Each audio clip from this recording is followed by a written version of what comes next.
Satan's Diary by Leonid Andreyev. January 18. On board the Atlantic.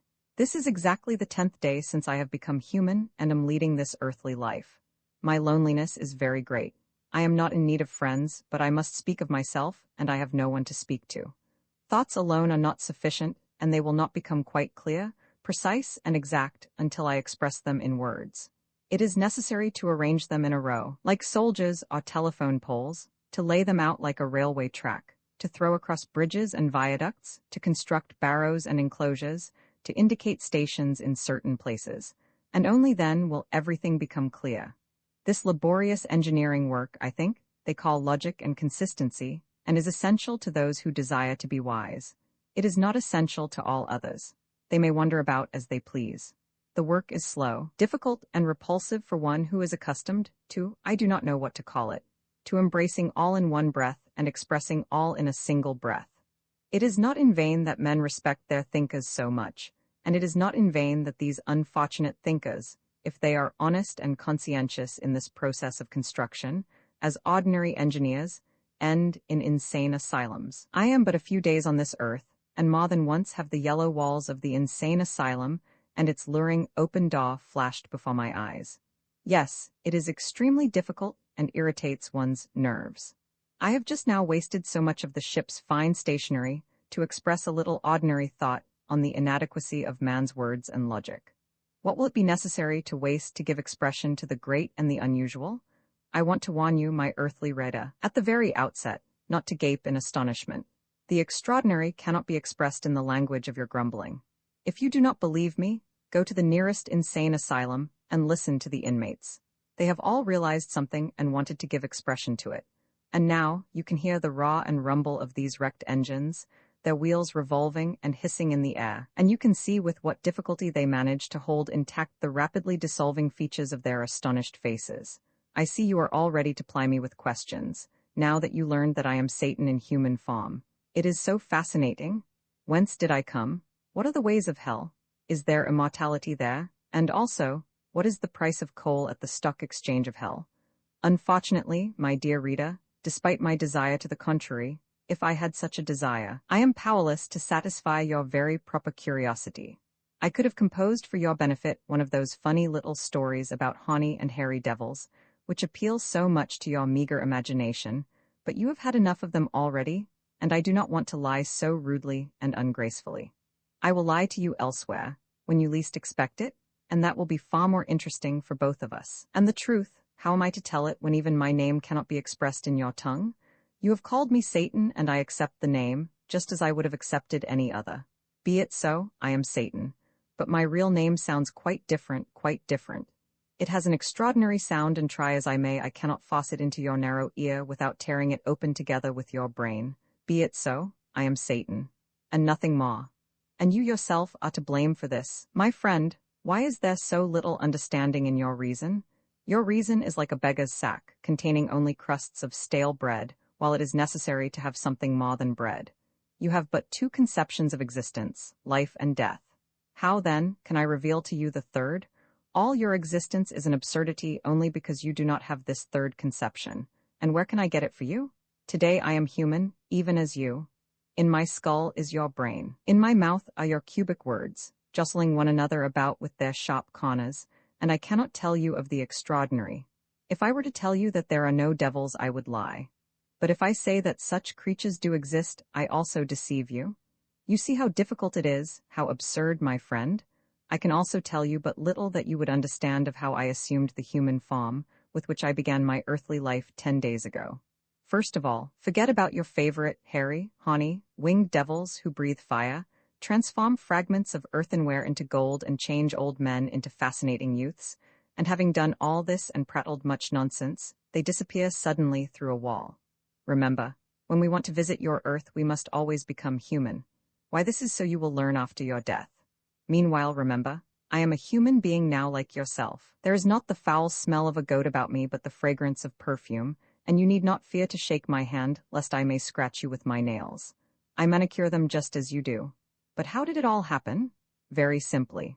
When I first conceived the desire to visit this earth, I selected as the most satisfactory lodging a 38-year-old American billionaire Mr. Henry Wondergood. I killed him at night, of course, not in the presence of witnesses, but you cannot bring me to court despite this confession, because the American is alive, and we both greet you with one respectful bow, I and Wondergood. He simply rented his empty place to me. You understand? And not all of it either, the devil take him. And to my great regret, I can return only through the same door which leads you two to liberty, through death. This is the most important thing.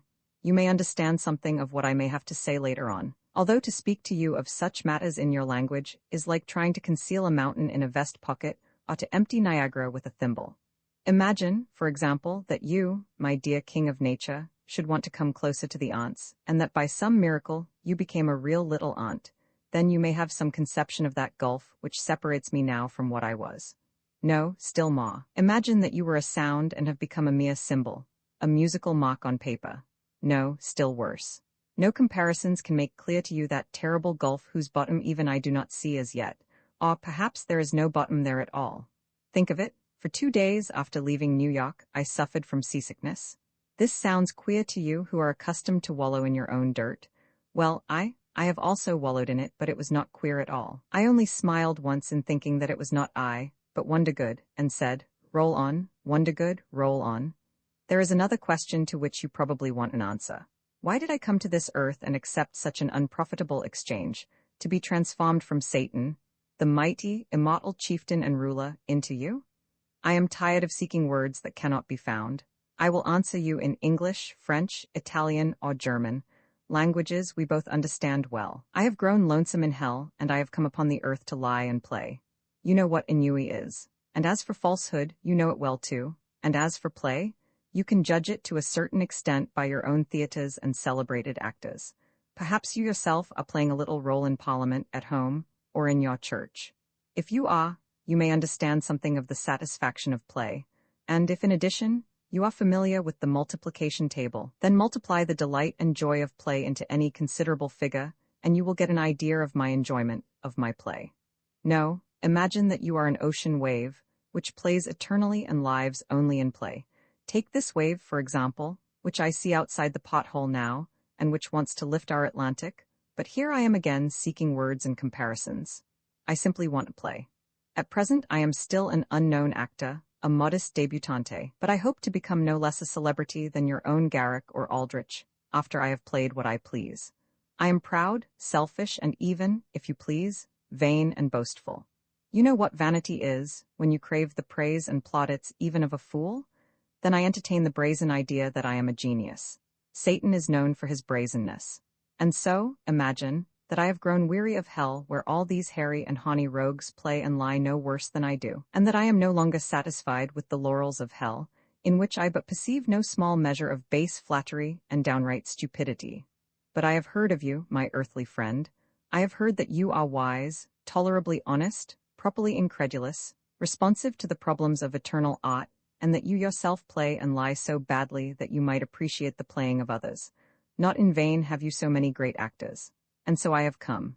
You understand? My stage is the earth, and the nearest scene for which I am now bound is Rome, the eternal city, as it is called here, in your profound conception of eternity and other simple matters. I have not yet selected my company. Would you not like to join it? But I believe that fate and chance, to whom I am now subservient, like all your earthly things, will realize my unselfish motives and will send me worthy partners. Old Europe is so rich in talents. I believe that I shall find a keen and appreciative audience in Europe too. I confess that I first thought of going to the East, which some of my compatriots made their scene of activity some time ago, with no small measure of success.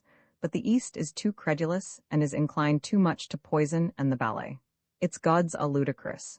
The East still reeks too much of hairy animals. Its lights and shadows are barbarously crude and too bright to make it worth while for a refined artist as I am to go into that crowded, foul circus tent. Ah, my friend, I am so vain that I even begin this diary, not without the secret intention of impressing you with my modesty in the role of seeker of words and comparisons. I hope you will not take advantage of my frankness and cease believing me.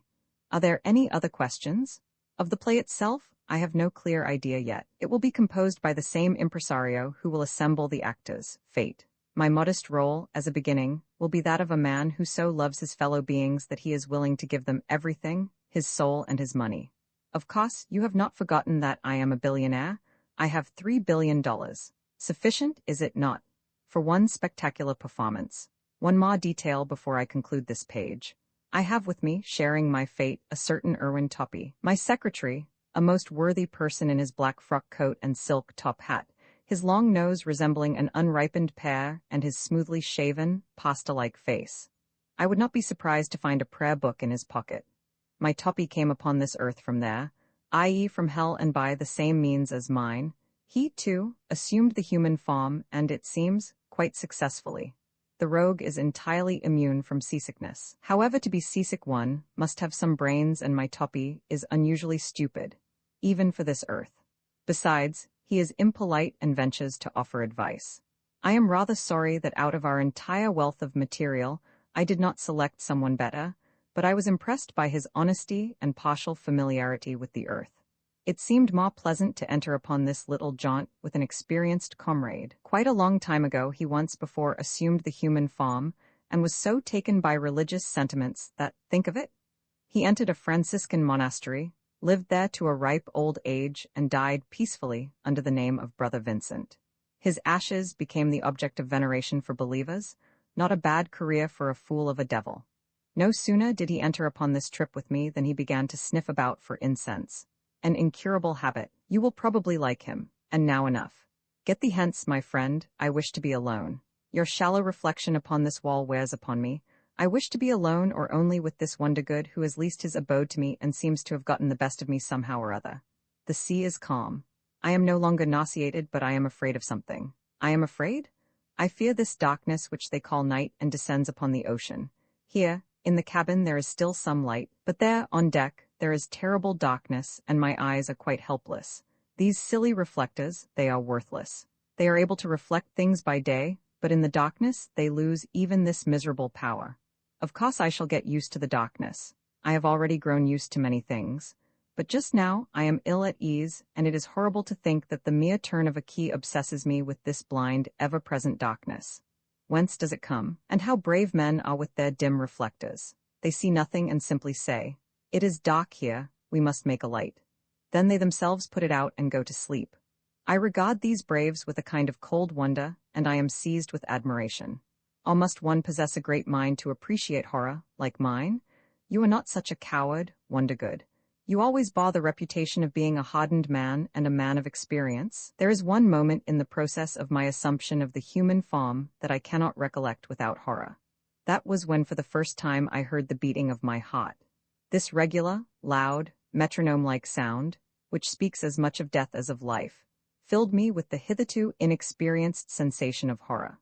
Men are always quarreling about accounts, but how can they carry in their breasts this counting machine, registering with the speed of a magician the fleeting seconds of life? At first I wanted to shout and to run back below, before I could grow accustomed to life, but here I looked at Toppy. This newborn fool was calmly brushing his top hat with the sleeve of his frock coat. I broke out into laughter and cried, "Toppy, the brush?" We both brushed ourselves while the counting machine in my breast was computing the seconds and, it seemed to me, adding on a few for good measure. Finally, hearing its brazen beating, I thought I might not have time enough to finish my toilette. I have been in a great hurry for some time. Just what it was I would not be able to complete I did not know, but for 2 days I was in a mad rush to eat and drink and even sleep. The counting machine was beating away while I lay in slumber, but I never rush now. I know that I will manage to get through and my moments seem inexhaustible, but the little machine keeps on beating just the same, like a drunken soldier at a drum. And how about the very moments it is using up now? Are they to be counted as equal to the great ones? Then I say it is all a fraud, and I protest as an honest citizen of the United States and as a merchant. I do not feel well, yet I would not repulse even a friend at this moment. Ah, in all the universe I am alone. February 7, 1914. Rome, Hotel Internationale. I am driven mad whenever I am compelled to seize the club of a policeman to bring order in my brain. Facts to the right, thoughts to the left, moods to the rear, clear the road for His Highness conscience which barely moves about upon its stilts. I am compelled to do this, otherwise there would be a riot and a bracadabra chaos. And so I call you to order, gentlemen, facts and lady thoughts. I begin. Night, darkness, the air is balmy. There is a pleasant fragrance. Toppy is enchanted. We are in Italy. Our speeding train is approaching Rome. We are enjoying our soft couches when, suddenly, crash, everything flies to the devil. The train has gone out of its mind. It is wrecked. I confess without shame that I am not very brave, that I was seized with terror and seemed to have lost consciousness. The lights were extinguished, and with much labor I crawled out of the corner into which I had been hurled. I seemed to have forgotten the exit. There were only walls and corners. I felt something stinging and beating at me, and all about nothing but darkness. Suddenly, I felt a body beneath my feet. I stepped right upon the face. Only afterwards did I discover that the body was that of George, my lackey, killed outright. I shouted, and my obliging Toppy came to my aid. He seized me by the arm and led me to an open window, as both exits had been barricaded by fragments of the car and baggage. I leaped out, but Toppy lingered behind. My knees were trembling. I was groaning, but still he failed to appear. I shouted. Suddenly he reappeared at the window and shouted back, "What are you crying about? I am looking for our hats and your portfolio." A few moments later he returned and handed me my hat. He himself had his silk top hat on and carried the portfolio. I shook with laughter and said, "Young man, you have forgotten the umbrella?" But the old buffoon has no sense of humor. He replied seriously, "I do not carry an umbrella. And do you know, our George is dead and so is the chef. So this fallen carcass which has no feelings and upon whose face one steps with impunity is our George." I was again seized with terror, and suddenly my ears were pierced with groans, wild shrieks, whistlings, and cries. All the sounds wherewith these braves wail when they are crushed. At first I was deafened. I heard nothing. The cars caught fire. The flames and smoke shot up into the air. The wounded began to groan, and without waiting for the flesh to roast, I darted like a flash into the field. What a leap! Fortunately, the low hills of the Roman Campagna are very convenient for this kind of spot, and I was no means behind in the line of runners. When, out of breath, I hurled myself upon the ground, it was no longer possible to hear or see anything. Only Toppy was approaching. But what a terrible thing this hot is! My face touched the earth. The earth was cool, firm, calm, and here I liked it. It seemed as if it had restored my breath and put my heart back into its place. I felt easier. The stars above were calm. There was nothing for them to get excited about. They were not concerned with things below. They merely shine in triumph. That is their eternal ball. And at this brilliant ball the earth, clothed in darkness, appeared as an enchanting stranger in a black mask. Not at all badly expressed. I trust that you, my reader, will be pleased. My style and my manners are improving. I kissed Toppy in the darkness. I always kiss those I like in the darkness. And I said, "You are carrying your human form, Toppy, very well. I respect you, but what are we to do now? Those lights yonder in the sky, they are the lights of Rome, but they are too far away." "Yes, it is Rome," affirmed Toppy and raised his hand. "Do you hear whistling?" From somewhere in the distance came the long-drawn, piercing, shrieking of locomotives. They were sounding the alarm. "Yes, they are whistling," I said and laughed. "They are whistling?" repeated Toppy, smiling. He never laughs, but here again I began to feel uncomfortable. I was cold, lonely, quivering. In my feet there was still the sensation of treading upon corpses. I wanted to shake myself like a dog after a bath. You must understand me. It was the first time that I had seen and felt your corpse, my dear Rita, and if you pardon me, it did not appeal to me at all. Why did it not protest when I walked over its face? George had such a beautiful young face, and he carried himself with much dignity. Remember, your face, too, may be trod upon. And will you, too, remain submissive? We did not proceed to Rome, but went instead in search of the nearest night lodging. We walked long. We grew tired. We longed to drink, oh, how we longed to drink. And now, permit me to present to you my new friend, Signor Thomas Magnus, and his beautiful daughter, Maria. At first we observed the faint flicker of a light. As we approached nearer, we found a little house, its white walls gleaming through a thicket of dark cypress trees and shrubbery. There was a light in one of the windows, the rest were barricaded with shutters. The house had a stone fence, an iron gate, strong doors, and silence. At first glance it all looked suspicious. Toppy knocked. Again silence. I knocked, still silence. Finally there came a gruff voice, asking from behind the iron door, "Who are you? What do you want?" Hardly mumbling with his parched tongue, my brave Toppy narrated the story of the catastrophe and our escape. He spoke at length, and then came the click of a lock, and the door was opened. Following behind our austere and silent stranger, we entered the house, passed through several dark and silent rooms, walked up a flight of creaking stairs into a brightly lighted room, apparently the stranger's workroom. There was much light, many books, with one open beneath a low lamp shaded by a simple green globe. We had not noticed this light in the field, but what astonished me was the silence of the house. Despite the rather early hour, not a move, not a sound, not a voice was to be heard. "Have a seat."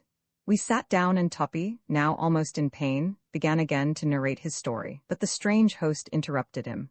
"Yes, a catastrophe. They often occur on our roads. Were there many victims?"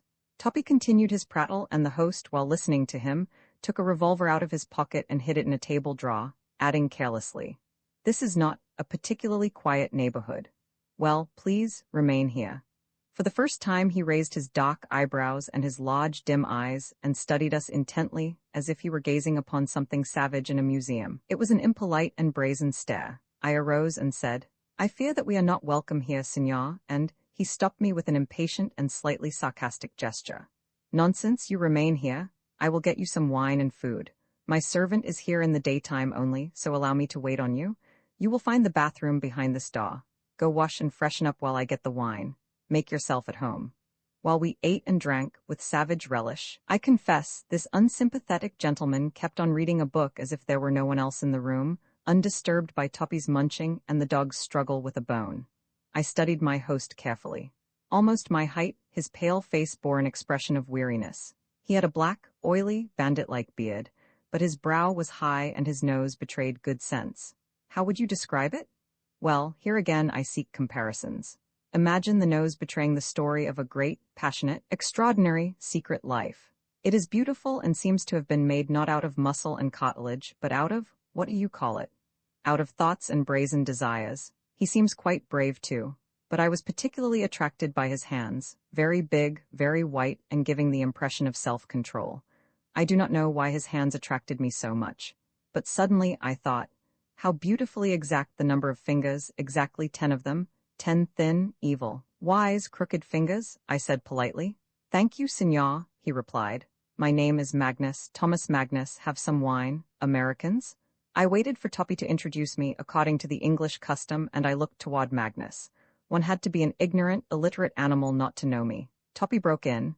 "Mr. Henry Wondergood of Illinois. His secretary, Irwin Toppy, your obedient servant." "Yes, citizens of the United States." The old buffoon blurted out his tirade, evincing a thorough lack of pride, and Magnus. Yes, he was a little startled. "Billions, my friend, billions." He gazed at me long and intently. "Mr. Wondergood? Henry Wondergood? Are you not, sir, that American billionaire who seeks to bestow upon humanity the benefits of his billions?" I modestly shook my head in the affirmative. "Yes, I am the gentleman." Toppy shook his head in affirmation, the ass. "Yes, we are the gentlemen." Magnus bowed and said with a tinge of irony in his voice, "Humanity is awaiting you, Mr. Wondergood. Judging by the Roman newspapers, it is extremely impatient, but I must crave your pardon for this very modest meal. I did not know." I seized his large, strangely warm hand and shaking it violently, in American fashion, I said, "Nonsense, Signor Magnus. I was a swineherd before I became a billionaire, while you are a straightforward, honest, and noble gentleman, whose hand I press with the utmost respect. The devil take it, not a single human face has yet aroused in me as much sympathy as yours." Magnus said. Magnus said nothing. "I cannot continue this." I said. He said, "This cursed consistency is deadly to my inspiration. It transforms me into a silly romanticist of a boulevard sheet and makes me lie like a mediocrity. I have 5 senses. I am a complete human being, and yet I speak only of the hearing. And how about the sight? I assure you it did not remain idle. And this sensation of the earth, of Italy, of my existence, which I now perceive with a new and sweet strength. You imagine that all I did was to listen to wise Thomas Magnus. He speaks and I gaze, understand, answer, while I think. What a beautiful earth, what a beautiful Campagna di Roma. I persisted in penetrating the recesses of the house, into its locked silent rooms. With every moment my joy mounted at the thought that I am alive, that I can speak and play, and suddenly, I rather liked the idea of being human. I remember that I held out my card to Magnus. Henry Wondergood. He was surprised, but laid the card politely on the table. I felt like implanting a kiss on his brow for this politeness, for the fact that he too was human. I too am human. I was particularly proud of my foot encased in a fine, tan leather shoe, and I persisted in swinging it. Swing on beautiful, human, American foot. I was extremely emotional that evening. I even wanted to weep. to look my host straight in the eyes and to squeeze out of my own eyes, so full of love and goodness, 2 little tears.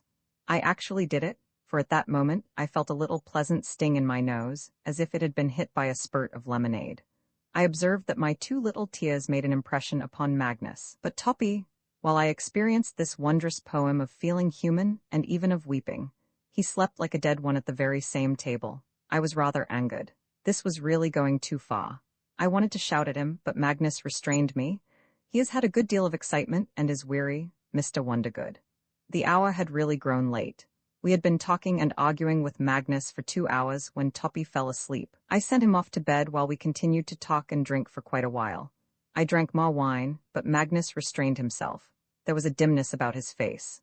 I was beginning to develop an admiration for his grim and, at times, evil, secretive countenance.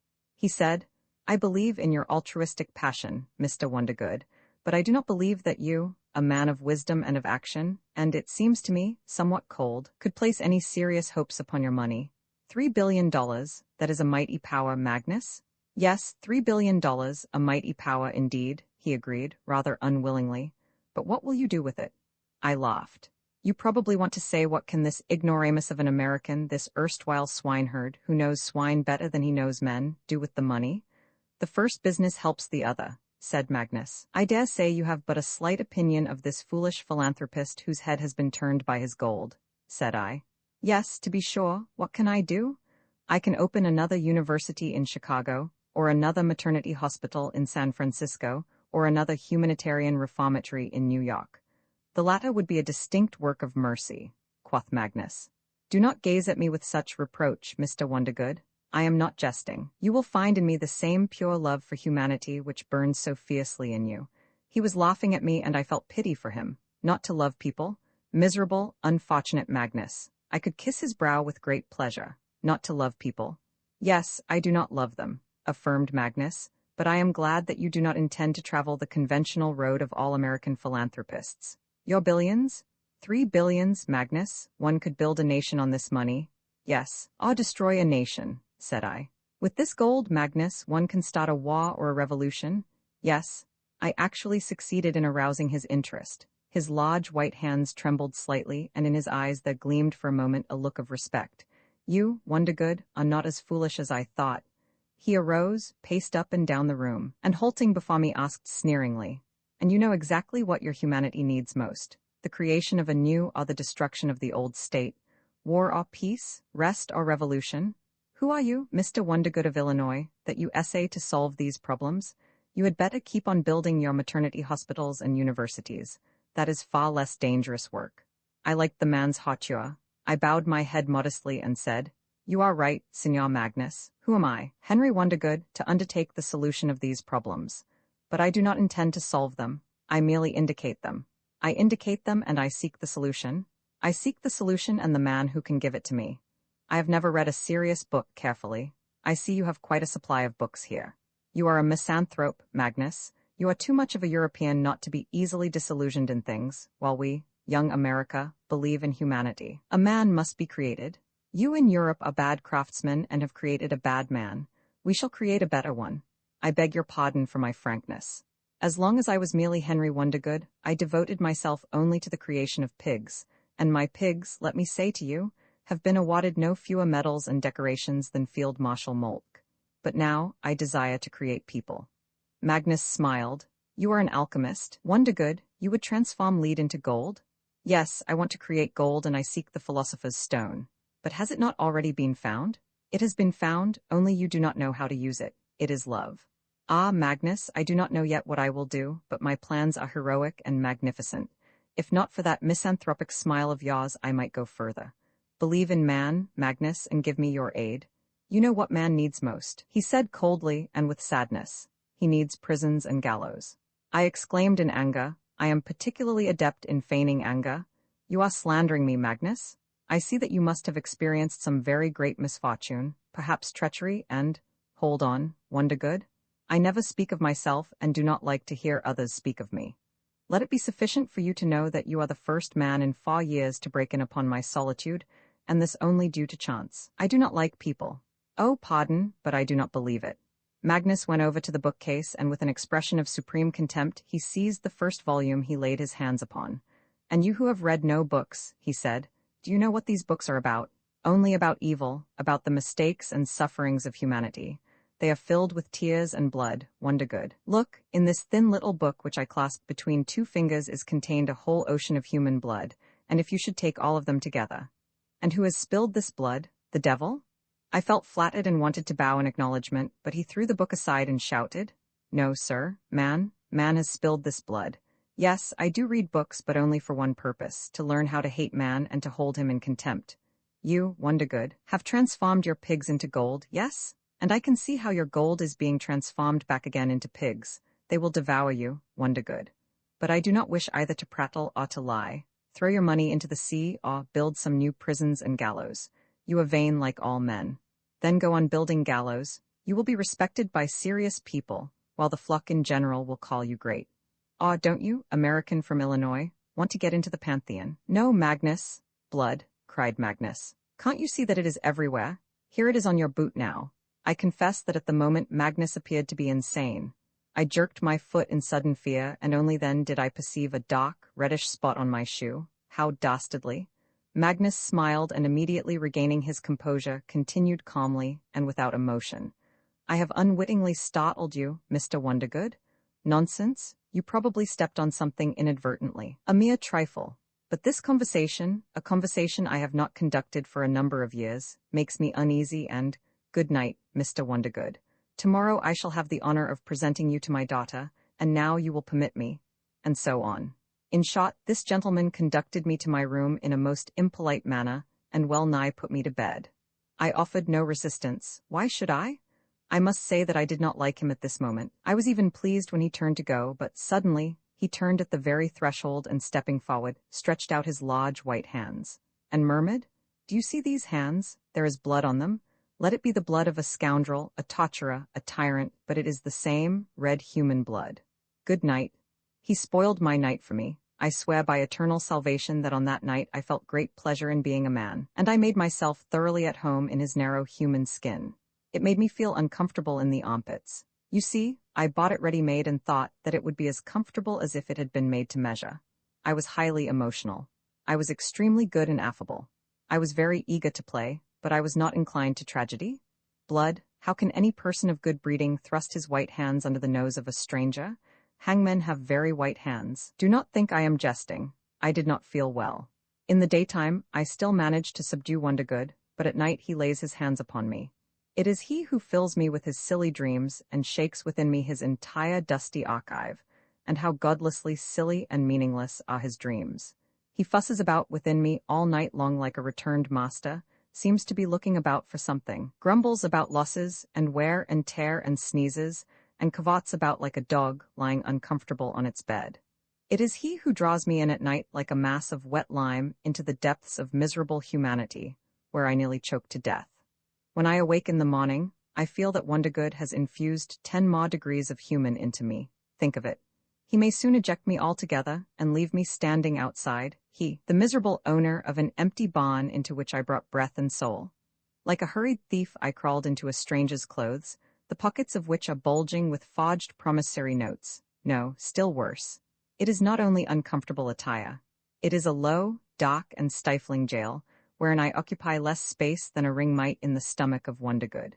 You, my dear Rita, have been hidden in your prison from childhood, and you even seem to like it. But I come from the kingdom of liberty, and I refuse to be Wondergood's tapeworm. One swallow of poison and I am free again. What will you say then, scoundrel Wondergood? Without me you will be devoured by the worms. You will crack open at the seams, miserable caucus. Touch me not. On this night, however, I was in the absolute power of Wondergood. What is human blood to me? What do I care about the troubles of their life? But Wondergood was quite aroused by the crazy Magnus. Suddenly I felt, just think of it, that I am filled with blood, like the bladder of an ox, and the bladder is very thin and weak, so that it would be dangerous to prick it. Prick it and out spurts the blood. I was terrified at the idea that I might be killed in this house, that someone might cut my throat and turning me upside down, hanging by the legs, would let the blood run out upon the floor. I lay in the darkness and strained my ears to hear whether or not Magnus was approaching with his white hands, and the greater the silence in this cursed house, the more terrified I grew. Even Toppy failed to snore as usual. This made me angry. Then my body began to ache. Perhaps I was injured in the wreck, or was it weariness brought on by the flight? Then my body began to itch in the most ordinary way, and I even began to move the feet. It was the appearance of the jovial clown in the tragedy.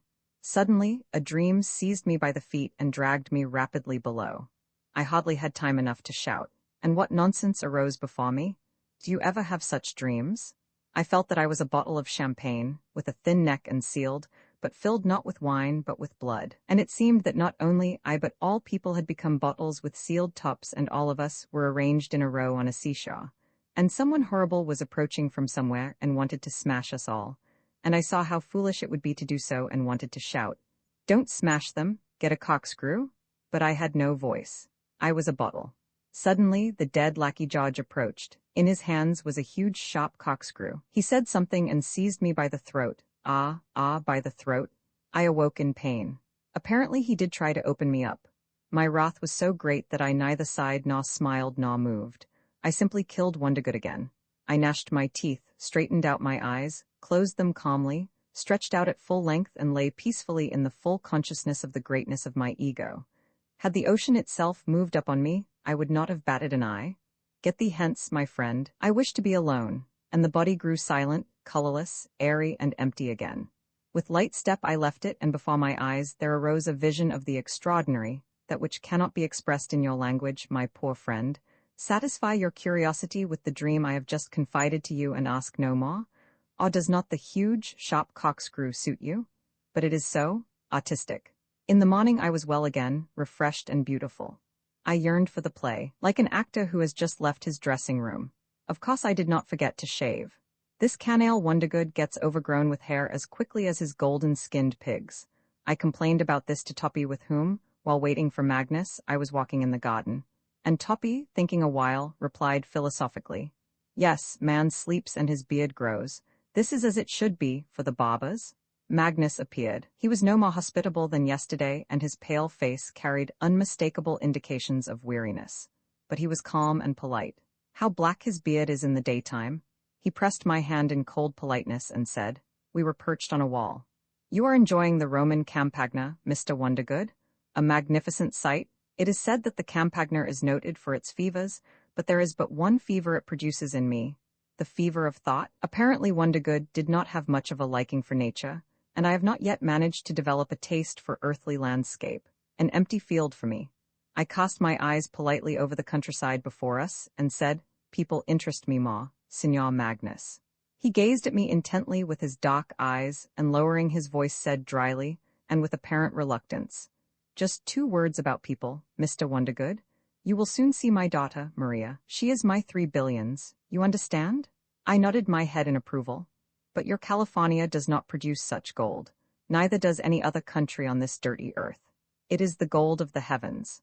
I am not a believer, Mr. Wondergood, but even I experience some doubts when I meet the gaze of my Maria. Hers are the only hands into which you might, without the slightest misgiving, place your billions. I am an old bachelor, and I was overcome with fear." But Magnus continued sternly, with a ring of triumph in his voice, "But she will not accept them, sir. Her gentle hands must never touch this golden dirt.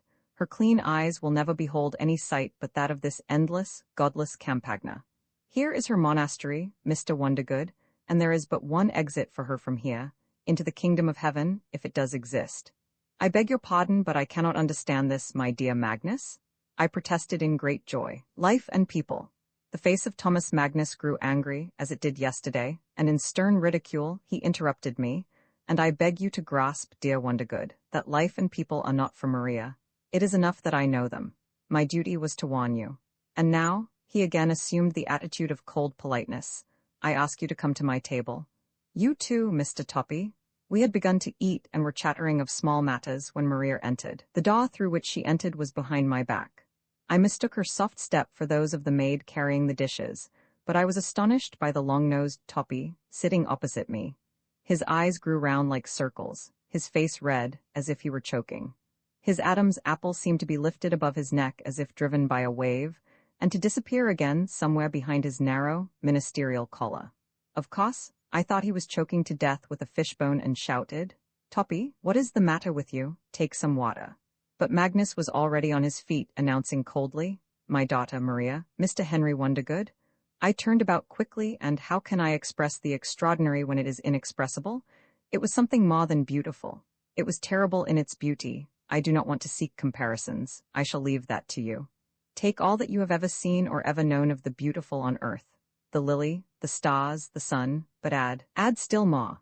But not this was the awful aspect of it, there was something else. The elusive yet astonishing similarity to whom? Whom have I met upon this earth who was so beautiful and awe-inspiring and unapproachable? I have learned by this time your entire archive, Wondergood, and I do not believe that it comes from your modest gallery. Madonna, mumbled Toppy in a hoarse voice, scared out of his wits. So that is it? Yes, Madonna. The fool was right, and I, Satan, could understand his terror. Madonna, whom people see only in churches, in paintings, in the imagination of artists. Maria, the name which rings only in hymns and prayer books, heavenly beauty, mercy, forgiveness, and love. Star of the Seas, do you like that name? Star of the Seas? It was really devilishly funny.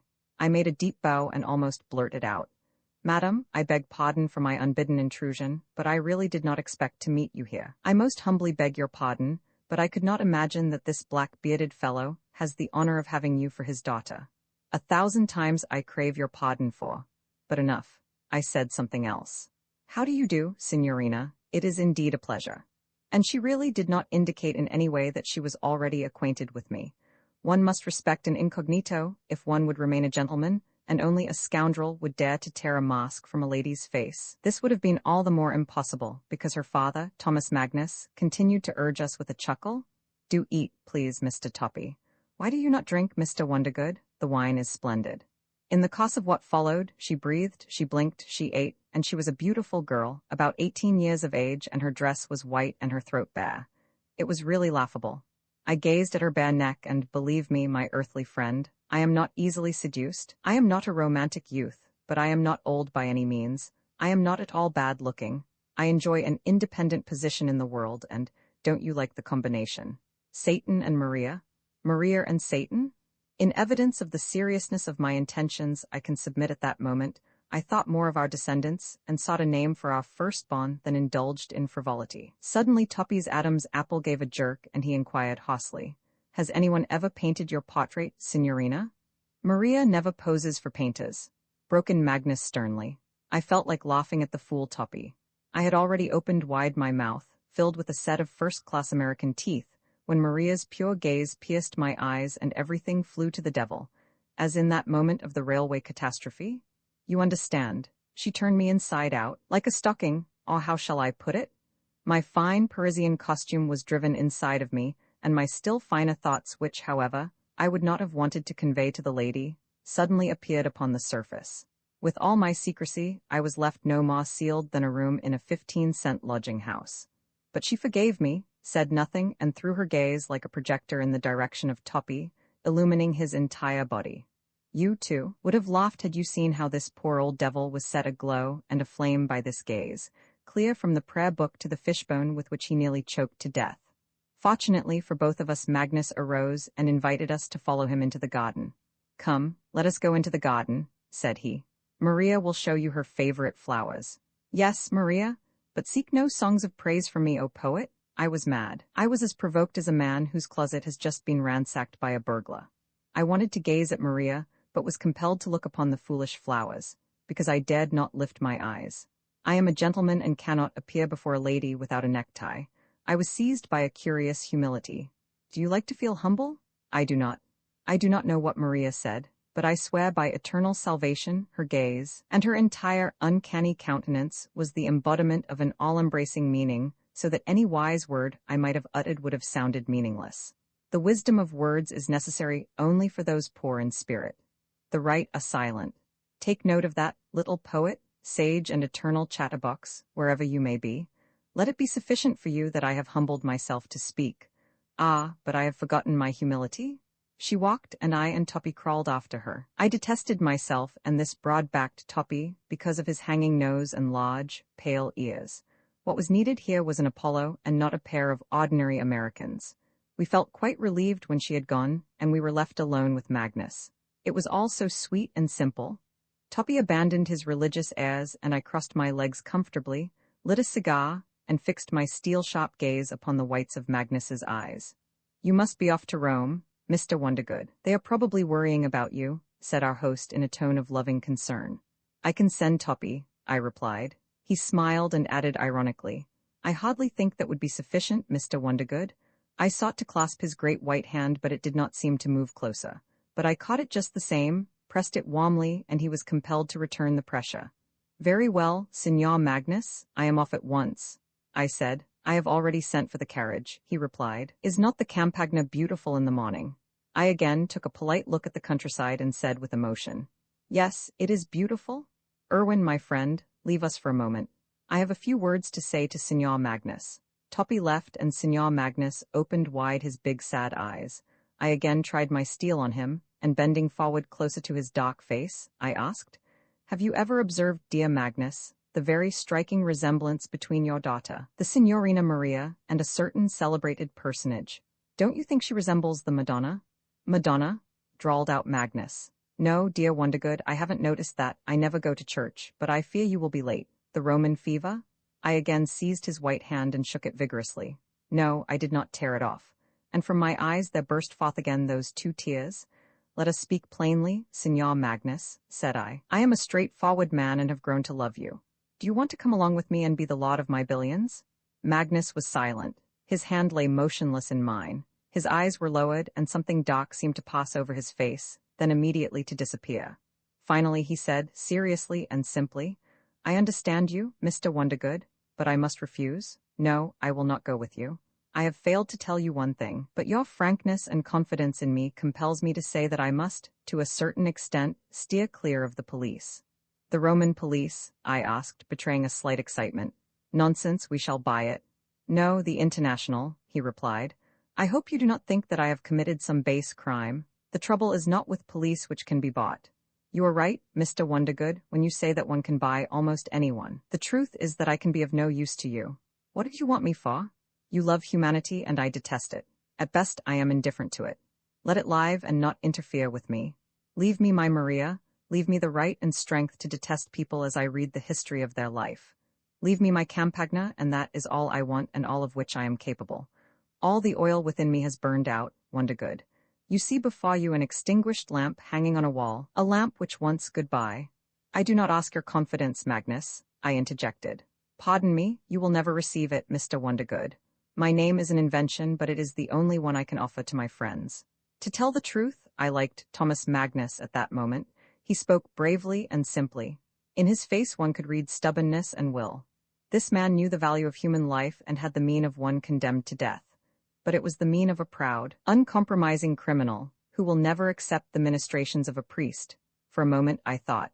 My father had many bastard children, deprived of legacy and wandering about the world. Perhaps Thomas Magnus is one of these wanderers, and is it possible that I have met a brother on this earth? Very interesting. But from a purely human, business point of view, one cannot help but respect a man whose hands are steeped in blood. I saluted, changed my position, and in the humblest possible manner, asked Magnus's permission to visit him occasionally and seek his advice. He hesitated but finally looked me straight in the face and agreed. "Very well, Mr. Wondergood, you may come. I hope to hear from you things that may supplement the knowledge I glean from my books. And by the way, Mr. Toppy has made an excellent impression upon my Maria." "Toppy?" "Yes. She has found a striking resemblance between him and one of her favorite saints. She goes to church frequently." "Toppy a saint? Or has his prayer book overbalanced his huge back and the fishbone in his throat?" Magnus gazed at me almost gently, and only his thin nose seemed to tremble slightly with restrained laughter. It is very pleasant to know that behind this austere exterior there is so much quiet and restrained merriment. It was twilight when we left.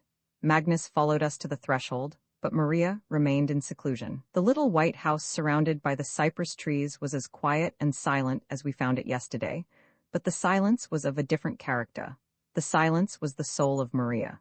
I confess that I felt rather sad at this departure, but very soon came a new series of impressions, which dispelled this feeling. We were approaching Rome. We entered the brightly illuminated, densely populated streets through some opening in the city wall, and the first thing we saw in the Eternal City was a creaking trolley car, trying to make its way through the same hole in the wall. Toppy, who was acquainted with Rome, reveled in the familiar atmosphere of the churches we were passing and indicated with his long finger the remnants of ancient Rome, which seemed to be clinging to the huge wall of the new structures, just as if the latter had been bombarded with the shells of old and fragments of the missiles had clung to the bricks. Here and there, we came upon additional heaps of this old rubbish. Above a low parapet of stone, we observed a dark, shallow ditch and a large triumphal gate, half sunk in the earth. "The Forum!" exclaimed Toppy majestically. Our coachman nodded his head in affirmation. With every new pile of old stone and brick, the fellow swelled with pride, while I longed for my New York and its skyscrapers, and tried to calculate the number of trucks that would be necessary to clear these heaps of rubbish called ancient Rome away before morning. When I mentioned this to Toppy, he was insulted and replied, "You don't understand anything. Better close your eyes and just reflect that you are in Rome." I did so, and was again convinced that sight is as much of an impediment to the mind as sound. Not without reason are all wise folk on the earth blind and all good musicians deaf. Like Toppy, I began to sniff the air, and through my sense of smell, I gathered more of Rome and its horribly long and highly entertaining history than hitherto. Thus a decaying leaf in the woods smells stronger than the young and green foliage. Will you believe me when I say that I sensed the odor of blood and Nero? But when I opened my eyes expectantly, I observed a plain, everyday kiosk and a lemonade stand. "Well, how do you like it?" growled Toppy, still dissatisfied. "It smells. Well, certainly it smells. It will smell stronger with every hour. These are old, strong aromas, Mr. Wondergood." And so it really was. The odor grew in strength. I cannot find comparisons to make it clear to you. All the sections of my brain began to move and buzz like bees aroused by smoke. It is strange, but it seems that Rome is included in the archive of the silly Wondergood. Perhaps this is his native town. When we approached a certain populous square, I sensed the clear odor of some blood relatives, which was soon followed by the conviction that I, too, have walked these streets before. Have I, like Toppy, previously done the human form? Ever louder buzzed the bees. My entire beehive buzzed, and suddenly thousands of faces, dim and white, beautiful and horrible, began to dance before me. Thousands upon thousands of voices, noises, cries, laughters, and sighs nearly set me deaf. No, this was no longer a beehive. It was a huge, fiery smithy where firearms were being forged with the red sparks flying all about. Iron, of course. If I had lived in Rome before, I must have been one of its emperors. I remember the expression of my face. I remember the movement of my bare neck as I turned my head. I remember the touch of golden laurels upon my bald head. Iron? Ah, I hear the steps of the iron legions of Rome. I hear the iron voices.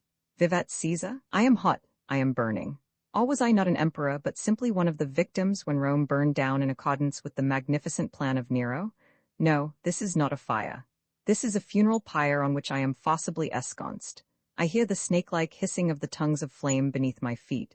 I strain my neck, all lined with blue veins, and in my throat there rises the final curse, all blessing. Think of it. I even remember that Roman face in the front row of spectators, which even then gave me no rest because of its idiotic expression and sleepy eyes. I am being burned and it sleeps? "Hotel Internationale," cried Toppy, and I opened my eyes. We were going up a hill along a quiet street, at the end of which there glowed a large structure, worthy even of New York. It was the hotel where we had previously wired for reservations.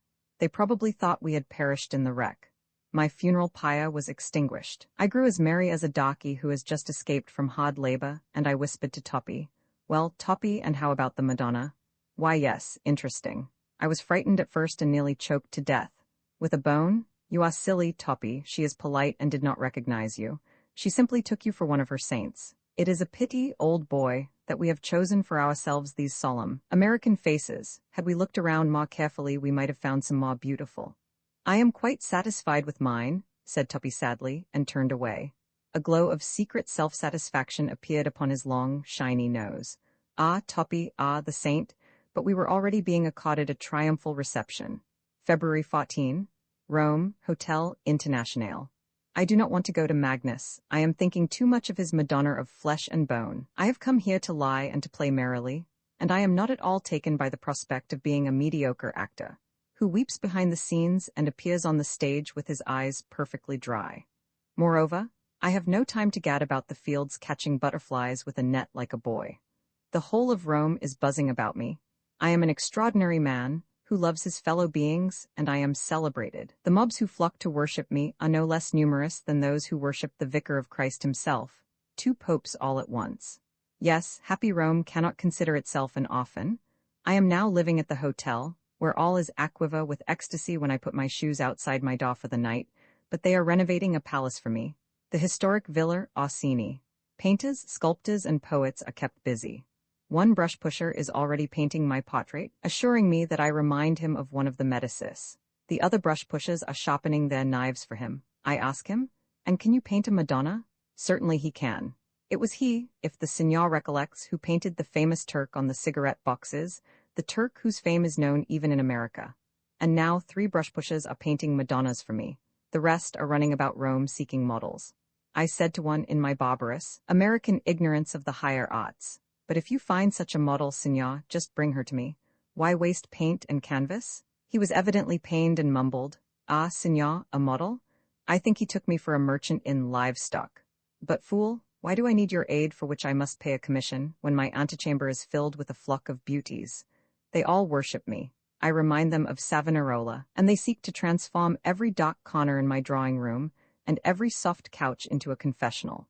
I am so glad that these society ladies, like the painters, know so well the history of their country and realize who I am. The joy of the Roman papers, on finding that I did not perish in the wreck, and lost neither my legs nor my billions, was equal to the joy of the papers of Jerusalem on the day of the resurrection of Christ. In reality, there was little cause for satisfaction on the part of the latter, as far as I am able to read history.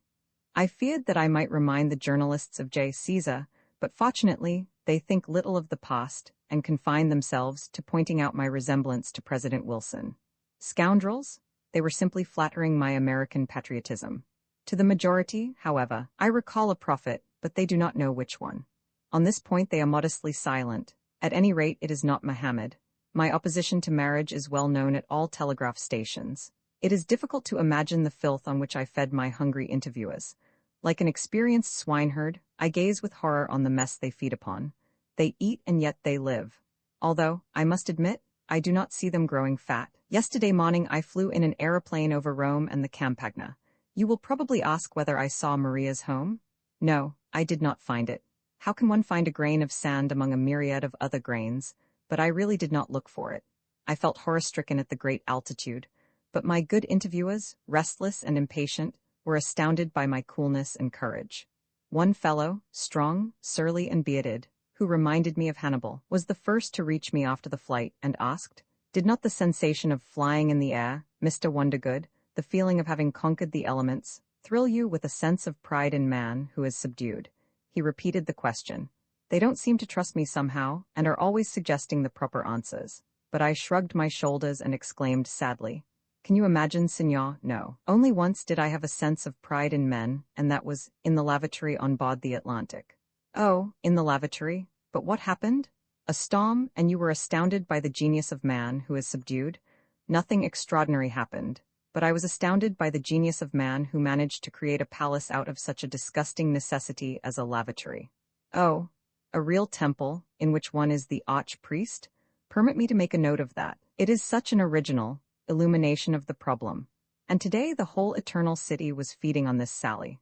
Not only did they not request me to leave the place, but on the contrary, this was the day of the first official visits to my apartments.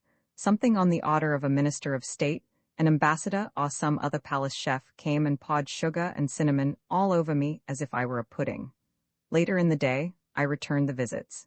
It is not very pleasant to keep such things. Need I say that I have a nephew? Every American millionaire has a nephew in Europe. My nephew's name is also Wondergood. He is connected with some legation, is very correct in manners, and his bald spot is so oiled that my kiss could serve me as a breakfast were I fond of scented oil. But one must be willing to sacrifice something, especially the gratification of a sense of smell. The kiss cost me not a cent, while it meant a great deal to the young man. It opened for him a wide credit on soap and perfumery. But enough. When I look at these ladies and gentlemen and reflect that they are just as they were at the court of Ashurbanipal, and that for the past 2,000 years The pieces of silver received by Judas continue to bear interest, like his kiss. I grow bored with this old and threadbare play. Ah, I want a great play. I seek originality and talent. I want beautiful lines and bold strokes. This company here casts me in the role of an old brass band conductor. At times, I come to the conclusion that it wasn't really worth my while to have undertaken such a long journey for the sake of this old drivel, to exchange ancient, magnificent, and multicolored hell for its miserable replica. In truth, I am sorry that Magnus and his Madonna refused to join me. We would have played a little, just a little. I have had but one interesting morning. In fact, I was quite excited. The congregation of a so-called free church, composed of very serious men and women, who insist upon worshipping in accordance with the dictates of their conscience, invited me to deliver a Sunday sermon. I donned a black frock coat, which gave me a close resemblance to Toppy, went through a number of particularly expressive gestures before my mirror, and was driven in an automobile, like a prophet, modern, to the service. I took as my subject or text Jesus' advice to the rich youth to distribute his wealth among the poor. And in not more than half an hour, I demonstrated as conclusively as 2 and 2 make 4, that love of one's neighbor is the all-important thing. Like a practical and careful American, however, I pointed out that it was not necessary to try and go after the whole of the kingdom of heaven at one shot, and to distribute one's wealth carelessly, that one can buy it up in lots on the installment plan and by easy payments. The faces of the faithful bore a look of extreme concentration. They were apparently figuring out something, and came to the conclusion that on the basis I suggested, the kingdom of heaven was attainable for the pockets of all of them. Unfortunately, a number of my quick-witted compatriots were present in the congregation. One of them was about to rise to his feet to propose the formation of a stock company when I realized the danger and frustrated this plan by letting loose a fountain of emotion and thus extinguished his religiously practical zeal. What did I not talk about? I wept for my sad childhood, spent in labor and privation. I whined about my poor father who perished in a match factory. I prayed solemnly for all my brothers and sisters in Christ. The swamp I created was so huge that the journalists caught enough wild ducks to last them for 6 months. How we wept! I shivered with the dampness and began to beat energetically the drum of my billions. Dum-dum. Everything for others, not a cent for me, dum-dum.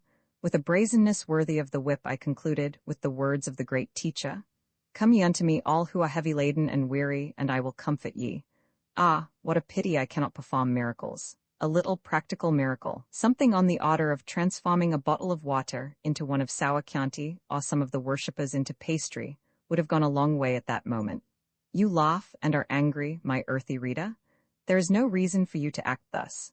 Remember only that the extraordinary cannot be expressed in your ventriloquist language, and that my words are merely a cursed mask for my thoughts. Maria, you will read of my success in the newspapers. There was one fool, however, who almost spoiled my day for me. He was a member of the Salvation Army. He came to see me and suggested that I immediately take up a trumpet and lead the army into battle. They were 2 cheap laurels he offered, and I drove him out.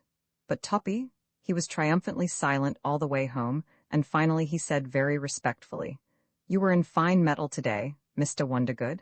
I even wept. It is a pity that neither Magnus nor his daughter heard you preach. She would have changed her opinion of us. You understand, of course, that I felt like kicking this admirer out of the carriage. I again felt in the pupils of my eyes the piercing sting of hers. The speed with which I was again turned inside out and spread out on a plate for the public's view is equal only to that with which an experienced waiter opens a can of conserves. I drew my top hat over my eyes, raised the collar of my coat, and looking very much like a tragedian just hissed off the stage, I rode silently, and without acknowledging the greetings showered upon me, I proceeded to my apartments. Ah, that gaze of Maria! And how could I have acknowledged the greetings when I had no cane with me? I have declined all of today's invitations and am at home. I am engaged in religious meditation. This was how Toppy announced it to the journalists. He has really begun to respect me. Before me are whiskey and champagne. I am slowly filling up on the liquor while from the dining hall below come the distant strains of music. My Wondergood was apparently considerable of a drunkard, and every night he drags me to the wine shop, to which I interpose no objection. What's the difference? Fortunately, his intoxication is of a merry kind, and we make quite a pleasant time of it. At first we cast our dull eyes over the furniture, and involuntarily begin to calculate the value of all this bronze, these carpets, Venetian mirrors, etc. trifle. We agree, and with peculiar self-satisfaction, we lose ourselves in the contemplation of our own billions, of our power, and our remarkable wisdom and character. Our bliss increases with each additional glass. With peculiar pleasure, we wallow in the cheap luxury of the hotel, and, think of it, I am actually beginning to have a liking for bronze, carpets, glass, and stones. My Puritan toppy condemns luxury. It reminds him of Sodom and Gomorrah. But it is difficult for me to part with these little emotional pleasures. How silly of me! We continue to listen dully and half-heartedly to the music and venture to whistle some accompaniments. We add a little contemplation on the décolleté of the ladies, and then, with our steps still firm, we proceed to our resting room. But we were just ready for bed when suddenly I felt as if someone had struck me a blow, and I was immediately seized with a tempest of tears, of love and sadness. The extraordinary suddenly found expression. I grew as broad as space, as deep as eternity, and I embraced all in a single breath. But, oh, what sadness? Oh, what love, Maria! But I am nothing more than a subterranean lake in the belly of Wondergood, and my storms in no way disturb his firm tread. I am only a solitaire in his stomach, of which he seeks to rid himself. We ring for the servants. Soda? I am simply drunk. Arrivederci, Signor Buona Notte, Rome, Hotel Internationale. Yesterday I visited Magnus. I was compelled to wait long for him in the garden, and when he did appear he was so cold and indifferent that I felt like leaving. I observed a few gray hairs in his black beard. I had not noticed them before. Was Maria unwell? I appeared concerned. Everything here is so uncertain that on leaving a person for 1 hour one may have to seek him in eternity. Maria is well, thank you, replied Magnus, frigidly. He seemed surprised, as if my question were presumptuous and improper. And how are your affairs, Mr. Wondergood? The Roman papers are filled with news of you. You are scoring a big success. With pain aggravated by the absence of Maria, I revealed to Magnus my disappointment and my ennui. I spoke well, not without wit and sarcasm. I grew more and more provoked by his lack of attention and interest, plainly written on his pale and weary face. Not once did he smile or venture to put any questions, but when I reached the story of my nephew, he frowned in displeasure and said, "Fie, this is a cheap variety farce. How can you occupy yourself with such trifles, Mr. Wondergood?"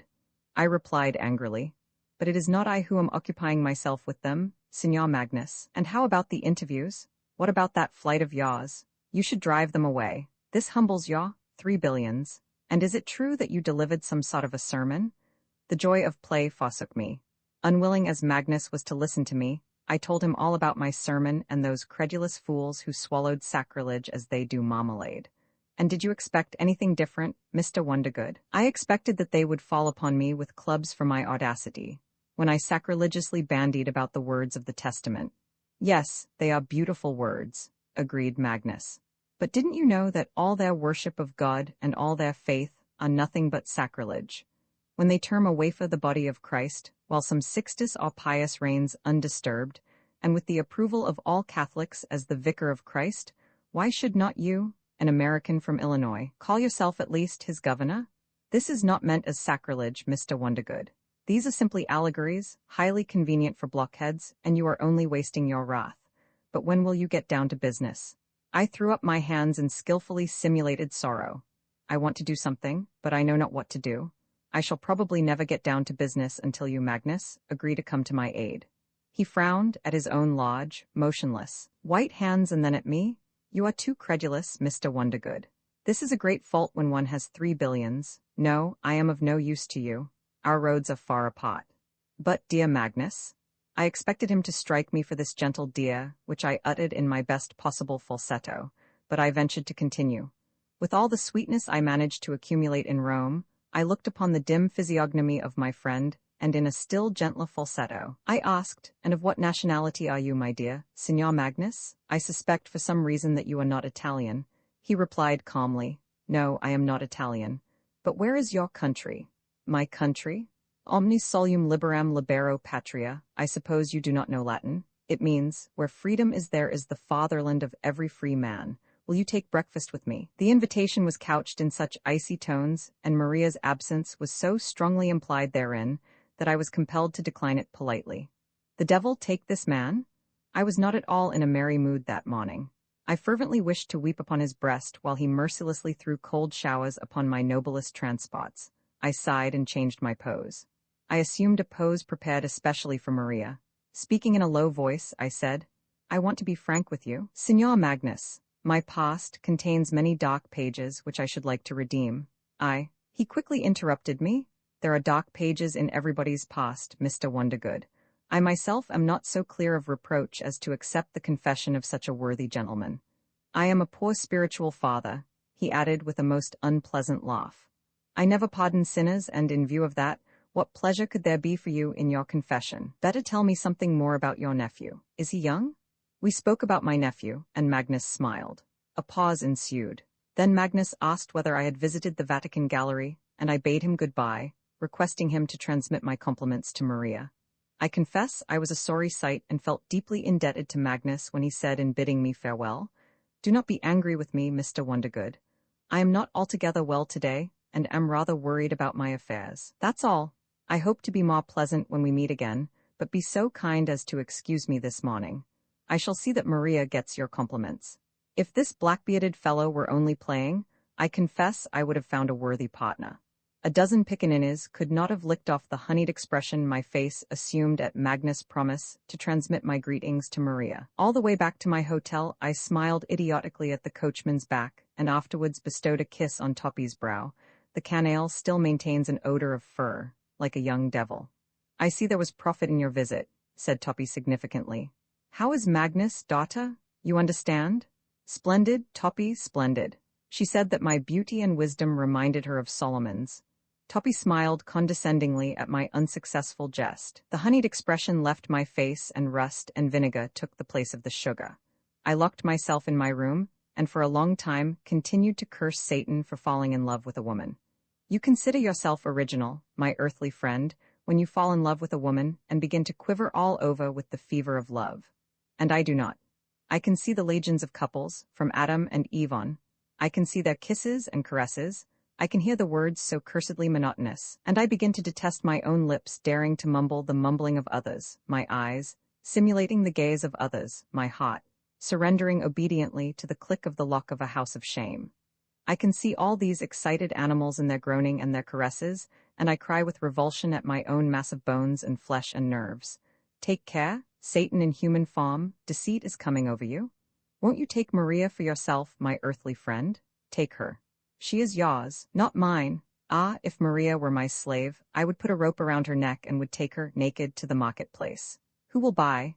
Who will pay the most for this unearthly beauty?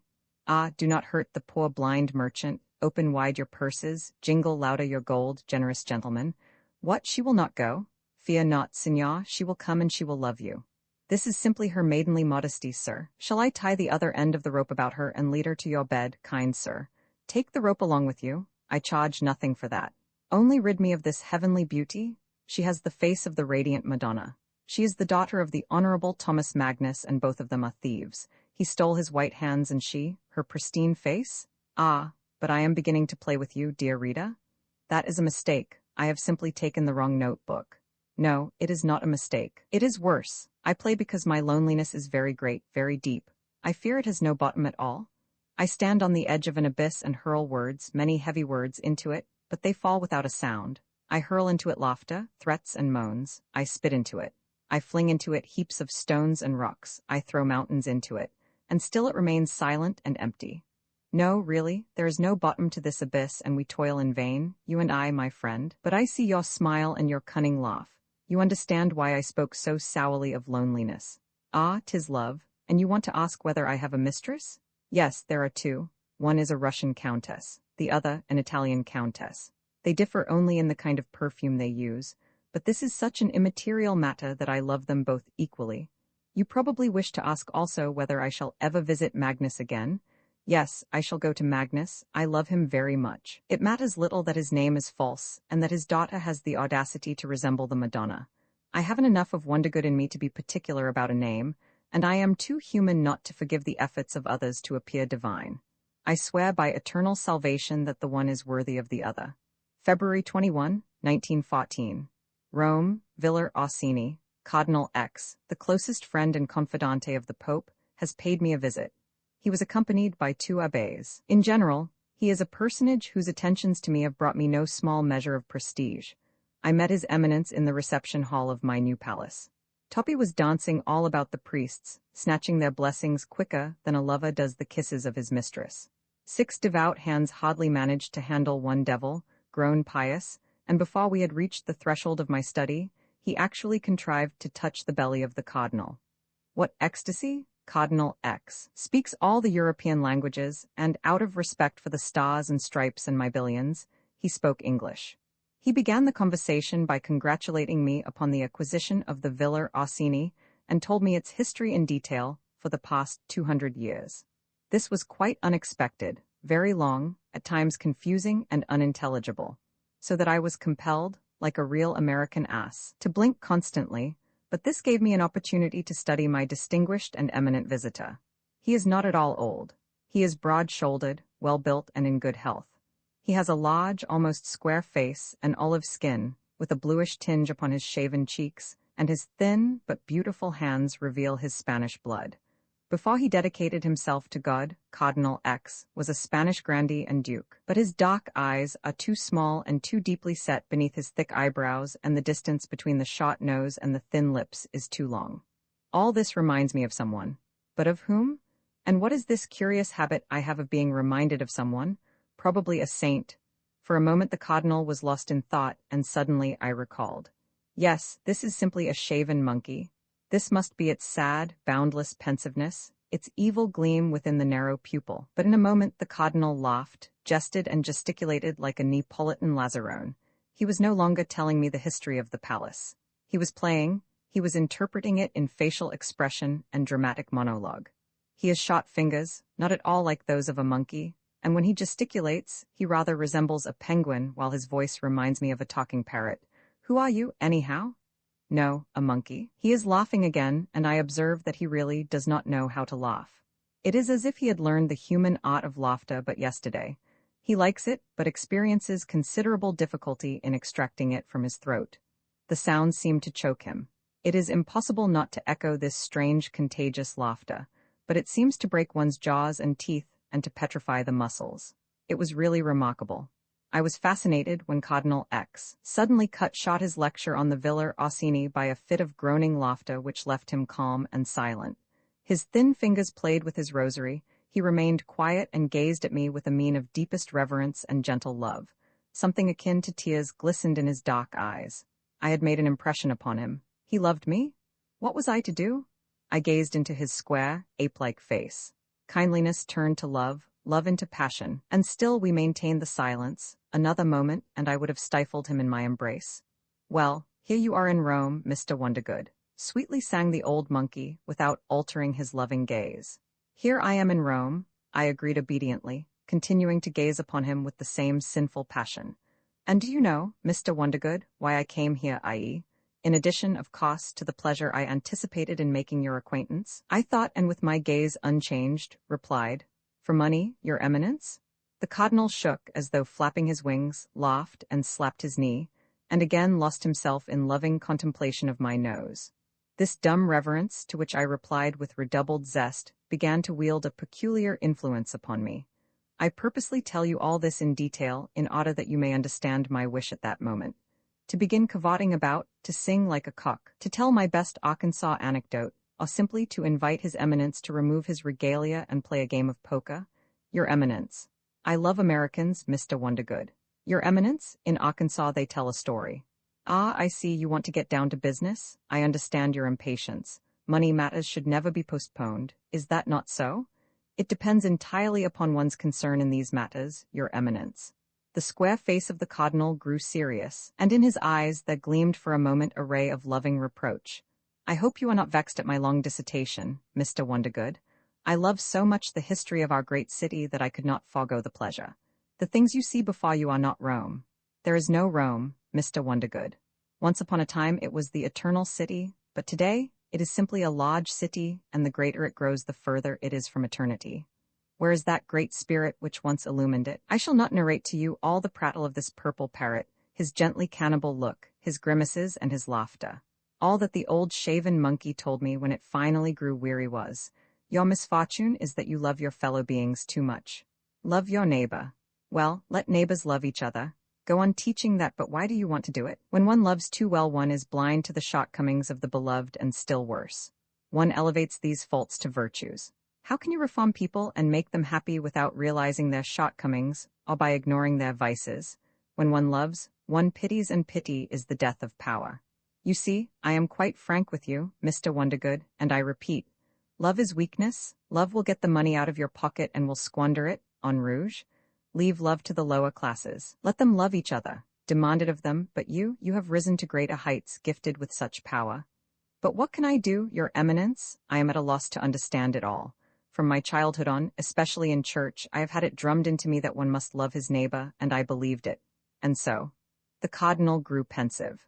Like laughter, pensiveness was becoming to him and rendered his square face immovable, filling it with dignity and lonely grief. Leaning forward with his lips compressed and supporting his chin upon his hand, he fixed his sharp, sleepy eyes upon me. There was much sorrow in them. He seemed to be waiting for the conclusion of my remark, and not having patience to do so, sighed and blinked.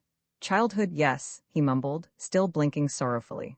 Children, yes, but you are no longer a child. Forget this lesson.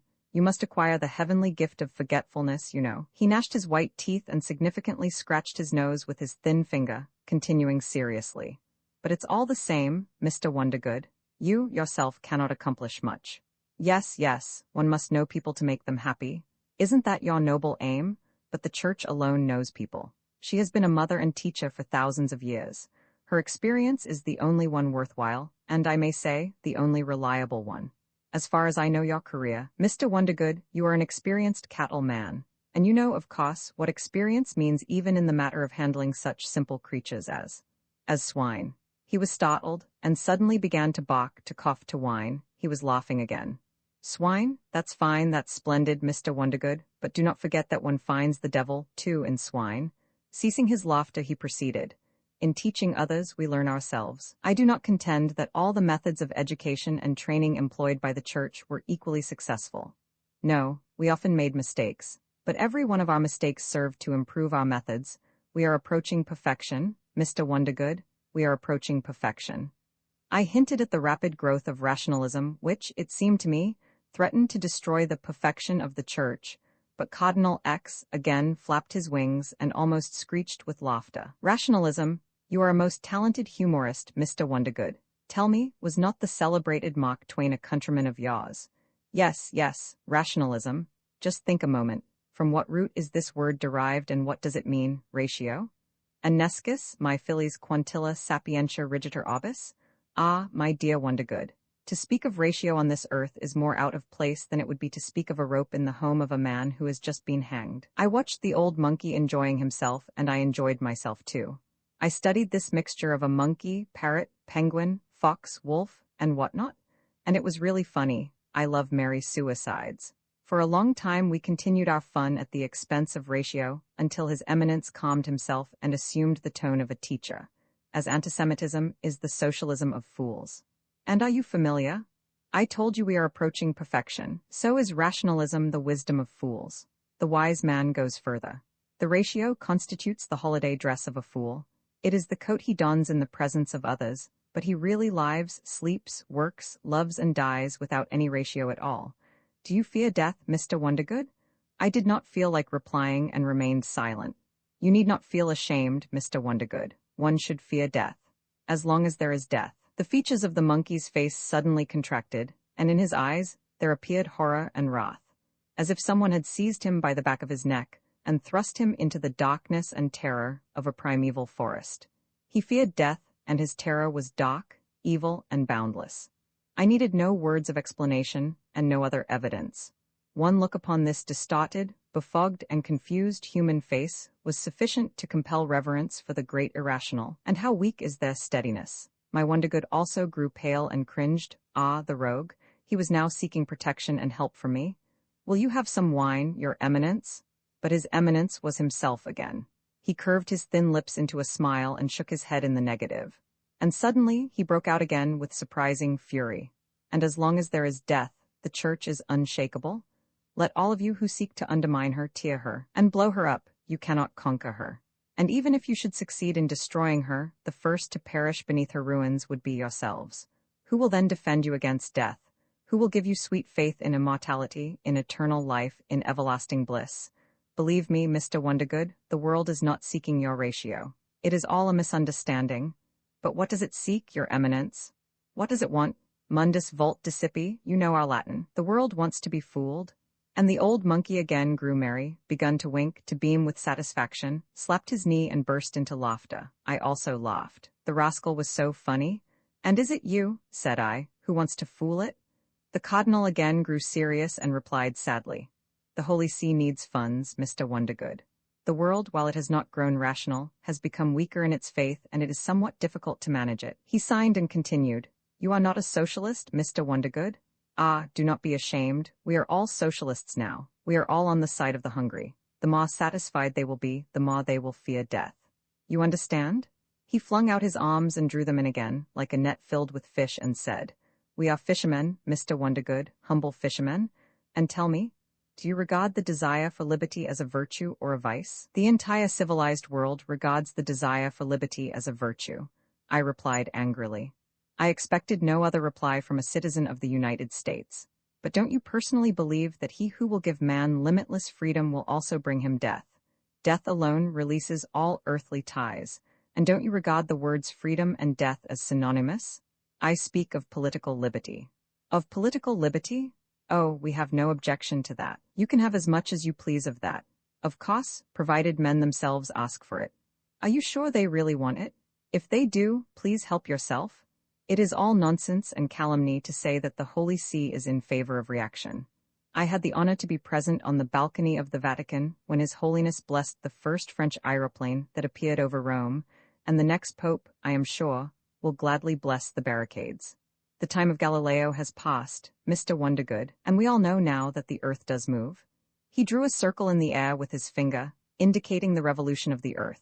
I said, you must permit me to think over your proposal, your eminence. Cardinal X jumped up from his chair and gently touched my shoulder with two of his aristocratic fingers. Oh, I am not hurrying you, my good Mr. Wondergood. It was you who were hurrying me.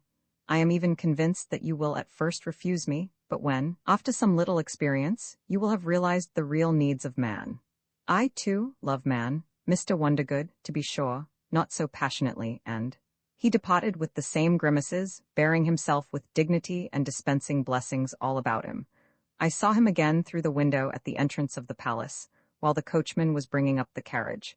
He was speaking into the ear of one of his abbés, whose face resembled a black plate. The cardinal's countenance no longer reminded me of a monkey. It was rather the face of a shaven, hungry, tired lion. This able actor needed no dressing room for his makeup.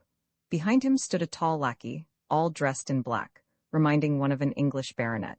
Whenever His Eminence turned about in his direction, he would respectfully lift his faded silk hat. Following the departure of His Eminence, I was surrounded by a merry group of friends, with whom I had filled the spare rooms of my palace for the purpose of alleviating my loneliness and ennui. Toppy looked proud and happy. He was so satiated with blessings that he fairly bulged. The artists, decorators, and others, whatever you call them, were greatly impressed by the cardinal's visit, and spoke with much glee of the remarkable expression of his face and the grandeur of his manner. The Pope himself. But when I remarked with the naivete of a redskin that he reminded me of a monkey, the shrewd canails burst into loud laughter, and one of them immediately sketched a portrait of Cardinal X in a cage. I am not a moralist to judge other people for their petty sins. They will get what is due them on their judgment day, and I was much pleased by the cleverness of the laughing beasts. They do not appear to have much faith in love for one's fellow beings, and if I should rummage about among their drawings, I would probably find a pretty good sketch of the ass Wondergood. I like that. I find relief in communion with my little, pleasant sinners, from the babbling of the great and disagreeable saints, whose hands are covered with blood. Then Toppy asked me, and how much does he want? He wants all. Toppy said with determination, don't you give him all. He promised to make me a prelate, but, all the same, don't you give him all. One should save his money. Every day I have unpleasant experiences with Toppy. People are constantly foisting counterfeit coin on him. When they first gave him some, he was greatly perturbed and was impressed with what I said to him. You really astonish me, Toppy, I said. It is ridiculous for an old devil like you to accept counterfeit money from human beings and allow yourself to be fooled. You ought to be ashamed of yourself, Toppy. I fear you will make a beggar of me. Now, however, Toppy, entangled in the mesh of the counterfeit and the genuine, seeks to preserve both the one and the other. He is quite clever in money matters, and the cardinal tried in vain to bribe him. Toppy, a prelate? But the shaven monkey does really want my 3 billions. Apparently the belly of the Holy See is rumbling with hunger. I gazed long at the well-executed caricature of the cardinal, and the longer I gazed, the less I liked it. No, there was something missing. The artist had sensed the ridiculous pretty well, but I do not see that fire of spite and malice which is in constant play beneath the grey ashes of terror. The bestial and the human is here, but it is not molded into that extraordinary mask which, now that a long distance separates me from the cardinal, and I no longer hear his heavy laughter, is beginning to exercise a most disagreeable influence over me. Or is it because the extraordinary is inexpressible through pencil? In reality, he is a cheap rascal, no better than a plain pickpocket, and told me nothing new. He is human enough and wise enough to cultivate that contemptuous laughter of his at the expense of the rational. But he revealed himself to me, and do not take offense at my American rudeness, dear Rita. Somewhere behind his broad shoulders, cringing with terror, there gleamed also your dear countenance. It was like a dream, you understand. It was as if someone were strangling you, and you, in stifled voice, cried to heaven, "Murder? Police? Ah, you do not know that third, which is neither life nor death, and I know who it was that was strangling you with his bony fingers. But do I know? Oh, laugh at him who is laughing at you, comrade. I fear your turn is coming to have some fun at my expense. Do I know? I came to you from the innermost depths, merry and serene, blessed in the consciousness of my immortality, and I am already hesitating. I am already trembling before this shaven monkey's face, which dares to express its own low horror in such audaciously grand style. Ah, I have not even sold my immortality. I have simply crushed it in my sleep, as does a foolish mother her newborn babe. It has simply faded beneath your sun and rains. It has become a transparent cloth without design, unfit to cover the nakedness of a respectable gentleman. This reeking wondergood swamp in which I am submerged to my eyes envelops me with mire, befogs my consciousness, and stifles me with the unbearable odors of decay. When do you usually begin to decay, my friend? On the second, the third day, or does it depend upon the climate? I am already in the process of decay, and I am nauseated by the odor of my entrails. Or are you so used to the work of the worms that you take it for the elevation of thought and inspiration? My God, I forgot that I may have some fair readers, too. I most humbly beg your pardon, worthy folk, for this uncalled-for discussion of odors. I am a most unpleasant conversationalist, milady, and as a perfumer I am worse. No, still worse. I am a disgusting mixture of Satan and an American bear, and I know not how to appreciate your good taste. No, I am still Satan. I still know that I am immortal, and when my will shall command me I will strangle myself with my own bony fingers. But if I should forget, then I shall distribute my wealth among the poor, and with you, my friend, shall crawl up to the old shaven monkey. I shall cling with my American face to his soft slipper, emitting blessings. I shall weep. I shall rave with horror. Save me from death.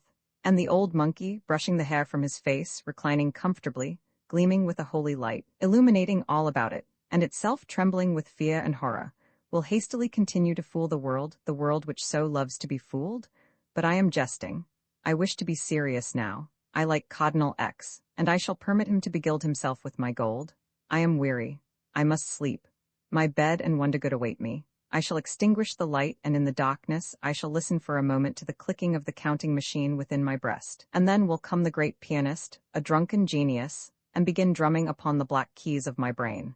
He knows everything and has forgotten everything, this ingenious drunkard, and confuses the most inspiring landscapes with a swamp. That is a dream. Roman 2 February 22. Rome, Villa Orsini. Magnus was not at home. I was received by Maria. A glorious peace has suddenly descended upon me. In wondrous calm I breathe at this moment. Like a schooner, its sails lowered, I doze in the midday heat of the slumbering ocean. Not a stir, not a ripple. I fear to move or to open wide my eyes, dazzled by the rays of the sun. I breathe silently, and I would not rouse the slightest wave upon the boundless smoothness of the sea, and quietly I lay down my pen. February 23, Villa Orsini. Thomas Magnus was not at home, and to my great surprise, I was received by Maria. I do not suppose you would be interested in how I greeted her and what I mumbled in the first few moments of our meeting. I can only say that I mumbled, and that I felt a strong impulse to laugh. I could not lift my eyes to gaze upon Maria until my thoughts cast off their soiled garb and donned clean attire. As you see, I did not lose consciousness altogether, but in vain did I take these precautions. That Tatcha did not follow. Maria's gaze was clear and simple, and it contained neither searching, penetrating fire nor fatal forgiveness. It was calm and clear, like the sky of the Campagna, and, I do not know how it happened, it penetrated my entire being. She met me in the garden. We sat down by the gate, from which vantage point we had a good view of the Campagna. When you gaze at the Campagna, you cannot prattle nonsense. No, it was she who gazed at the Campagna, and I gazed into her eyes, clear to the seventh sky, where you end the count of your heavens. We were silent, or, if you regard the following as conversation, we spoke. Are those mountains? Yes, those are the mountains of Albania. And there is Tivoli. She picked out little white houses in the distance and pointed them out to me, and I felt a peculiar calm and joy in Maria's gaze. The suspicious resemblance of Maria to the Madonna no longer troubled me. How can I possibly be troubled by the fact that you resemble yourself? And came a moment when a great peace of mind descended upon me. I have no words of comparison whereby to reveal to you that great and bright calm. I am forever conjuring up before me that accursed schooner with its lowered sails, on which I never really sailed, for I am afraid of seasickness.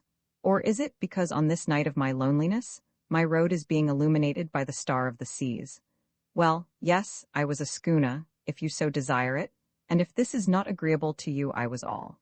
Besides, I was nothing. You see what nonsense emerges out of all this talk when Wondergood begins to seek words and comparisons. I was so calm that I even soon began to gaze into Maria's eyes. I simply believed them. This is deeper than mere gazing. When necessary, I shall find those eyes again. In the meantime, I shall remain a schooner with sails lowered. I shall be all, and I shall be nothing. Only once did a slight breeze stir my sails, but only for a moment. That was when Maria pointed out the Tiberian road to me, cutting the green hills like a white thread, and asked whether I had ever traversed it before. Yes, occasionally, signorina. I often gaze upon this road and think that it must be extremely pleasant to traverse it by automobile. Have you a swift car, signor? Oh yes, signorina, very swift. But those? I continued in gentle reproach, who are themselves limitless distances and endlessness, are in no need of any movement. Maria and an automobile? A winged angel entering a trolley car for the sake of speed, a swallow riding on a turtle, an arrow on the humpy back of a hod carrier. Ah, all comparisons lie. Why speak of swallows and arrows? Why speak of any movement for Maria, who embraces all distances? But it is only now that I thought of the trolley and the turtle. At that time I felt so calm and peaceful, I was deep in such bliss that I could think of nothing except that countenance of eternity and undying light. A great calm came upon me on that day, and nothing could disturb my endless bliss. It was not long before Thomas Magnus returned, and a flying fish, gleaming for a moment above the ocean, could no more disturb its blue smoothness than did Magnus disturb me. I received him into my heart. I swallowed him calmly, and felt no heavier burden in my stomach than a whale does after swallowing a herring. It was gratifying to find Magnus hospitable and merry. He pressed my hand, and his eyes were bright and kind. Even his face seemed less pale and not as weary as usual. I was invited to breakfast. Lest it worry you, let me say right now that I remained until late in the evening. When Maria had retired, I told Magnus of the visit of Cardinal X. His merry face darkened slightly, and in his eyes appeared his former hostile flame. Cardinal X. He came to see you. I narrated to him in detail my conversation with the shaven monkey, and remarked that he had impressed me as a scoundrel of no small caliber.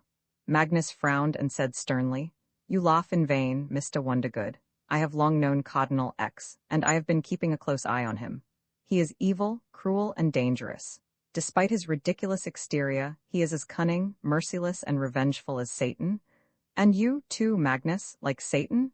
This blue-faced, shaven orangutan, this caressing gorilla, this monkey cavorting before a looking-glass. But I have exhausted my capacity for insult." Magnus' remark fell like a stone to the bottom of my bliss. I listened further. His flirting with the socialists, his jokes at the expense of Galileo, are all lies. Just as the enemies of Cromwell hanged him off to his death, so would Cardinal X burn the bones of Galileo with immense satisfaction. To this day, he regards the movement of the earth as a personal affront. It is an old school, Mr. Wondergood. He will stop at nothing to overcome obstacles, be it poison or murder, which he will take care to attribute to the misfortune of accident. You smile, but I cannot discuss the Vatican smilingly, not so long as it contains such, and it will always produce someone like Cardinal X. Look out, Mr. Wondergood. You have landed within the sphere of his vision and interests, and let me assure you that scores of eyes are now watching you, perhaps me too. Be on your guard, my friend. Magnus was quite excited. Fervently I shook his hand. Ah, Magnus, but when will you agree to help me? But you know that I do not like human beings. It is you who loves them, Mr. Wondergood, not I. A gleam of irony appeared in his eyes. The Cardinal says that it is not at all necessary to love people in order to be happy.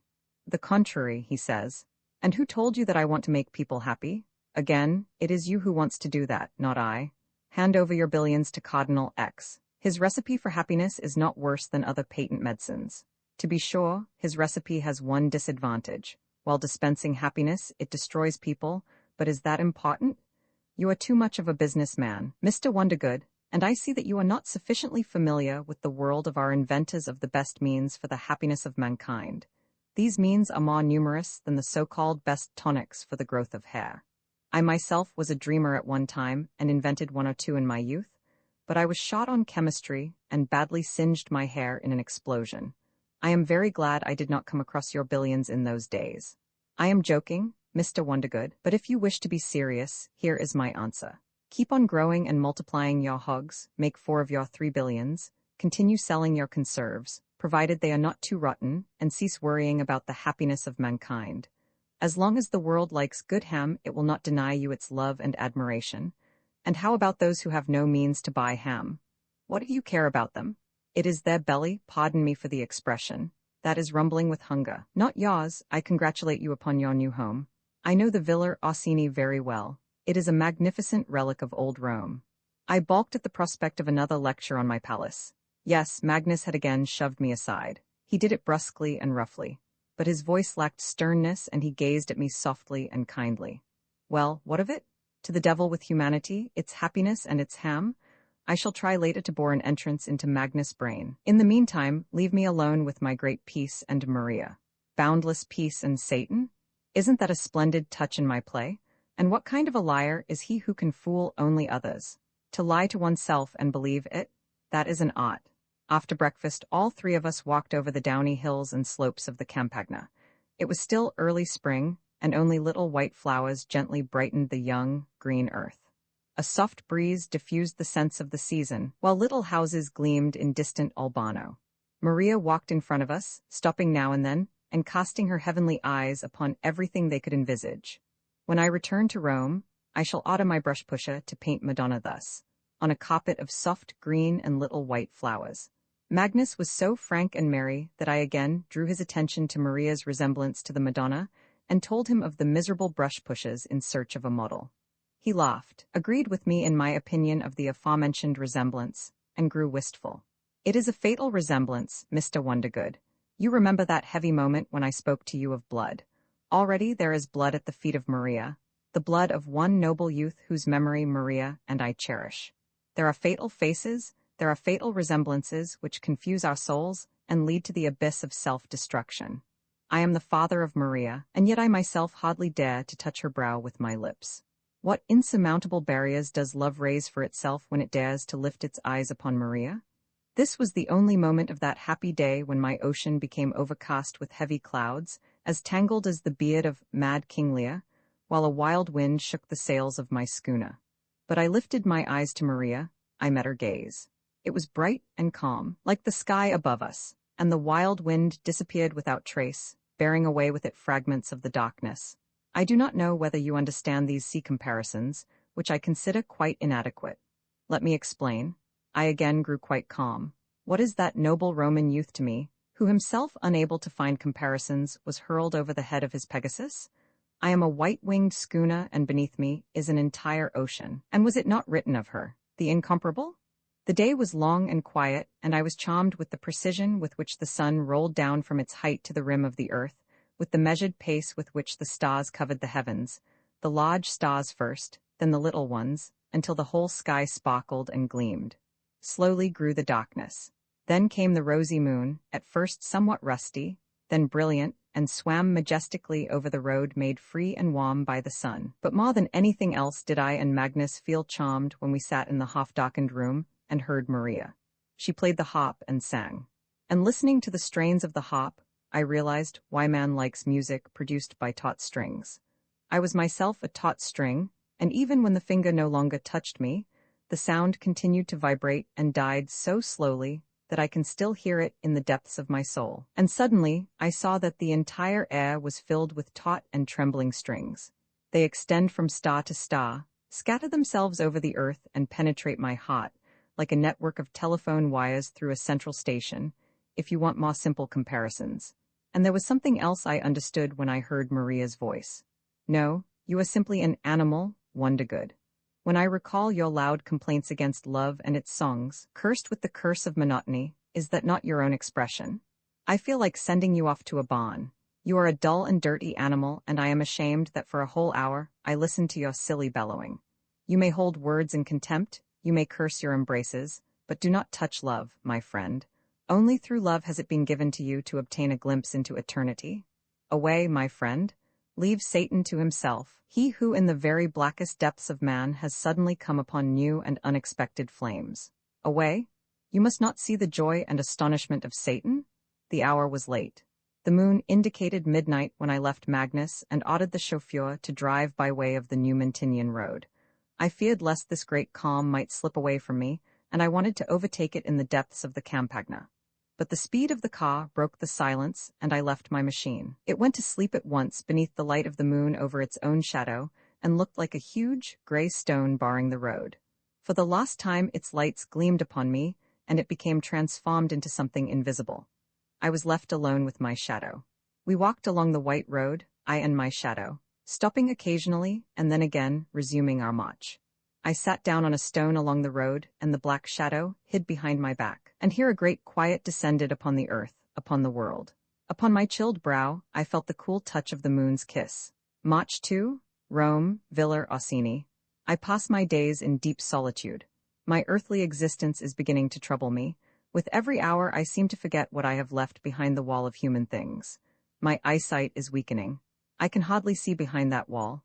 The shadows behind it scarcely move, and I can no longer distinguish their outline. With every second my sense of hearing grows duller. I hear the quiet squeak of a mouse, fussing beneath the floor, but I am deaf to the thunders rolling above my head. The silence of delusion envelops me, and I desperately strain my ears to catch the voices of frankness. I left them behind that impenetrable wall. With each moment truth flees from me. In vain, my words try to overtake it.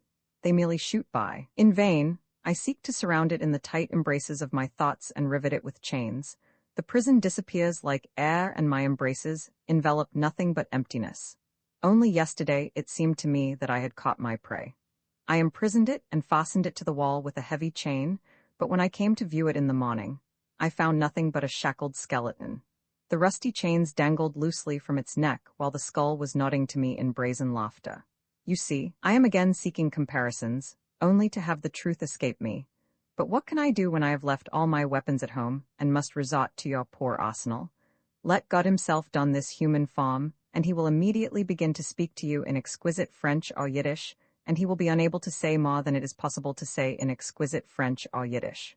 God, and I am only Satan, a modest, careless, human devil? Of course, it was careless of me, but when I looked upon your human life from beyond wait. You and I have just been caught in a lie, old man. When I said from beyond you understood at once, it must have been very far away. Yes, you may have already determined, perhaps, the approximate number of miles. Have you not at your disposal a limitless number of zeros? Ah, it is not true. My beyond is as close as your here, and is no further away than this very spot. You see what nonsense, what a lie you and I are pirouetting about.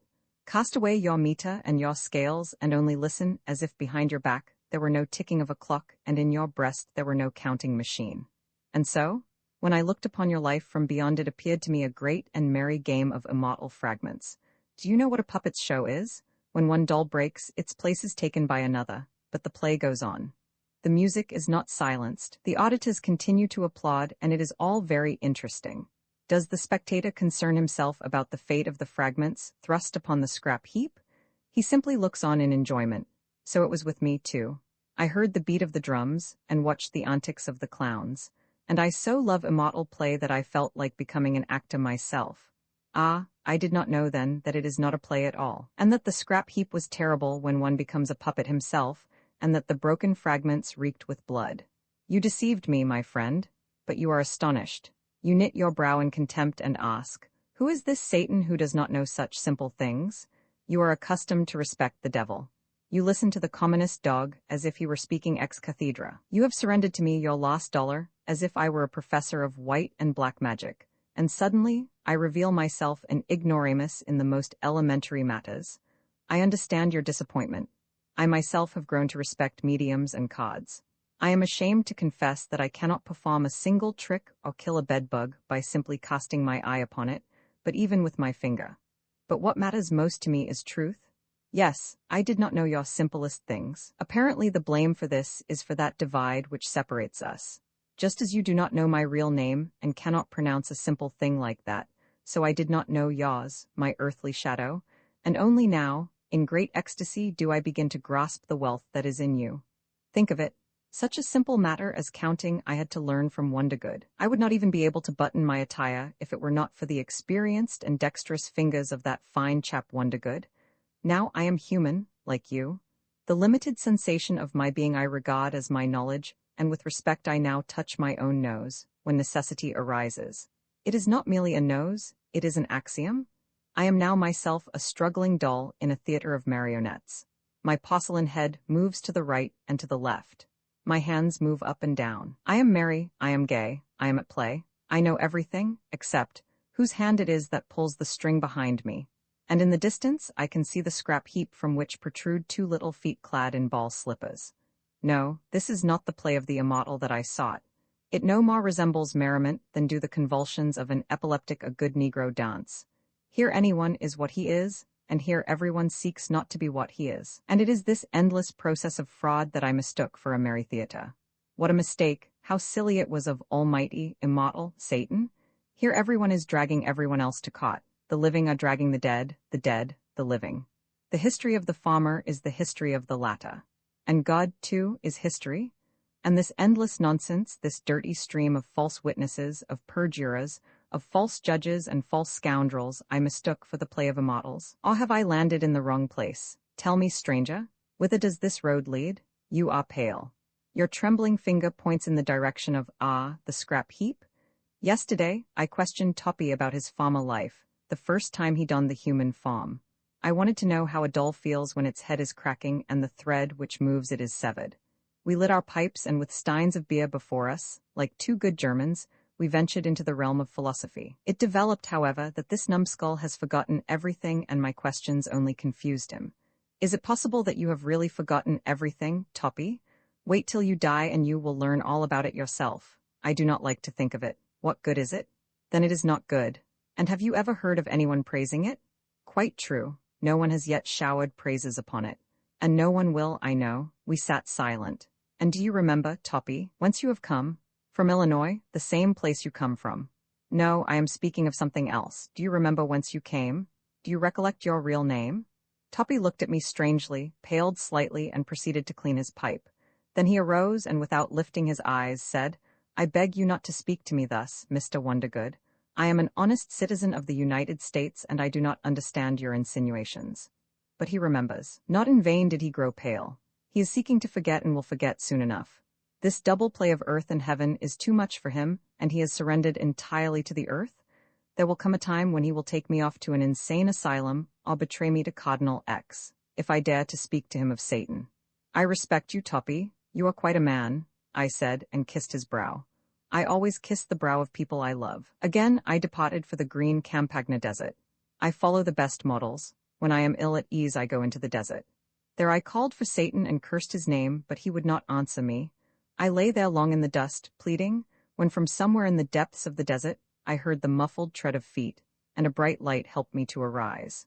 And again, I saw the Eden I had left behind, its green tents and unfading sunrise, its quiet lights upon the placid waters. And again I heard the silent murmurs of lips born of immaculate conception, while toward my eyes I saw approaching truth. And I stretched out my hands to her and pleaded, "Give me back my liberty." "Maria?" "Who called? Maria?" Satan again departed, the lights upon the placid waters were extinguished, and truth, frightened, disappeared. And again I sit upon the earth wearing my human form and gazing dully upon the painted world. And on my knees rested my shackled hands. Maria, it is painful for me to admit that all this is really an invention. The coming of Satan with his light and ringing step, the gardens of Eden and my shackled hands. But I needed your attention, and I could not get it without these gardens of Eden and these chains, the two extremes of your life. The gardens of Eden, how beautiful. Chains, how terrible. Moreover, all this talk is much more entertaining than merely squatting on a hill, cigar in one's free hand, thinking lazily and yawning while awaiting the arrival of the chauffeur. And as far as Maria is concerned, I brought her into the situation because from afar I could see the black cypress trees above the Magnus home. An involuntary association of ideas, you understand. Can a man with such sight really see Satan? Can a person of such dull ear hear the so-called murmurs born of immaculate conception? Nonsense. And please, I beg of you, call me just Wondergood. Call me just Wondergood until the day when I crack my skull open with that plaything which opens the most narrow door into limitless space. Call me just Henry Wondergood of Illinois. You will find that I will respond promptly and obligingly. But if, someday, you should find my head crushed, examine carefully its fragments. There, in red ink, will be engraved the proud name of Satan. Bend thy head, in reverence, and bow to him. But do not do me the honor of accompanying my fragments to the scrap heap. One should never bow so respectfully to chains cast off. March 9, 1914. Rome, Villa Orsini. Last night I had an important conversation with Thomas Magnus. When Maria had retired, I began as usual to prepare to return home, but Magnus detained me. "Why go, Mr. Wondergood? Stay here for the night. Stay here and listen to the barking of Mars." For several days, dense clouds had been gathering over Rome, and a heavy rain had been beating down upon its walls and ruins. This morning I read in a newspaper a very portentous weather bulletin. Cielo nuvolo, il vento forte e ma molto agitato. Toward evening, the threat turned into a storm, and the enraged sea hurled across a range of 90 miles its moist odors upon the walls of Rome. And the real Roman sea, the billowy Campagna, sang forth with all the voices of the tempest like the ocean, and at moments it seemed that its immovable hills, its ancient waves, long evaporated by the sun, had once more come to life and moved forward upon the city walls. Mad Mars, this creator of terror and tempest, flew like an arrow across its wide spaces, crushed the head of every blade of grass to the ground, sighed and panted and hurled heavy gusts of wind into the whining cypress trees. Occasionally, he would seize and hurl the nearest objects he could lay his hands upon. The brick roofs of the houses shook beneath his blows, and their stone walls roared, as if inside the very stones the imprisoned wind was gasping and seeking an escape. We listened to the storm all evening. Maria was calm, but Magnus was visibly nervous, constantly rubbed his white hands and listened intently to the antics of the wind, to its murderous whistle, its roar and its signs, its laughter and its groans. The wild-haired artist was cunning enough to be slayer and victim, to strangle and to plead for mercy at one and the same time. If Magnus had the moving ears of an animal, they would have remained immovable. His thin nose trembled, his dim eyes grew dark, as if they reflected the shadows of the clouds, his thin lips were twisted into a quick and strange smile. I, too, was quite excited. It was the first time since I became human I had heard such a storm, and it raised in me a white terror. Almost with the horror of a child I avoided the windows, beyond which lay the night. Why does it not come here, I thought. Can the window pane possibly keep it out if it should wish to break through? Someone knocked at the iron gates several times, the gates at which I and Toppy once knocked for admission. "That is my chauffeur, who has come to fetch me," said I. "We must admit him." Magnus glanced at me from the corner of his eye and remarked sadly, "There is no road on that side of the house. There is nothing but field there. That is Mad Mars who is begging for admittance." And as if he had actually heard his words, Mars broke out into laughter and disappeared whistling, but the knocking was soon resumed. It seemed as if someone were tearing off the iron gates, and several voices, shouting and interrupting each other, were anxiously speaking. An infant was heard weeping. "Those must be people who have lost their way. You hear, an infant? We must open the gates." Well, we'll see, said Magnus angrily. I will go with you, Magnus. Sit still, Wondergood. This friend of mine here is quite enough. He quickly drew that revolver from the table drawer, and with a peculiar expression of love and even gentleness, he grasped it in his broad hand and carefully hid it in his pocket. He walked out, and we could hear the cry that met him at the gate. On that evening, I somehow avoided Maria's eyes, and I felt quite ill at ease when we were left alone. And suddenly, I felt like sinking to the floor and kneeling before her so that her dress might touch my face. I felt as if I had hair on my back, that sparks would at any moment begin to fly if someone were to touch it, and that this would relieve me. Thus, in my mind, I moved closer and closer to her. When Magnus returned and silently put the revolver back into the drawer, the voices at the door had ceased and the knocking, too. "Who was that?" asked Maria. Magnus angrily shook off the drops of rain upon his coat. "Crazy Mars? Who else did you expect? But I thought I heard you speak to him?" I jested, trying to conceal the shiver produced by the cold brought in by Magnus. Yes, I told him it was not polite to drag about with him such suspicious company. He excused himself and said he would come no more. Magnus laughed and added, "I am convinced that all the murderers of Rome and the Campagna are tonight threatening to ambush people and hugging their stilettos as if they were their sweethearts." Again came a muffled and timid knock. "Again?" cried Magnus angrily, as if Mad Mars had really promised to knock no more, but the knock was followed by the ring of a bell. It was my chauffeur. Maria retired while I, as I have already said, had been invited by Magnus to remain overnight, to which I agreed, after some hesitation. I was not at all taken by Magnus and his revolver, and still less was I attracted by the silly darkness. The kind host himself went out to dismiss the chauffeur. Through the window, I could see the bright lights of the lanterns of the machine, and for a moment I yearned to return home to my pleasant sinners, who were probably imbibing their wine at that moment in expectation of my return. Ah, I have long since abandoned philanthropy, and am now leading the life of a drunkard and a gambler. And again, as on that first night, the quiet little white house, this soul of Maria, looked terrible and suspicious. This revolver, these stains of blood upon the white hands, and maybe there are more stains like these here. But it was too late to change my mind. The machine had gone, and Magnus, by the light, had not a blue, but a very black and beautiful beard, and his eyes were smiling pleasantly. In his broad hand he carried not a weapon, but 2 bottles of wine, and from afar he shouted merrily, "On a night like this there is but one thing to do, to drink wine." Even Mars, when I spoke to him, looked drunk to me, the rogue. "Your glass, Mr. Wondergood."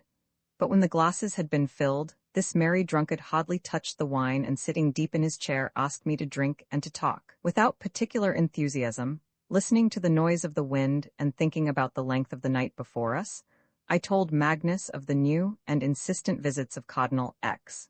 It seemed to me that the Cardinal had actually put spies on my trail, and what is more strange, he has managed to gain quite an influence over the unbribable Toppy. Toppy is still the same devoted friend of mine, but he seems to have grown sad, goes to confessional every day, and is trying to persuade me to accept Catholicism. Magnus listened calmly to my story, and with still greater reluctance, I told him of the many unsuccessful efforts to open my purse, of the endless petitions, badly written, in which the truth appears to be falsehood because of the bosom monotony of tears, bows, and naive flattery, of crazy inventors, of all sorts of people with hasty projects, gentlemen who seek to utilize as quickly as possible their temporary absence from jail, of all this hungry mass of humanity aroused by the smell of weakly protected billions. My secretaries. There are 6 of them now, hardly manage to handle all this mess of tears on paper, and the madly babbling fools who fill the doors of my palace. I fear that I will have to build me an underground exit. They are watching me even at nights. They are aiming at me with picks and shovels, as if they were in the Klondike. The nonsense published by these accursed newspapers about the billions, I am ready to give away to every fool displaying a wound in his leg, or an empty pocket, has driven them out of their senses. I believe that some night they will divide me into portions and eat me. They are organizing regular pilgrimages to my palace, and come with huge bags. My ladies, who regard me as their property, have found for me a little Dante Inferno, where we take daily walks in company with the society that storms my place. Yesterday, we examined an old witch whose entire worth consists in the fact that she has outlived her husband, her children, and her grandchildren, and is now in need of snuff. And some angry old man refused to be consoled, and even would not take any money until all of us had smelled the old putrid wound in his foot. It was indeed a horrible odor. This cross old fellow is the pride of my ladies, and like all favorites, he is capricious and temperamental. And are you tired of listening to me, Magnus? I could tell you of a whole flock of ragged fathers, hungry children, green and rotten like certain kinds of cheese, of noble geniuses who despise me like a Negro, of clever drunkards with merry, red noses. My ladies are not very keen on drunkards, but I love them better than any other kind of goods. And how do you feel about it, Signor Magnus? Magnus was silent. I too was tired of talking.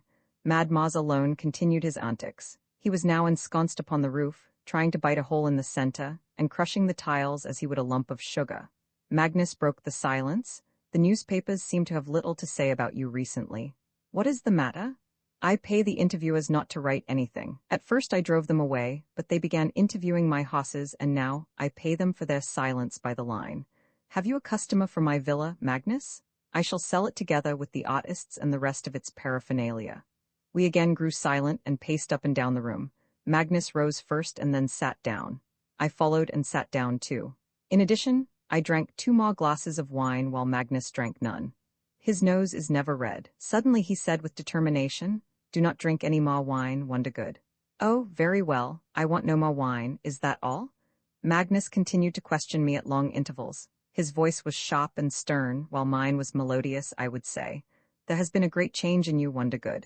"Quite possible, thank you, Magnus. There used to be more life in you, now you rarely jest. You have become very morose, Wondergood. Oh, you have even grown thin and your brow is sallow. Is it true that you get drunk every night in the company of your friends?" "It seems so." "That you play cards, squander your gold, and that recently someone had been nearly murdered at your table?" "I fear that is true. I recollect that one gentleman actually tried to pierce another gentleman with his fork. And how do you know all about that?" He replied sternly and significantly. "Toppy was here yesterday. He wanted to see Maria, but I myself received him. With all due respect to you, Wondergood, I must say that your secretary is unusually stupid." I acquiesced coldly. "You are quite right. You should have driven him out." I must say for my part that my last 2 glasses of wine evaporated from me at the mention of Maria's name, and our attempted conversation was marked by continued evaporation of the wine I drank, like perfume out of a bottle. I have always regarded wine as unreliable matter. We found ourselves again listening to the storm, and I remarked, "The wind seems to be growing more violent, Signor Magnus." "Yes, the wind seems to be growing more violent, Mr. Wondergood, but you must admit that I warned you beforehand, Mr. Wondergood." "Of what did you warn me beforehand, Signor Magnus?" He seized his knees with his white hands and directed upon me the gaze of a snake charmer. Ah, he did not know that I myself had extracted my poisoned teeth and was quite harmless, like a mummy in a museum. Finally, he realized that there was no use beating about the bush, and came straight to the point. "I warned you in regard to Maria," he said slowly, with peculiar insinuation. "You remember that I did not desire your acquaintance and expressed it plainly enough? You have not forgotten what I told you about Maria, of her fatal influence upon the soul, but you were bold and insistent, and I yielded. And now you ask us, me and my daughter, to view the highly exhilarating spectacle of a gentleman in the process of disintegration, one who asks nothing, who reproaches no one, but can find no solace until everyone has smelled his wound. I do not want to repeat your expression, Mr. Wondergood. It has a bad odor. Yes, sir, you have spoken quite frankly of your neighbors, and I am sincerely glad you have finally abandoned this cheap play at love and humanity. You have so many other pastimes. I confess, however, that I am not at all overjoyed at your intention of presenting to us the sediment of a gentleman. It seems to me, sir, that you made a mistake in leaving America and your canning business. Dealing with people requires quite a different sort of ability." He laughed. He was almost driving me out, this little man, and I, who write my I in a supercapital, I listened to him humbly and meekly. It was divinely ridiculous. Here is another detail for those who love the ridiculous. Before his tirade began, my eyes and the cigar between my teeth were quite bravely and nonchalantly directed toward the ceiling, but they changed their attitude before he had finished. To this very moment, I feel the taste of that miserable dangling, extinguished cigar. I was choking with laughter. That is, I did not yet know whether to choke with laughter or with wrath, or, without choking at all, to ask him for an umbrella and leave. Ah, he was at home. He was on his own ground, this angry, black-bearded man. He knew how to manage himself in this situation, and he sang a solo, not a duet, like the inseparable Satan of Eternity and Wondergood of Illinois. Sir, I said with dignity, there seems to be a sad misunderstanding here. You see before you Satan in human form, you understand? He went out for an evening stroll and was lost in the forest, sir, in the forest. Won't you be good enough, sir, to direct him to the nearest road to eternity? Thank you. So I thought myself. Farewell? Of course, I really did not say that. I was silent and gave the floor to Wondergood. And this is what that respectable gentleman said, dropping his wet, dead cigar. The devil take it? You are quite right, Magnus. Thank you, old man. Yes, you won me quite honestly, but I preferred to play a lone hand. Now I am a bankrupt and at your mercy. I shall have no objection if you should order the removal of the sediment of the gentleman. I thought that without waiting for a stretcher, Magnus would simply throw the sediment out of the window, but his generosity proved quite surprising. He looked at me with pity and even stretched out his hand. You are suffering very much, Mr. Wondergood? A question quite difficult to answer for the celebrated duet. I blinked and shrugged my shoulders. This appeared to satisfy Magnus, and for a few moments we were both silent. I do not know of what Magnus was thinking. I thought of nothing. I simply examined with great interest the walls, the ceiling, books, pictures, all the furnishings of this human habitation. I was particularly absorbed in the electric light upon which I fixed my attention. Why does it burn and give light? I am waiting for your answer, Mr. Wondergood. So he was really expecting me to reply? Very well. It's very simple, Magnus, you won me, I admit. Tomorrow Toppy will pack my trunks and I shall go back to America to resume my business. And the Cardinal? What Cardinal? Ah, yes, Cardinal X. And my billions, I remember. But don't gaze at me in such astonishment, Magnus, I am sick of it. What are you sick of, Mr. Wondergood? 6 secretaries. Brainless old women, snuff, and my Dante Inferno, where they take me for my walks. Don't look at me so sternly, Magnus. Probably one could have made better wine out of my billions, but I managed to produce only sour beer. Why did you refuse to help me? Of course, you hate human beings, I forgot, but you love them. What shall I say, Magnus? No, I am rather indifferent to them. Don't look at me so pityingly. By God, it isn't worth it. Yes, I am indifferent to them. There were, and there will be so many of them that it isn't really worthwhile. So I am to conclude that you lied. Look not at me but at my packed trunks. No, I did not lie, not entirely. You know, I wanted to do something interesting for the sake of amusement, and so I let loose this emotion. So it was only play? I blinked again and shrugged my shoulders. I liked this method of reply to complex questions.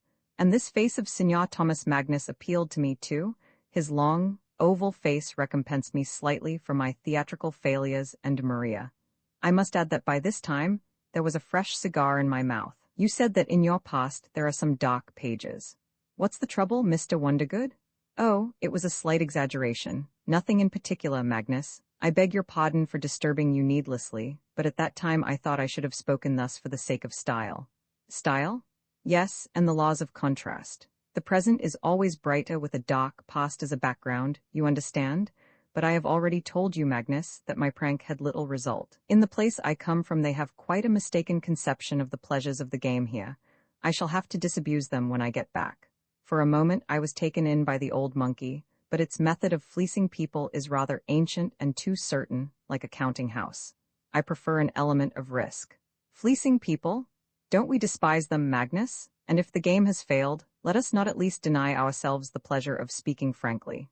I am very glad, but I am tired of this prattle, and with your permission, I will take another glass of wine. There was not even the resemblance of a smile on Thomas Magnus' face. I mentioned the smile for the sake of style. We passed the next half-hour in silence, broken only by the shrieks and yells of Mad Moz and the even pacing of Magnus. With his hands behind him, and disregarding me entirely, he paced the room with even step. 8 steps forward, 8 steps backward. Apparently he must have been in jail at one time and for quite a while, for he had the knack of the experienced prisoner of creating distances out of a few meters. I permitted myself to yawn slightly, and thus drew the attention of my host back to myself. But Magnus kept quiet for another moment, until the following words rang out through the air, and well nigh hurled me out of my seat. But Maria loves you. Of course, you do not know that? I arose. Yes, that is the truth. Maria loves you. I did not expect this misfortune. I failed to kill you, Mr. Wondergood. I should have done that at the very beginning, and now I do not know what to do with you. What do you think about it? I stretched and, Maria loves me? I once witnessed in Philadelphia an unsuccessful electrocution of a prisoner. I saw at La Scala in Milan, my colleague Mephisto cringing and hopping all over the stage when the supers moved upon him with their crosses. And my silent reply to Magnus was an artistic improvisation of both the first and the second trick. Ah, at that moment I could think of nothing better to imitate. I swear by eternal salvation that never before had I been permeated by so many deadly currents. Never did I drink such bitter wine. Never was my soul seized with such uncontrollable laughter. Now I no longer laugh or cringe like a cheap actor. I am alone, and only my own seriousness can hear and see me. But in that moment of triumph, I needed all my strength to control my laughter, so that I might not deal ringing blows to the face of this stern and honest man hurling the Madonna into the embraces of the devil. Do you really think so? No? Or are you merely thinking of Wondergood, the American, with his goatee and wet cigar between his gold teeth? Hatred and contempt, love and anguish, wrath and laughter. These filled to the brim the cup presented to me. No, still worse, still more bitter, still more deadly. What do I care about the deceived Magnus or the stupidity of his eyes and brain? But how could the pure eyes of Maria have been deceived? Or am I really such a clever Don Juan that I can turn the head of an innocent and trusting girl by a few simple, silent meetings? Madonna, where art thou? Or has she discovered a resemblance between myself and one of her saints like Toppi's? But I do not carry with me a traveling prayer book. Madonna, where art thou? Are thy lips stretching out to mine? Madonna, where art thou? Ah, and yet I cringed like an actor. I sought to stifle in respectful mumbling my hatred and my contempt when this new, suddenly filled me with new confusion and such love, ah, such love. Ah, thought I, has thy immortality, Madonna, echoed the immortality of Satan, and is it now stretching forth this gentle hand to it from the realms of eternity? Thou, who art divine, hast thou recognized a friend in him who has become human? Thou, who art above, dost thou pity him who is below? O Madonna, lay thy hand upon my dark head that I may recognize thee by thy touch. But hear what further transpired that night. I know not why Maria has fallen in love with you. That is a secret of her soul, too much for my understanding.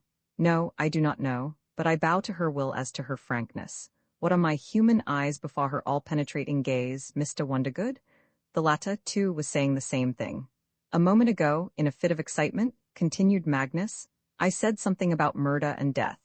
No, Mr. Wondergood, you may rest secure forever. The chosen one of Maria enjoys complete immunity as far as I am concerned. He is protected by more than the law. Her pure love is his armor. Of course, I shall have to ask you to leave us at once, and I believe in your honest intention, Wondergood, to place the ocean between us. But Magnus moved forward towards me and shouted angrily, "Not another word.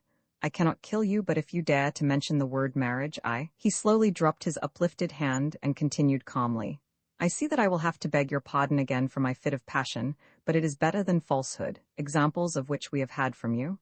Do not defend yourself, Wondergood. It is quite unnecessary. And of marriage let me speak. It will ring less insulting to Maria than it would from your lips. It is quite unthinkable. Remember that. I am a sober realist.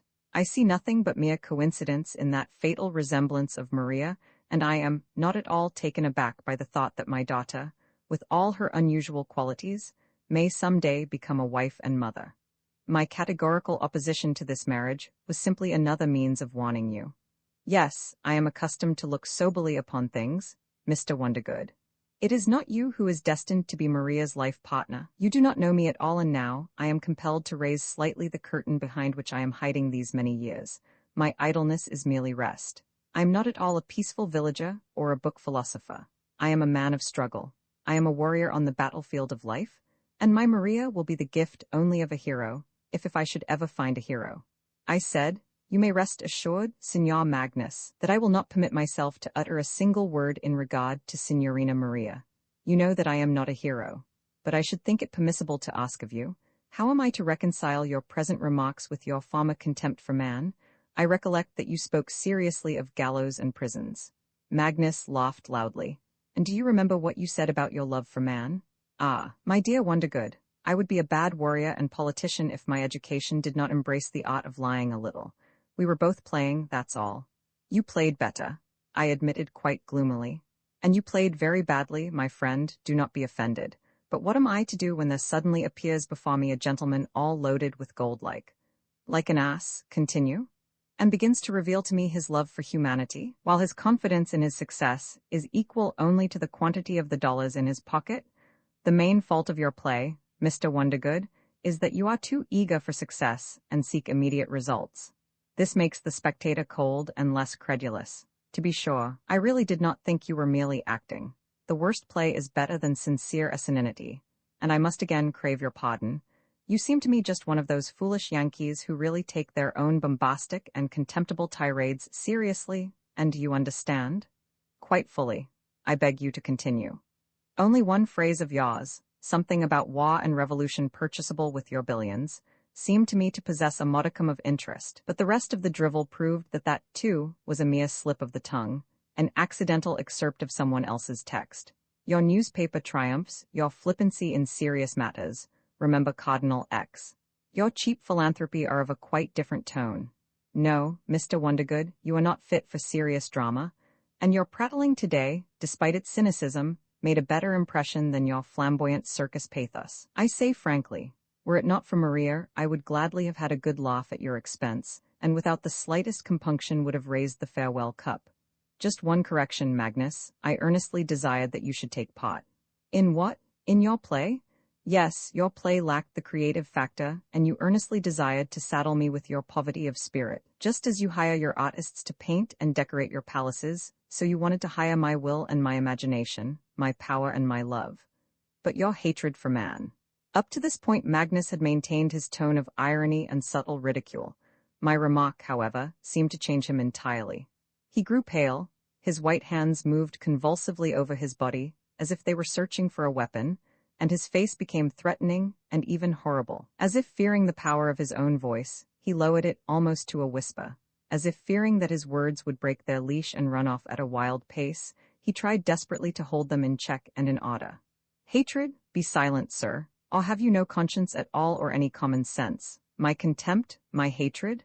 They were my reply, not to your theatrical love, but to your sincere and dead indifference. You were insulting me as a human being by your indifference. You were insulting life by your indifference. It was in your voice, it gleamed savagely out of your eyes, and more than once was I seized by terror, sir, when I pierced deeper the mysterious emptiness of your pupils. If your past has no dark pages, which, as you say, you merely added for the sake of style, then there is something worse than that in it. There are white pages in it, and I cannot read them. Oh, when I look at your eternal cigar, and see your self-satisfied but handsome and energetic face, when I view your unassuming manner, in which the simplicity of the grog shop is elevated to the heights of puritanism, I fully understand your naive game. But I need only meet the pupil of your eye, or its white rim, and I am immediately hurled into a void. I am seized with alarm, and I no longer see either your cigar or your gold teeth, and I am ready to exclaim, "Who are you that you dare to bear yourself with such indifference?" The situation was becoming interesting. Madonna loves me, and this creature is about ready to utter my name at any moment. Is he the son of my father? How could he unravel the great mystery of my boundless indifference? I tried so carefully to conceal it, even from you. Here, shouted Magnus, in great excitement. Again there are two little tears in your eyes, as I have noticed before. They are a lie, Wondergood. There is no source of tears behind them. They have fallen from somewhere above, from the clouds, like dew. Rather laugh. Behind your laughter I see merely a bad man, but behind your tears there are white pages? Or has Maria read them? Without taking his eyes off me, as if fearing that I might run away, Magnus paced the room, finally seating himself opposite me. His face grew dim and his voice seemed tired when he said, "But it seems to me that I am exciting myself in vain. Do not forget, Magnus, that today I myself spoke to you of indifference." He waved his hand wearily and carelessly. "Yes, you did speak, but there is something else involved here, Wondergood. There is nothing insulting in the indifference, but in the other, I sensed it immediately upon your appearance with your billions. I do not know whether you will understand what I mean, but I immediately felt like shouting of hatred and to demand gallows and blood. The gallows is a gloomy thing, but the curious jostling about the gallows, Mr. Wondergood, are quite unbearable. I do not know what they think of our game here in the place you come from, but we pay for it with our lives, and when there suddenly appears before us some curious gentleman in a top hat, cigar in mouth, one feels, you understand, like seizing him by the back of his neck, and he never stays to the end of the performance anyway. Have you, too, Mr. Wondergood, dropped in on us for a brief visit? With what a long sigh I uttered the name of Maria. And I no longer played, I no longer lied, when I replied to this gloomy man. Yes, I have dropped in on you for a brief visit, Signor Magnus. You have guessed right. For certain very valid reasons, I can reveal nothing to you of the white pages of my life, the existence of which behind my leather binding you have likewise guessed. But on one of them was written, Death Departure. That was not a top hat in the hands of the curious visitor, but a revolver, you understand. I look on as long as it is interesting, and after that I make my bow and depart. Let me put it clearer and simpler, out of deference to your realism. In a few days, perhaps tomorrow, I depart for the other world. No, that is not clear enough. In a few days or tomorrow, I shall shoot myself, kill myself with a revolver. I at first planned to aim at my heart, but have decided that the brain would be more reliable.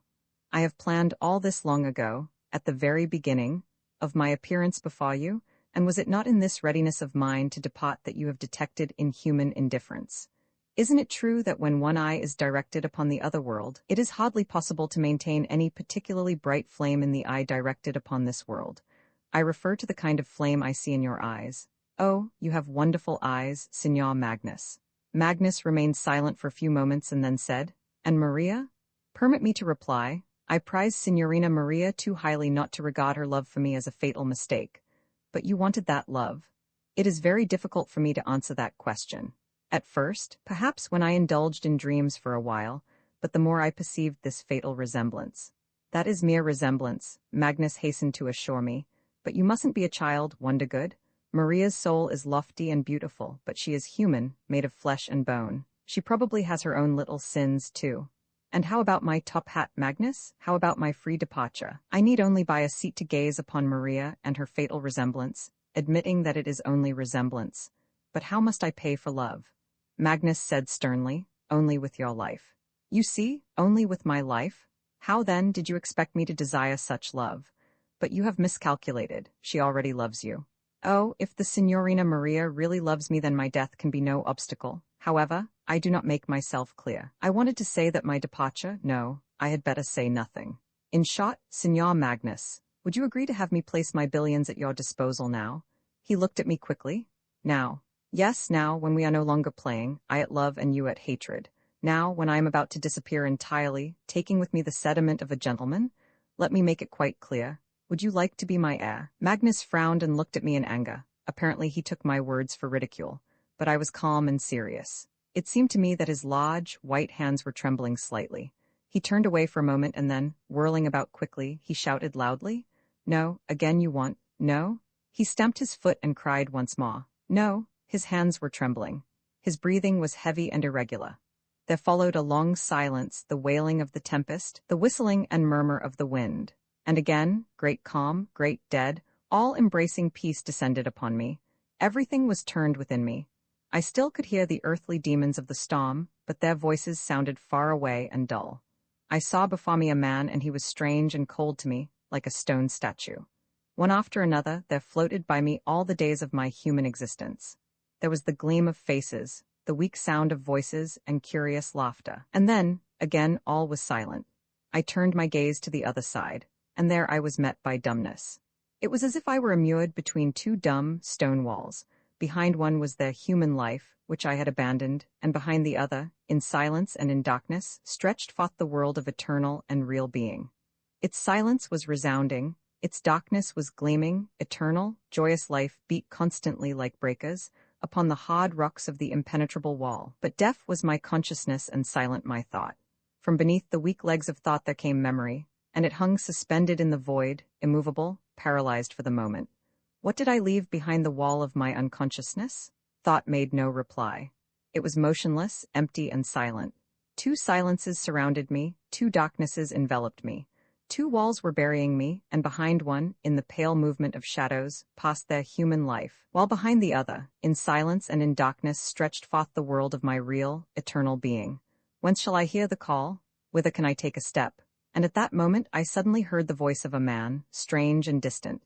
It grew closer and closer, there was a gentle ring in it. It was Magnus speaking. With great effort and concentration I tried to catch the words, and this was what I heard.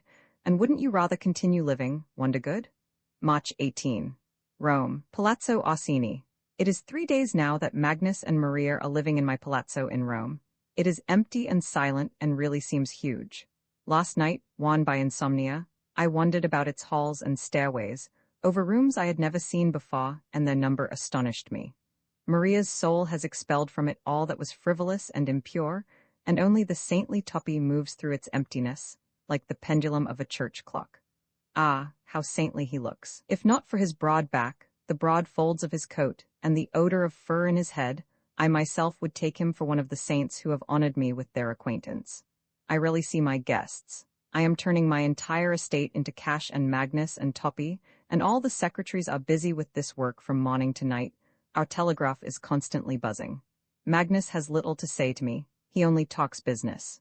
Maria, it seems as if I were avoiding her. I can see her through my window walking in the garden, and this is quite enough for me, for her soul is here and every atom of the air is filled with her breath.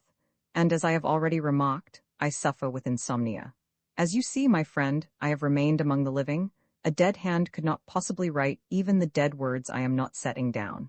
Let us forget the past, as sweethearts would who have just settled their differences. Let us be friends, you and I. Give me your hand, my friend. I vow by eternal salvation that never again will I chase you hence or laugh at you. If I have lost the wisdom of the snake, I have acquired the gentleness of the dove. I am rather sorry that I have driven away my painters and my interviewers. I have no one to inquire whom I resemble with my radiant countenance. I personally feel that I remind one of a powdered darky, who is afraid to rub the powder off with his sleeve, and thus reveal his black skin. Ah, I still have a black skin.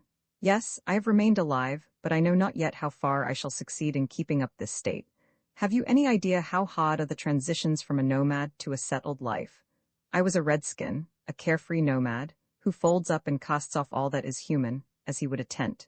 Now I am laying a granite foundation for an earthly home, and I, having little faith, am cold and trembling. Will it be warm when the white snow covers my new home? What do you think, my friend, is the best heating system? I promised Thomas Magnus that night that I would not kill myself. We sealed this agreement with a warm handshake. We did not open our veins nor seal the pact with our blood. We simply said, yes, and that was quite sufficient. As you know, only human beings break agreements. Devils always keep them. You need only recall your hairy heroes and their Spartan honesty. Fortunately, let us call it fortunate, we had set no date. I swear by eternal salvation, I would be a poor king and ruler if, when building a palace, I did not leave for myself a secret exit, a little door, a modest loophole through which wise kings disappear when their foolish subjects rise and break into Versailles. I will not kill myself tomorrow.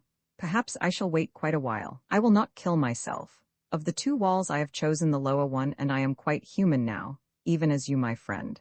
My earthly experiment is not very thrilling as yet, but who knows? This human life may unexpectedly grow quite attractive. Has not Toppy lived to grow gray and to a peaceful end?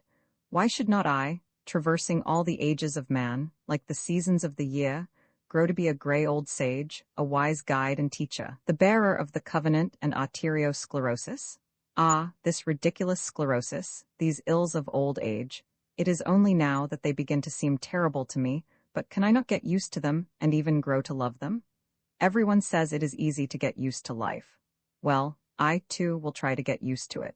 Everything here is so well ordered that after rain comes sunshine and dries him who is wet, if he has not been in too great a hurry to die. Everything here is so well ordered that there is not a single disease for which there is no cure. This is so good.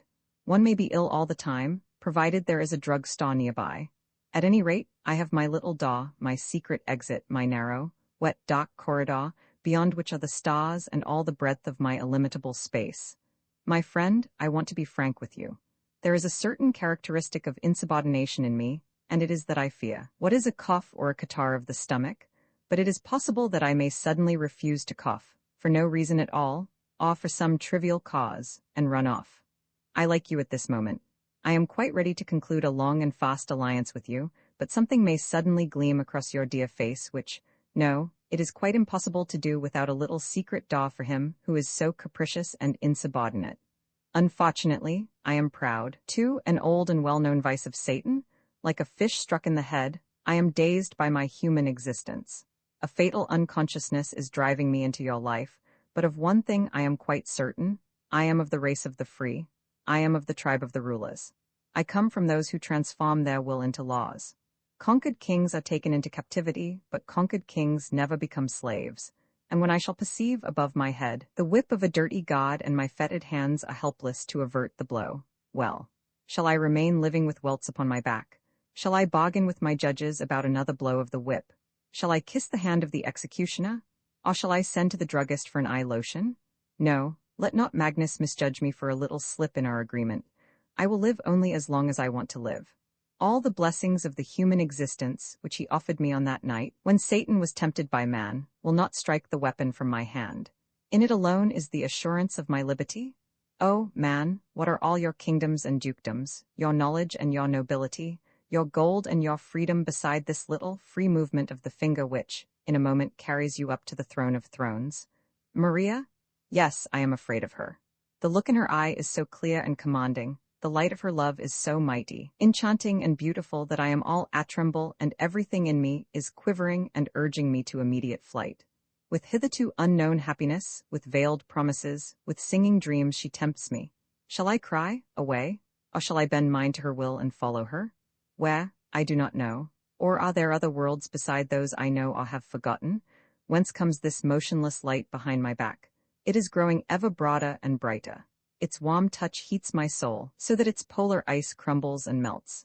But I am afraid to look back. I may see Sodom on fire, and if I look I may turn into stone. Or is it a new sun, which I have not yet seen upon this earth, that is rising behind my back, and I, like a fool, am fleeing from it and bearing my back instead of my breast to it, the low, dumb neck of a frightened animal instead of my lofty brow? Maria, will you give me my revolver? I paid $10 for it, together with the holster. To you I will not give it for a kingdom. Only do not look at me, O Queen, otherwise I will give you everything. The revolver and the holster and Satan himself. March 26. Rome, Palazzo Orsini. It is the 5th night that I do not sleep. When the last light is turned out in my silent palazzo, I quietly descend the stairs, quietly order a machine. Somehow or other, even the noise of my own steps and voice disturb me, and I go for the night into the Campagna. There, leaving the automobile on the road, I wander about until daybreak or sit immovable upon some dark ruins. I cannot be seen at all, and the rare passers-by, perhaps some peasants from Albano, converse quite loudly and without restraint. I like to remain unseen. It reminds me of something I have forgotten. Once, as I sat down on a stone, I disturbed a lizard. It may have been that it lightly moved the grass beneath my feet and disappeared. Perhaps it was a snake? I do not know. But I wanted desperately to become a lizard or a snake, concealed beneath a stone. I am troubled by my large stature, by the size of my feet and arms. They make it very difficult to become invisible. I likewise refrain from looking at my face in the mirror. It is painful to think I have a face, which all can see. Why did I fear darkness so much at the beginning? It is so easy to conceal oneself in it. Apparently all animals experience such subtle shame, fear and worriment, and seek seclusion when they are changing their skin or hide. So, I am changing my skin. Ah, it is the same worthless prattle. The whole trouble is that I have failed to escape Maria's gaze and am, apparently preparing to close the last door, the door I guarded so well. But I am ashamed. I swear by eternal salvation, I feel ashamed, like a girl before the altar. I am almost blushing. Blushing, Satan, no, quiet, quiet, he is not here, quiet. Magnus told her everything. She did not reiterate that she loves me but looked at me and said, "Promise me, you will not kill yourself." The rest was in her gaze. You remember how bright it is, but do not think that I hastily agreed. Like a salamander in the fire, I quickly changed colors. I shall not repeat to you all the flaming phrases I uttered. I have forgotten them, but you remember how bright and serene Maria's gaze is? I kissed her hand and said humbly, "Madam, I do not ask you for 40 days and a desert for contemplation. The desert I will find myself, and a week is quite enough for me to think the matter over. But do give me a week, and please, don't look at me any more otherwise." No, that wasn't what I said. I said it in other words, but it's all the same. I am now changing my skin. It hurts me. I am frightened and ashamed because any crow might see me and come to pick my flesh. What use is there in the fact that there is a revolver in my pocket? It is only when you learn to hit yourself that you can hit a crow. Crows know that, and consequently do not fear tragically bulging pockets. Having become human and descended from above, I have become but half a man. I entered upon this human existence as if into a strange element, but I have not lost myself in it entirely. I still cling with one hand to my heaven and my eyes are still above the surface. But she commands me to accept man in his entirety. Only he is a man who has said, "Never shall I kill myself, never shall I leave life of my own free will." And what about the whip? These cursed cuts upon my back. Pride? Oh, Maria, Maria, how terribly you tempt me. I look into the past of this earth and serious myriads of tragic shadows floating slowly over climes and ages.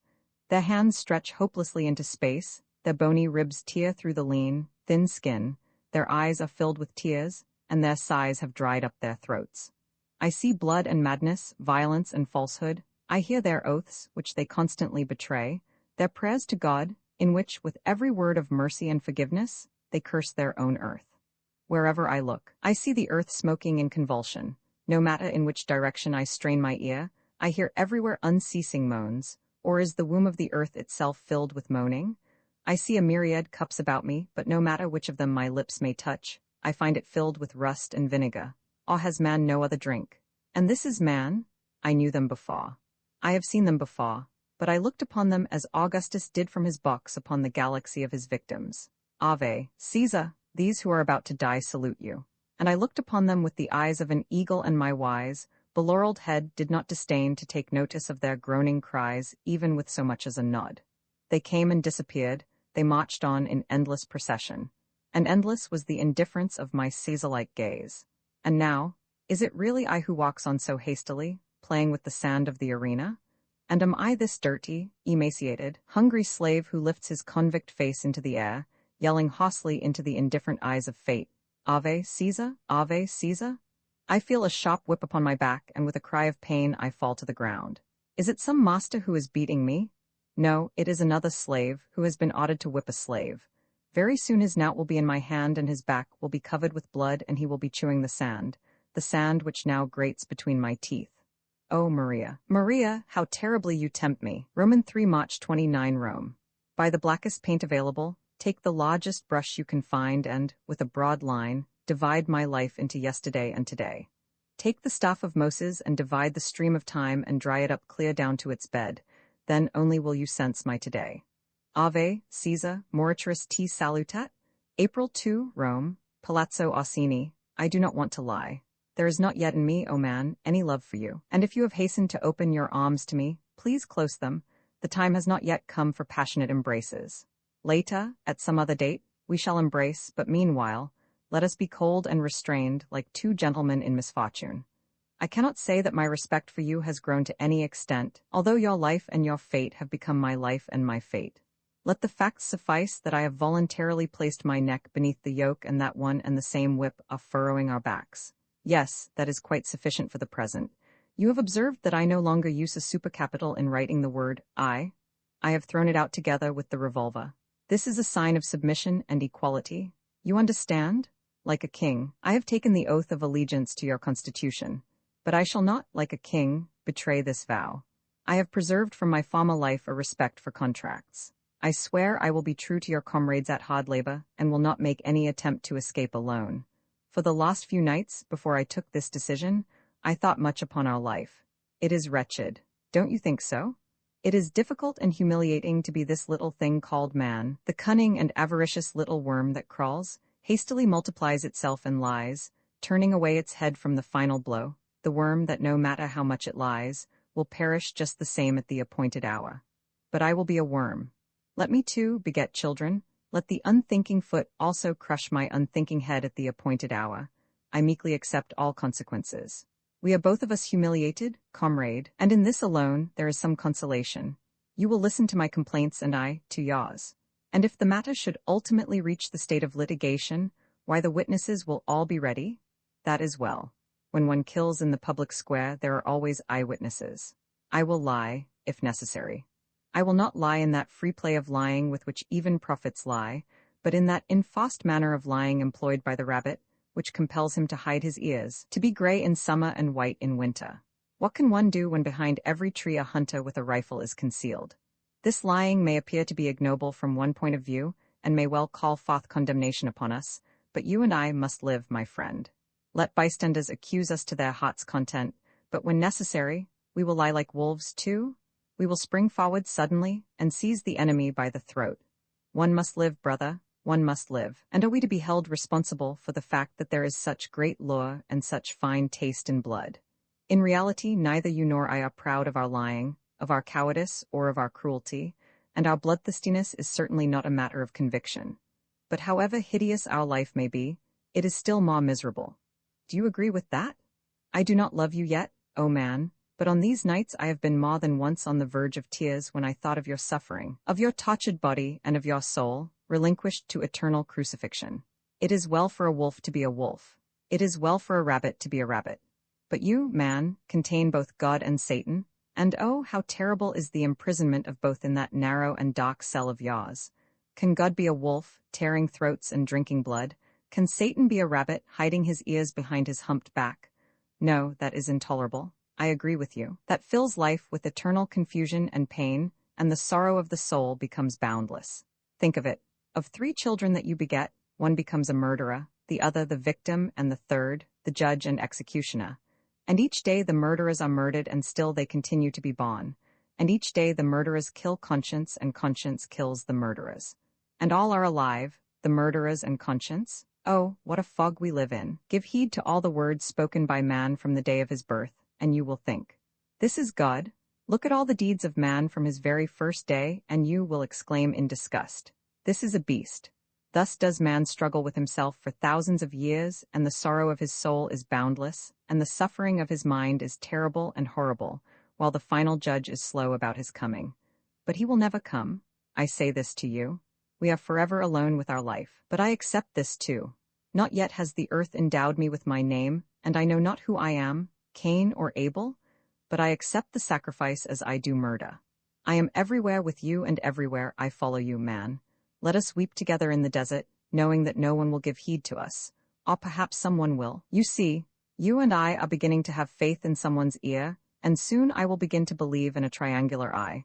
It is really impossible that such a concert should have no hearer, that such a spectacle should be wasted on the desert air. I think of the fact that no one has yet beaten me, and I am afraid.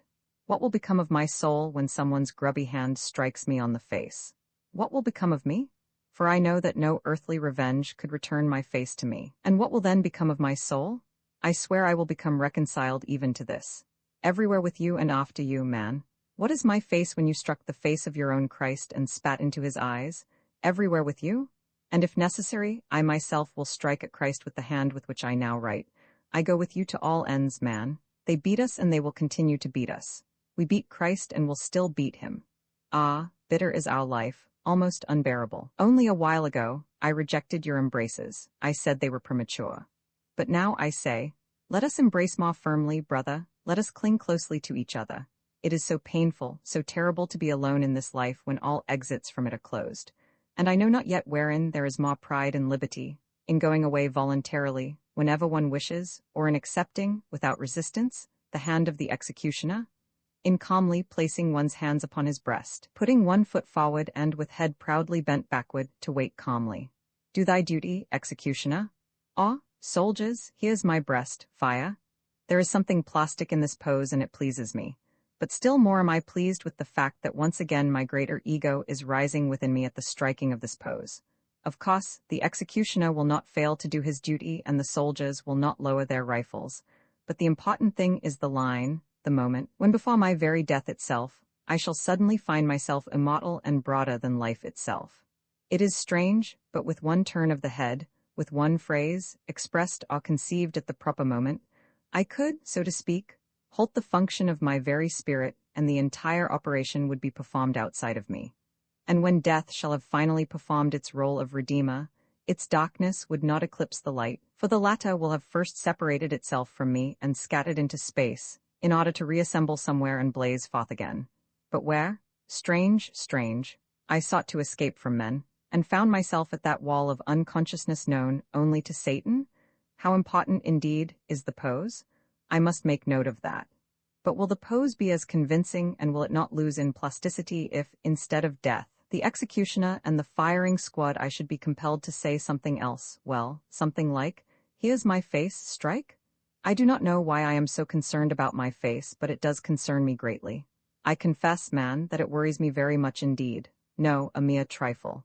I will simply subdue my spirit.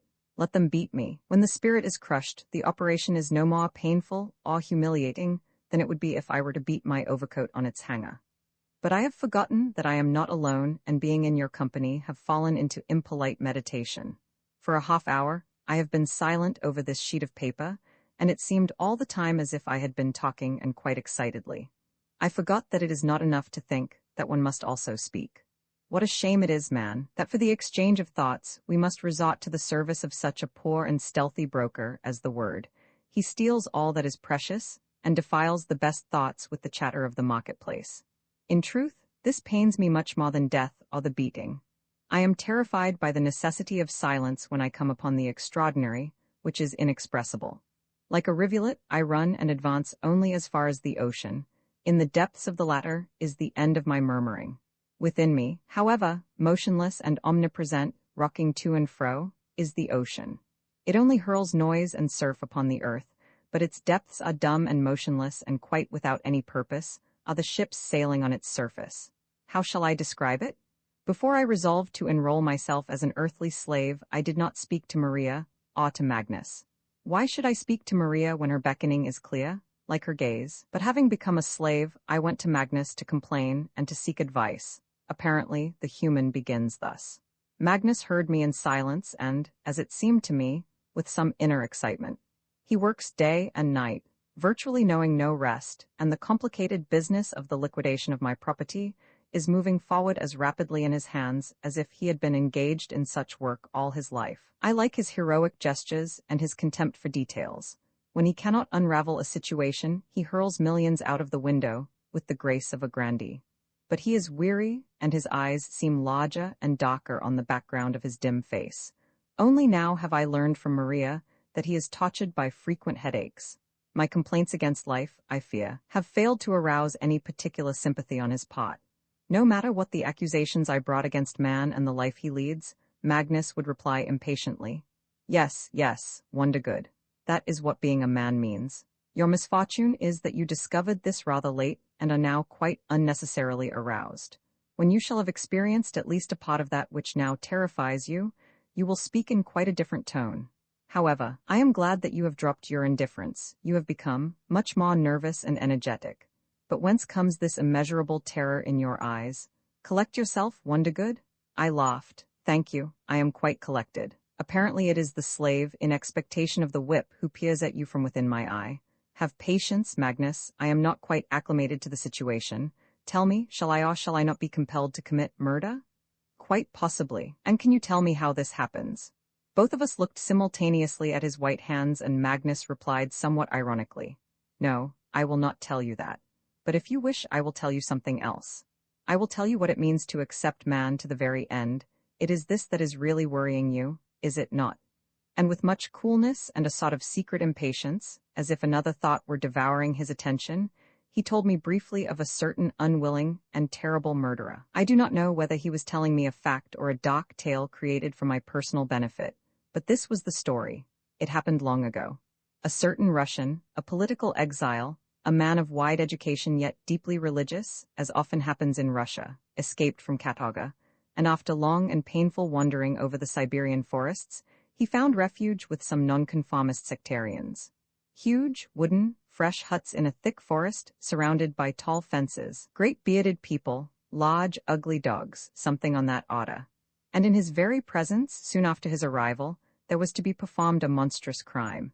These insane mystics, under the influence of some wild religious fanaticism, were to sacrifice an innocent lamb, i.e., upon a homemade altar, to the accompaniment of hymns, they were to kill a child.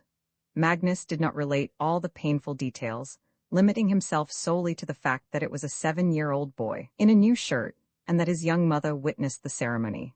All the reasonable arguments, all the objections of the exile that they were about to perform a great sacrilege, that not the mercy of the Lord awaited them, but the terrible tortures of hell, proved powerless to overcome the fierce and dull stubbornness of the fanatics. He fell upon his knees, begged, wept, and tried to seize the knife.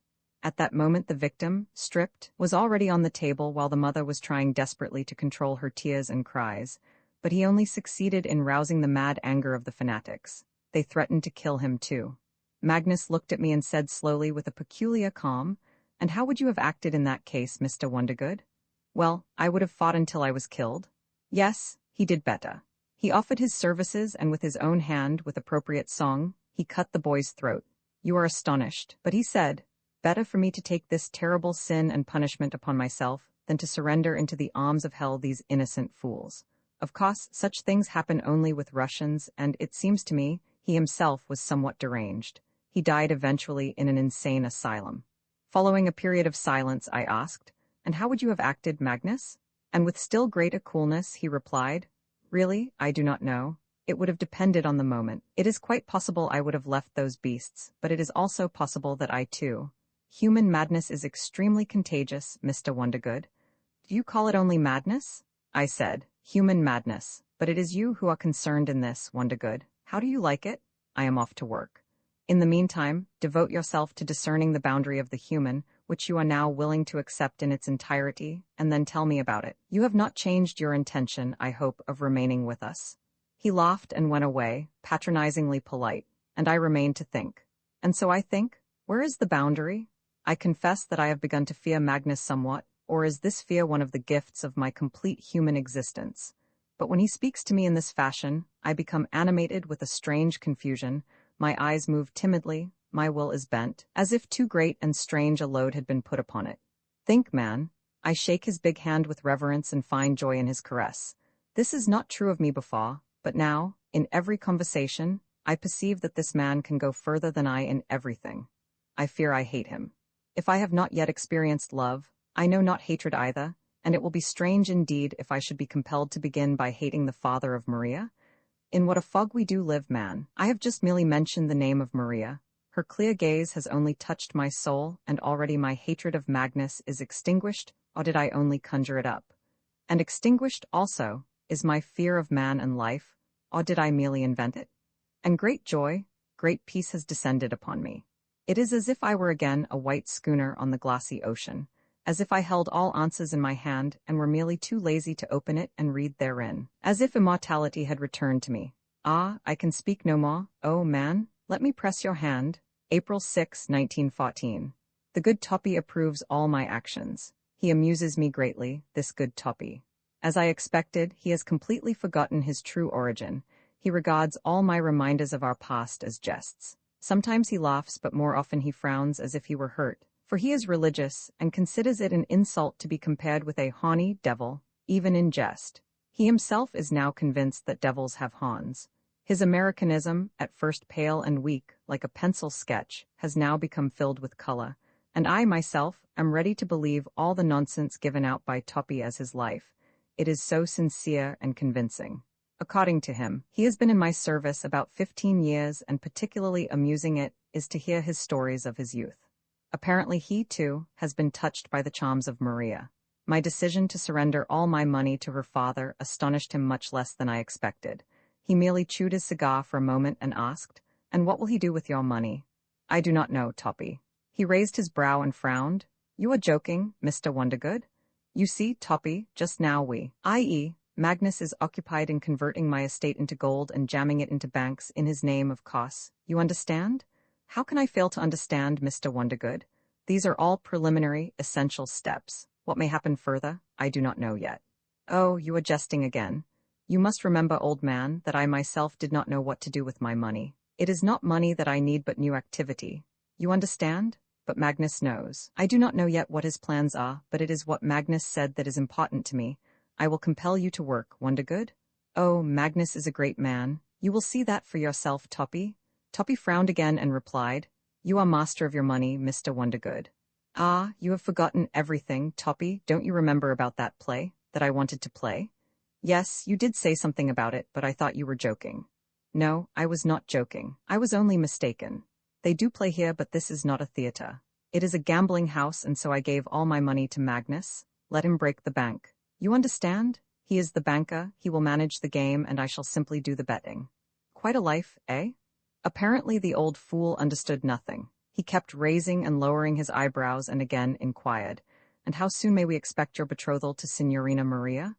"I do not know yet, Toppy, but that is not the thing. I see you are dissatisfied. You do not trust Magnus?" "Oh, Signor Magnus is a worthy man. But one thing I do fear, Mr. Wondergood, if you will permit me to be frank. He is a man who does not believe. This seems strange to me. How can the father of Signorina Maria be a non-believer? Is that not so? Permit me to ask. Do you intend to give anything to his eminence? That depends now on Magnus. Oh, on Signor Magnus? So. And do you know that his eminence has already been to see Signor Magnus? He was here a few days ago and spent several hours in this study. You were not at home at that time. No, I do not know. We have not spoken about that, but have no fear. We will find something for the cardinal. Confess, old man, you are quite enchanted with that old monkey? Tuppy glanced at me sharply and sighed. Then he lapsed into thought, and strange as it may seem, something akin to a monkey appeared in his countenance, as in the cardinal's. Later, from somewhere deep within him, there appeared a smile. It illumined his hanging nose, rose to his eyes, and blazed forth within them in two bright, little flames, not devoid of wanton malice. I looked at him in astonishment, and even with joy. Yes, that was my old Tuppy, risen from his human grave. I am convinced that his hair again has the smell of fur instead of oil. Gently I kissed his brow, old habits cannot be rooted out, and exclaimed, "You are enchanting, Tuppy, but what was it that gave you such joy?" I waited to see whether he would show Maria to the cardinal. Well, he did not. Well, but Tuppy remained silent, and as it had come so did the smile disappear, slowly. At first the hanging nose grew pale and became quite indistinct, then all at once the flames within his eyes went out. And again the old dejection, sourness and odor of church hypocrisy buried him who had been resurrected for a moment. It would have been useless to trouble the ashes with further questions. This happened yesterday.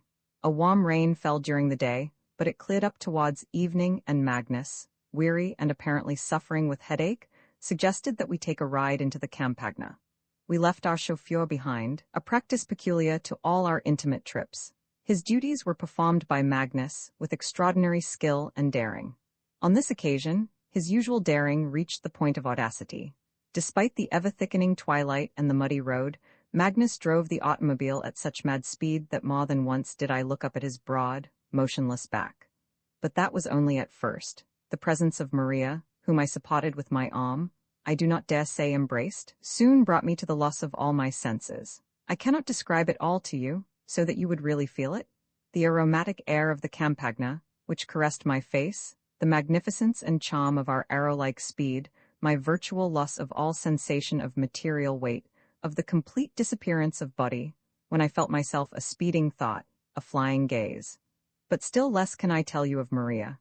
Her Madonna gaze whitened in the twilight, like marble. Like the mysterious silence and perfect beauty of marble was her gentle, sweet, and wise silence. I barely touched her slender, supple figure, but if I had been embracing within the hollow of my hand the entire firmness of earth and sky, I could not have felt a more complete mastery of the whole world. Do you know what a line is in measurement? Not much, is that not so? And it was only by the measure of a line that Maria bent her divine form to me. No, no more than that. But what would you say, man, if the sun, coming down from its course just one line, were to come closer to you by that distance? Would you not consider it a miracle? My existence seemed unbounded, like the universe, which knows neither your time nor distance. For a moment there gleamed before me the wall of my unconsciousness, that unconquerable barrier against which the spirit of him who has donned the human form beats in vain, and as quickly did it disappear. It was swallowed, without sound or conflict, by the waves of my new sea.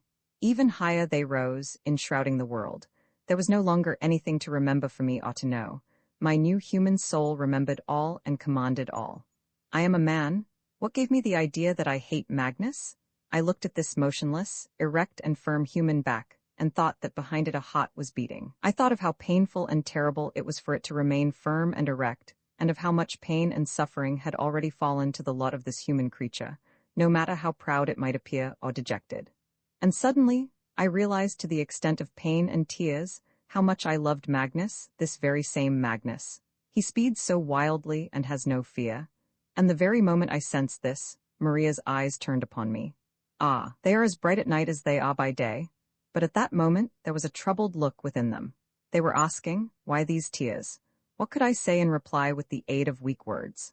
I silently took Maria's hand and pressed it to my lips, and without taking her gaze off me, shining in cold, marble luster, she quietly withdrew her hand, and I became confused, and again gave it to me, taking off her glove.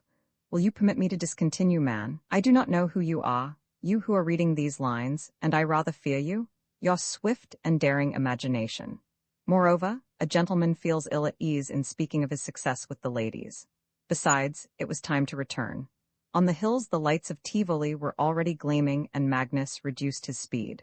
We were moving quite slowly on the return trip and Magnus, groaned Mary, wiping his brow with his handkerchief, now and then addressed brief remarks to us. There is one thing I will not conceal. Her unquestionable womanliness emphasizes the completeness of my transformation. As we walked up the broad stairs of my palazzo, amid its princely wealth and beauty, I suddenly thought, why not send all this adventure to the devil? Why not simply wed and live like a prince in this palace? There will be freedom, children, laughter, just earthly happiness and love. And again I looked at Magnus. He seemed strange to me. I will take your money. Then I saw the stern gaze of my Maria, and the contradiction between her love and this plan of simple, modest happiness was so great and emphatic that my thought did not even require an answer. I now recollect this thought accidentally as a curiosity of topism. Let me call it topism in honor of my perfect Toppy. The evening was charming. At Magnus' request, Maria sang. You cannot imagine the reverence with which Toppy listened to her singing. He dared not utter a word to Maria, but on leaving he shook my hand long and with particular warmth. Then, similarly, he shook the hand of Magnus. I also rose to retire. Do you intend to do some work yet, Magnus? No, don't you want to go to sleep, Wondergood? Come to my room, we'll chat a bit. Incidentally, there is a paper for you to sign. Do you want any wine? Oh, with pleasure, Magnus. I love conversation at night. We drank the wine. Magnus, whistling something out of tune, silently walked the carpet, while I, as usual, reclined in a chair. The palazzo was all silence, like a sarcophagus, and this reminded me of that stirring night when Mad Moz raved behind the wall. Suddenly, Magnus exclaimed loudly, without hesitation, the affair is progressing splendidly. So, in 2 weeks everything will be completed. Your swollen, scattered wealth, in which one can be lost as in a wood, will be transformed into a clear, concise and exact sack of gold, to be more correct, into a mountain. Do you know the exact estimate of your money, Wondergood? Oh, don't, Magnus, I don't want to know it. Moreover, it's your money. Magnus looked at me quickly and said sharply, No, it's yours. I shrugged my shoulders. I did not want to argue. It was so quiet and I so enjoyed watching this strong man silently pacing to and fro. I still remembered his motionless, stern back, behind which I could clearly see his heart. He continued after a pause. Do you know, Wondergood, that the cardinal has been here? The old monkey? Yes, I know. What did he want? The same thing. He wanted to see you, but I did not feel like taking you away from your thoughts. Thanks. Did you drive him out? Magnus replied angrily. I am sorry to say, no, don't put on airs, Wondergood. I have already told you that we must be careful of him as long as we remain here. But you are quite right. He is an old, shaven, useless, evil, gluttonous, cowardly monkey. Then why not show him the door? Impossible. I believe you, Magnus. And what does this king I hear about want, he who is to visit us some of these days? Ex-king, probably the same thing. You should receive him yourself, of course. But only in your presence, otherwise I refuse. You must understand, my friend, that from that memorable night on I have been merely your disciple. You find it impossible to drive out the old monkey? Very well, let him remain. You say we must receive some ex-king? Very well, receive him. But I would rather be hanged on the first lamppost than to do so without knowing your reason. You are jesting again, Wondergood. No, I am quite serious, Magnus, but I swear by eternal salvation that I know not what we are doing or intend to do. I am not reproaching you. I am not even questioning you. As I have already told you, I trust you and am ready to follow your directions. That you may not again reproach me with levity and impracticability, I may add a little business detail. Maria and her love are my hostages. Moreover, I do not yet know to what you intend to devote your energy, of whose boundlessness I am becoming more convinced each day, what plans and ends your experience and mind have set before you. But of one thing I have no doubt. They will be huge plans, great objects. And I, too, shall always find something to do beside you. At any rate, this will be much better than my brainless old women and 6 secretaries. Why do you refuse to believe in my modesty, as I believe in your genius? Imagine that I am come from some other planet, from Mars, for instance, and wish in the most serious manner possible to pass through the experience of a man. It is all very simple. Magnus frowned at me for a few moments and suddenly broke into laughter. You certainly are a pilgrim from some other planet, Wondergood. And what if I should devote your gold to doing evil? Why, is that so very interesting? You think that is not interesting? Yes, and so do you. You are too big a man to do little evil, just as billions constitute too much money, while honestly as far as great evil is concerned, I know not yet what great evil is. Perhaps it is really great good. In my recent contemplations there came to me a strange thought. Who is of greater use to man, he who hates or he who loves him? You see, Magnus, how ignorant I still am of human affairs and how ready I am for almost anything. Without laughter and, with what seemed to me, extreme curiosity, Magnus measured me with his eyes, as if he were deciding the question. Is this a fool I see before me, or the foremost sage of America? Judging by his subsequent question, he was nearer the second opinion. So, if I have correctly understood your words, you are afraid of nothing, Mr. Wondergood? I think not. And murder, many murders? You remember the point you made in your story about the boy of the boundary of the human? In order that there may be no mistake, I have moved it forward several kilometers. Will that be enough? Something like respect arose in Magnus' eyes. The devil take him, though, he really considers me a clod. Continuing to pace the room, he looked at me curiously several times, as if he were trying to recall and verify my remark. Then, with a quick movement, he touched my shoulders. You have an active mind, Wondergood. It is a pity I did not come to know you before. Why? Just so. I am interested to know how you will speak to the king. He will probably suggest something very evil to you. And great evil is great good, is that not so? He again broke into laughter and shook his head in a friendly fashion. I don't think so. The chances are he will propose something very silly. And is that not great wisdom? He laughed again but frowned suddenly and added seriously. Do not feel hurt, Wondergood. I liked what you said very much, and it is well you do not put any questions to me at this time. I could not answer them just now. But there is something I can say even now, in general terms, of course. Are you listening? I am all attention.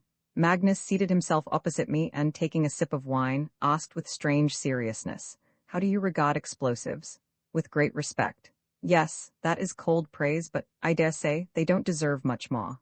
Yet, there was a time when I worshipped dynamite as I do frankness. This scar on my brow is the result of my youthful enthusiasm. Since then, I have made great strides in chemistry, and other things, and this has cooled my zeal. The drawback of every explosive, beginning with powder, is that the explosion is confined to a limited space and strikes only the things near at hand. It might do for war, of course, but it is quite inadequate where bigger things are concerned.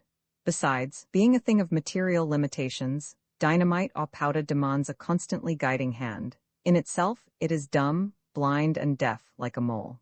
To be sure, in Whitehead's mine we find an attempt to create consciousness, giving the shell the power to correct, so to speak, certain mistakes and to maintain a certain aim, but that is only a pitiful parody on eyesight.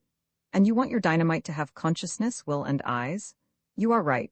That is what I want. And my new dynamite does have these attributes: will, consciousness, eyes. And what is your aim? But this sounds terrible. Magnus smiled faintly. Terrible? I fear your terror will turn to laughter when I give you the name of my dynamite. It is man. Have you never looked at man from this point of view, Wondergood? I confess, no. Does dynamite, too, belong to the domain of psychology? This is all very ridiculous. Chemistry, psychology? Cried Magnus, angrily. That is all because knowledge has been subdivided into so many different subjects, just as a hand with 10 fingers is now a rarity. You and your toppy, all of us are explosive shells, some loaded and ready, others still to be loaded. And the crux of the matter lies, you understand, in how to load the shell and, what is still more important, how to explode it.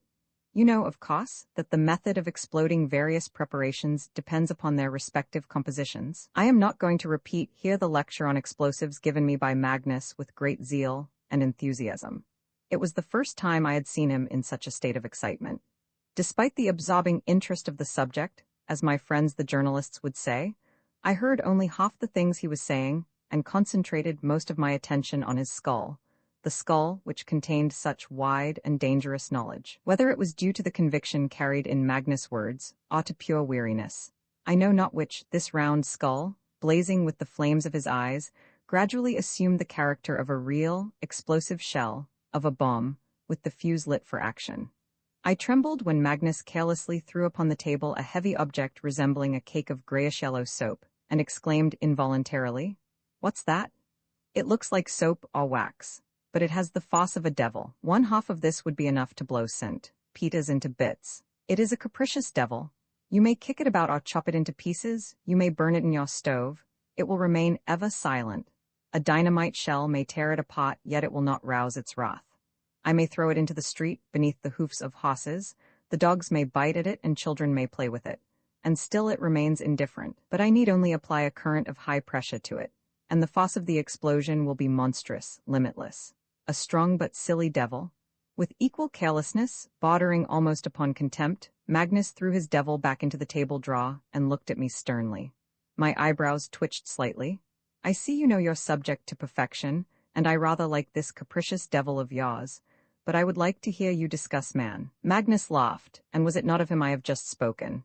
Is not the history of this piece of soap the history of your man, who can be beaten, burned, hacked to bits, hurled beneath the hoofs of horses, thrown to the dogs, torn into shreds, without rousing his consuming wrath or even his anger?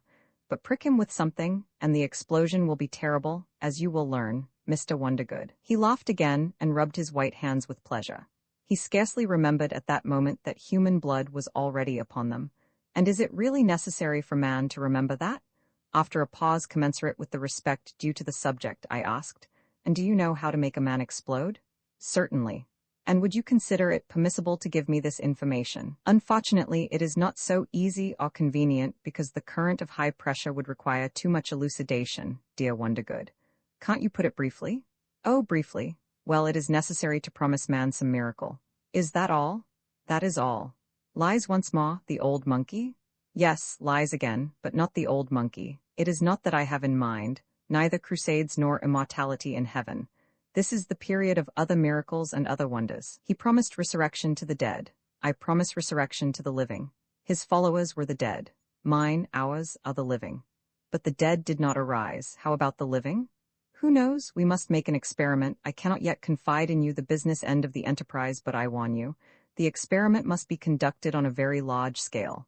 You are not afraid, Mr. Wondergood? I shrugged my shoulders, indicating nothing definite. What could I answer? This gentleman, carrying upon his shoulders a bomb instead of a head again, split me into two halves, of which man, alas, was the lesser one. As Wondergood, I confess without shame, I felt cruel fear and even pain, just as if the monstrous explosion had already touched my bones and were now breaking them. Ah, but where is my endless happiness with Maria, where the boundless peace of mind, where the devil is that white schooner? No, as great immortal curiosity, as the genius of play and eternal movement, as the rapacious gaze of unclosing eyes I felt, I confess this too, without shame, great joy, bordering upon ecstasy, and with a shiver of delight I mumbled, what a pity I did not know that before. Why a pity? Oh, just so. Do not forget that I am come from another planet and am only now getting acquainted with man. So what shall we do with this planet, Magnus? He laughed again. You are a strange fellow, Wondergood. With this planet, we will give it a little holiday. But enough jesting. I do not like it. He frowned angrily and looked at me sternly, like an old professor. The manner of this gentleman was not distinguished by flippancy.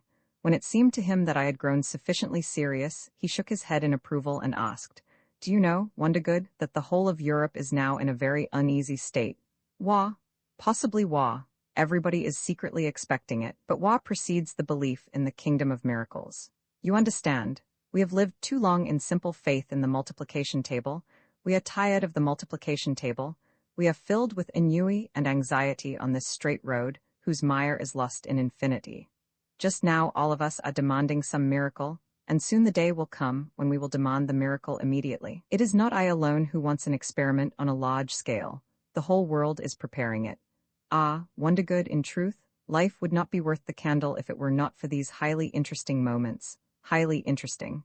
He greedily rubbed his hands. You are pleased? As a chemist, I am in ecstasy. My shells are already loaded, without being themselves conscious of the fact, but they will know it well enough when I apply the torch. Can you imagine the sight when my dynamite will begin to explode? Its consciousness, its will, its eyes directed straight upon its goal. And blood?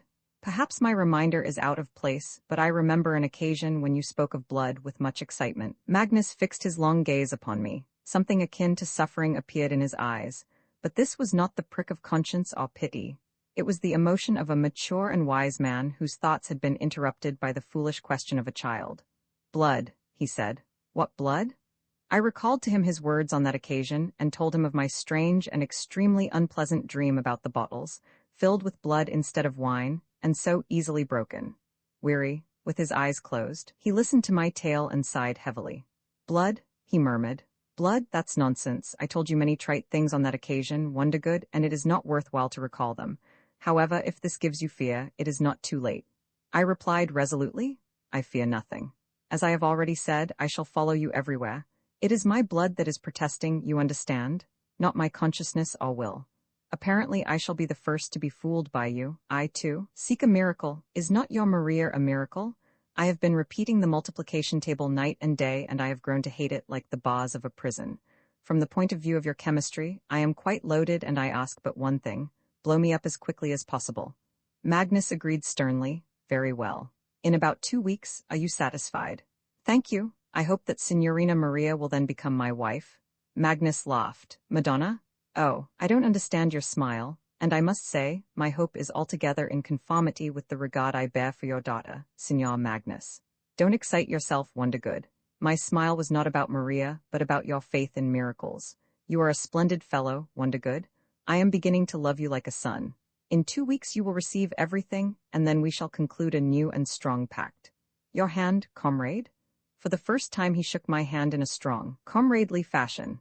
I would have kissed him if there had been a simple human head instead of a bomb upon his shoulders. But to touch a bomb, not even in the face of my utmost respect for him. That was the first night that I slept like one slain, and the stone walls of the palace did not press upon me. The walls were brushed by the explosive power of Magnus' speech, while the roof melted away beneath the starry coverlet of Maria.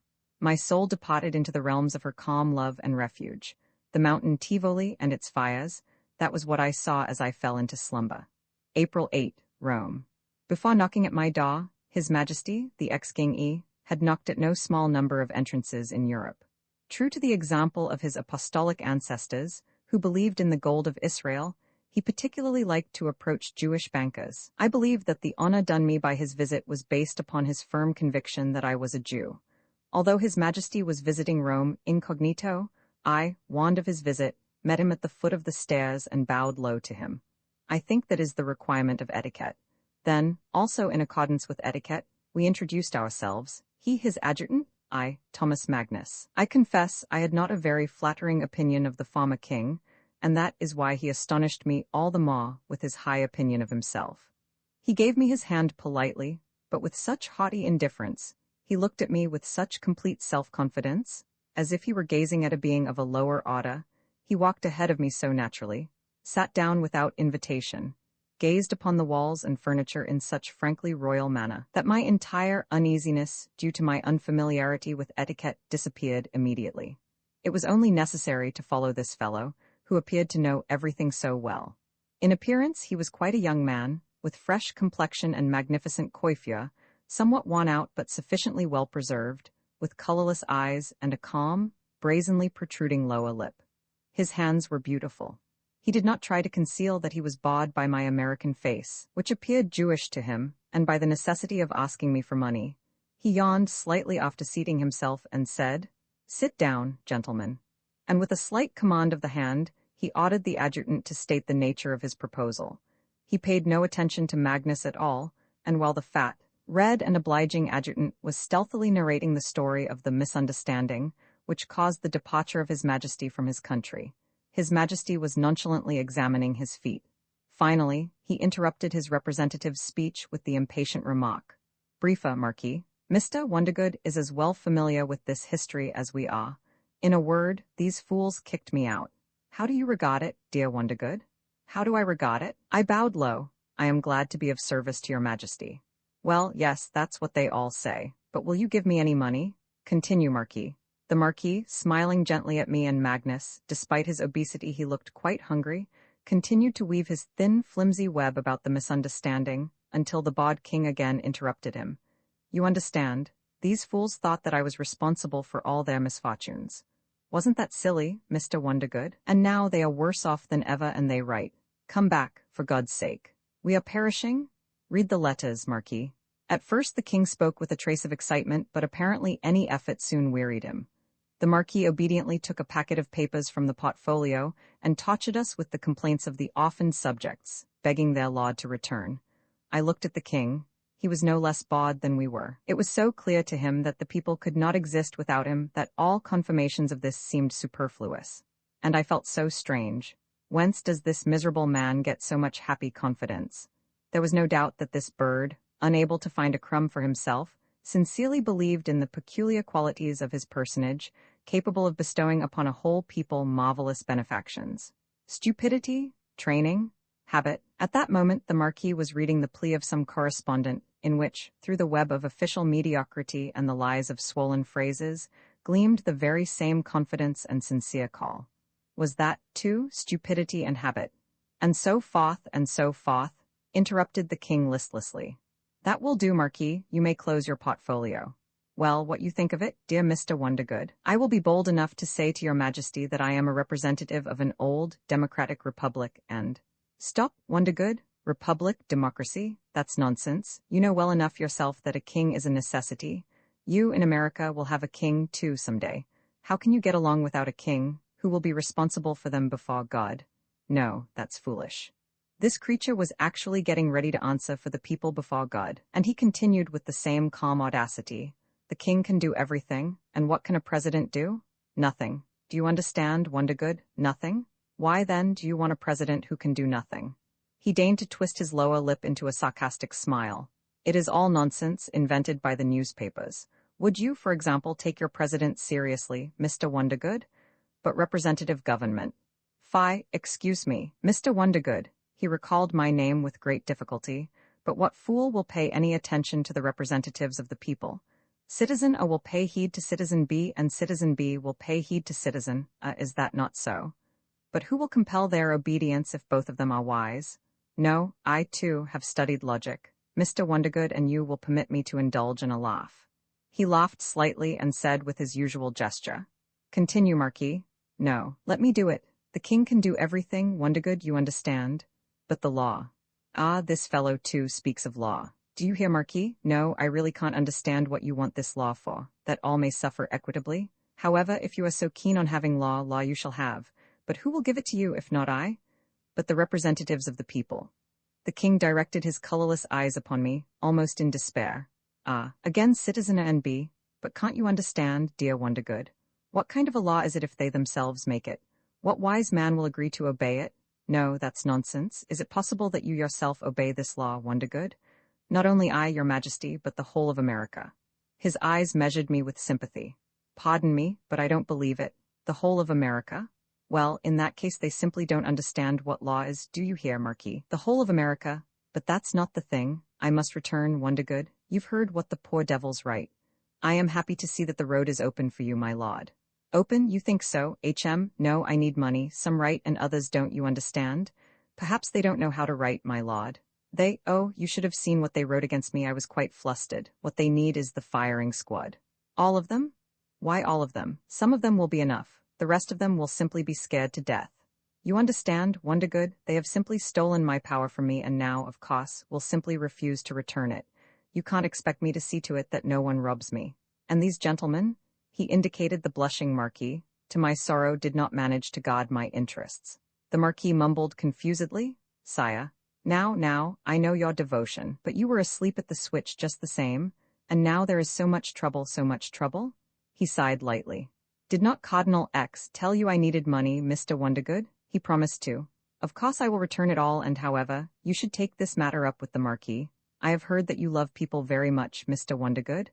A faint smile flitted over the dim face of Magnus. I bowed slightly. The Cardinal told me so. That is very praiseworthy, Mr. Wondergood. But if you do love people, you will certainly give me money. I don't doubt that in the least. They must have a king. The newspapers are merely prattling nonsense. Why do they have a king in Germany, a king in England, a king in Italy, and 100 other kings? And don't we need a king too? The adjutant mumbled, a misunderstanding. Of course a misunderstanding. The Marquis is quite right. The newspapers call it a revolution, but believe me, I know my people. It is simply a misunderstanding. They are now weeping themselves. How can they get along without a king? There would be no kings at all then, you understand? What nonsense. They now talk of no God too. No, we must do a little shooting. He rose quickly and this time shook my hand with a patronizing smile and bowed to Magnus. Goodbye, my dear Wondergood. You have a magnificent figure. Oh, what a splendid fellow. The Marquis will drop in to see you one of these days. There was something more I wanted to say. Oh, yes. I hope that you in America will have a king, too, in the near future. That is very essential, my friend. Moreover, that's bound to be the end. Au revoir. We escorted His Majesty with the same ceremony. The Marquis followed, and his bowed head, divided into two halves by the part in his reddish hair, and his red face bore the expression of hunger and constant failure. Ah, he has so frequently and so fruitlessly orated about that misunderstanding. The king, apparently, also recalled at that moment his vain knocking about at other thresholds. His bloodless face again filled with grayish ennui, and in reply to my parting bow, he opened wide his eyes, as if in astonishment with the expression. What more does this fool want? Ah, yes, he has money. And lazily he asked, and so you'll not forget, Mr. Friend. And his automobile was magnificent, and just as magnificent was the huge chauffeur, resembling a gendarme, attired for the new role. When we had rescinded the stairs, our respectful lackeys meanwhile gazing upon me as on a royal personage, and entered our apartments, Magnus fell into a long, ironic silence. I asked, "How old is this creature?" "Didn't you know, Wondergood? That's bad. He is 32 years old. Perhaps less." "Did the cardinal really speak of him and ask you to give him money?" "Yes, from what you may have left after the cardinal's wants are attended to." "That is probably due to the fact that the monarchist form of government is also in vogue in heaven. Can you conceive of a republic of saints and the administration of the world on the basis of popular representation? Think of it. Even devils will then receive the vote. A king is most necessary, Wondergood, believe me." "Nonsense. This is not worthy even of a jest." "I am not jesting. You are mistaken, and pardon me for being so direct, my friend. In his discussion about kings he was above you, this time. You saw only a creature, a countenance of purely material limitations and ridiculous. He conceived himself to be a symbol. That is why he is so calm, and there is no doubt that he will return to his beloved people. And we'll do a little shooting. And we'll do a little shooting. And we'll throw a little scare into them. Ah, Wondergood, how stubborn you are in your refusal to part with the multiplication table. Your republic is a simple table, while a king, do you realize it, is a miracle? What can there be simpler, sillier, and more hopeless than a million bearded men governing themselves? And how wonderful, how miraculous when this million of bearded fellows are governed by a creature. That is a miracle. And what possibilities it gives rise to. It seemed very funny to me when you spoke with so much warmth about the law, this dream of the devil. A king is necessary for the precise purpose of breaking the law, in order that the will may be above the law. But laws change, Magnus. To change is only to submit to necessity and to new law, which was unknown to you before. Only by breaking the law do you elevate the will. Prove to me that God himself is subject to his own laws, i.e., to put it simply, that he cannot perform miracles, and tomorrow your shaven monkey will share the fate of loneliness and all the churches will be turned into horse stables. The miracle, Wondergood, the miracle, that is what holds human beings on this cursed earth. Magnus emphasized these words by banging the table with his fist. His face was gloomy. In his dark eyes there flickered unusual excitement. Speaking as if he were threatening someone, he continued, "He believes in miracles, and I envy him. He is insignificant, he is really what you might call a creature, but he believes in miracles. And he has already been a king and will be a king again. And we?" He waved his hand contemptuously and began to pace the carpet like an angry captain on the deck of his vessel. With much respect, I gazed upon his heavy, explosive head and blazing eyes. For the first time I realized what satanic ambitions there were concealed in this strange gentleman. "And we?" Magnus noticed my gaze and shouted angrily, "Why do you look at me like that, Wondergood? It's silly. You are thinking of my ambition? That's foolish, Wondergood. Would not you, a gentleman of Illinois, also like to be, well, at least, Emperor of Russia, where the will is still above the law? And on what particular throne have you your eye, Magnus?" I replied, no longer concealing my irony. "If you are pleased to think of me so flatteringly, Wondergood, I will tell you that I aim much higher." "Nonsense, my friend. Only bloodless moralists have never dreamt of a crown, just as only eunuchs have never tempted themselves with the thought of woman." "Nonsense. But I do not seek a throne, not even the Russian throne. It is too cramping. But there is another throne, Signor Magnus, the throne of God." "But why only the throne of God? And have you forgotten Satan's, Mr. Wondergood?" And this he said to me. Or did the whole street know that my throne was vacant? I bowed my head respectfully and said, "Permit me to be the first to greet you, your Majesty." Magnus turned on me in wild wrath, gnashing his teeth, like a dog over a contested bone. And this angry atom wants to be Satan? This handful of earth, hardly enough for one whiff for the devil, is dreaming to be crowned with my crown. I bowed my head still lower and dropped my eyes. I felt the gleaming flame of contempt and divine laughter blazing forth within them. I realized that it must not be given to my honored ward to know this laughter. I do not know how long we remained silent, but when our eyes met again, they were clear, pure and innocent like two bright rays in the shade. Magnus was the first to speak. "And so?" he said. "And so?" I replied. "Will you order money for the king?" "The money is at your disposal, my dear friend." Magnus looked at me thoughtfully. "It's not worthwhile," he decided. "This miracle is old stuff. It requires too many police to compel belief. We shall perform a better miracle." "Oh, undoubtedly. We shall contrive a better device in 2 weeks?" "Yes, about that," replied Magnus cordially. We shook hands warmly in parting, and in about 2 hours the gracious king sent each of us a decoration, some sort of a star for me and something else for Magnus. I rather pitied the poor idiot who continued to play his lone hand. April 16, Rome. Maria is somewhat indisposed and I hardly see her. Magnus informed me of her illness and lied about it. For some reason he does not want me to see her. Does he fear anything? Again Cardinal X called on him in my absence. Nothing is being said to me about the miracle, but I am patient and I wait. At first this was rather boresome, but recently I have found a new pastime and now I am quite content. It is the Roman museums where I spend my mornings, like a conscientious American who has just learned to distinguish between a painting and a piece of sculpture. But I have no Baedeker with me, and I am strangely happy that I don't understand a thing about it all, marble and painting. I merely like it. I like the odor of the sea in the museums. Why the sea? I do not know. The sea is far away and I rather expected the odor of decay. And it is so spacious here, much more spacious than the Campagna. In the Campagna I see only space, over which run trains and automobiles. Here I swim in time. There is so much time here. Then too, I rather like the fact that here they preserve with great care a chip of a marble foot or a stony sole with a bit of the heel. Like an ass from Illinois, I simply cannot understand what value there is in this, but I already believe that it is valuable and I am touched by your careful thrift, little man. Preserve it? Go on breaking the feet of live men. That is nothing. But these you must preserve. It is good indeed when living, dying, ever-changing men, for the space of 2,000 years, take such good care of a chip of marble foot. When I enter the narrow museum from the Roman street, where every stone is drowned in the light of the April sun, its transparent and even shadow seems to me a peculiar light, more durable than the expensive rays of the sun. As far as I recollect, it is thus that eternity doth shine. And these marbles, they have swallowed as much sunlight as an Englishman whiskey before they were driven into this place that they do not fear night at all. And I, too, do not fear the night when I am near them. Take care of them, man. If this is what you call art, what an ass you are, Wondergood. Of course, you are cultured, you look upon art with reverence as upon religion, and you have understood as much of it as that ass did on which the Messiah entered Jerusalem. And what if there should be a fire? Yesterday this thought troubled me all day and I went with it to Magnus. But he seems extremely occupied with something, and could not, at first, understand what I was driving at. What's the trouble, Wondergood? You want to insure the Vatican, or something else, make it clearer? Oh, to insure, I exclaimed in anger. You are a barbarian, Thomas Magnus. At last he understood. Smiling cordially, he stretched, yawned, and laid some paper before me. You really are a gentleman from Mars, dear Wondergood.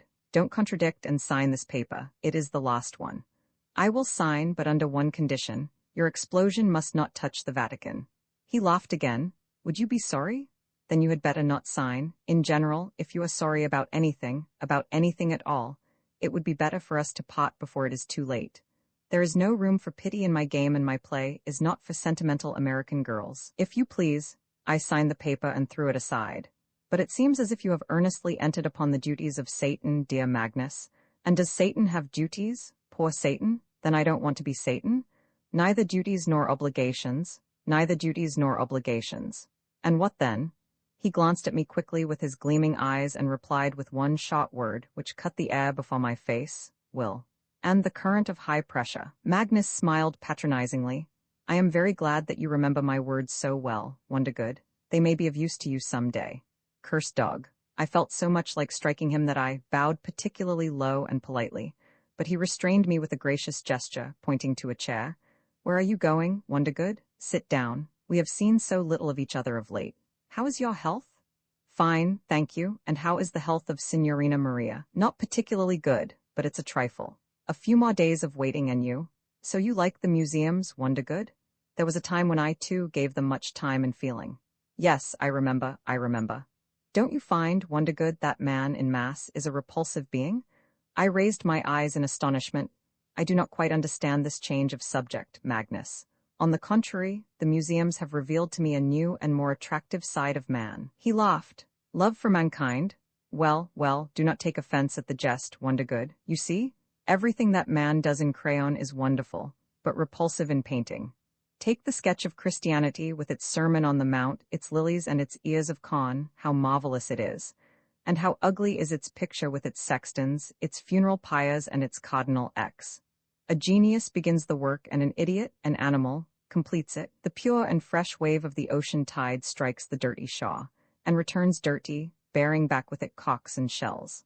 The beginning of love, the beginning of the Roman Empire and the Great Revolution, how good are all beginnings, and their end.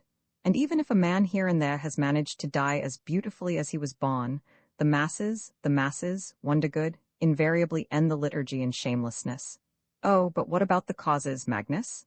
The causes, apparently we find concealed here the very substance of man, of animal, evil and limited in the mass, inclined to madness, easily inoculated with all sorts of disease and crowning the widest possible road with a standstill.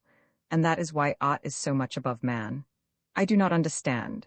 What is there incomprehensible about it? In art it is the genius who begins and the genius completes. You understand? The genius? The fool, the imitator or the critic is quite powerless to change or mar the paintings of Velázquez, the sculpture of Angelo, or the verse of Homer. He can destroy, smash, break, burn or deface, but he is quite powerless to bring them down to his own level, and that is why he so detests real art. You understand, Wondergood? His paw is helpless. Magnus waved his white hand and laughed. But why does he guard and protect it so assiduously? It is not he who guards and protects. This is done by a special species of faithful watchmen. Magnus laughed again. And did you observe how uncomfortable they feel in the museum? Who, they? Well, those who came to view the things. But the most ridiculous phase of the whole business is not that the fool is a fool, but that the genius unswervedly worships the fool as a neighbor and fellow being, and anxiously seeks his devastating love. As if he were a savage himself, the genius does not understand that his true neighbor is a genius similar to himself, and he is eternally opening his embraces to the near, human, who eagerly crawls into them in order to abstract the watch from his vest pocket. Yes, my dear Wondergood, it is a most laughable point, and I fear. He lapsed into thought, fixing his eyes upon the floor. Thus apparently do human beings gaze into the depths of their own graves.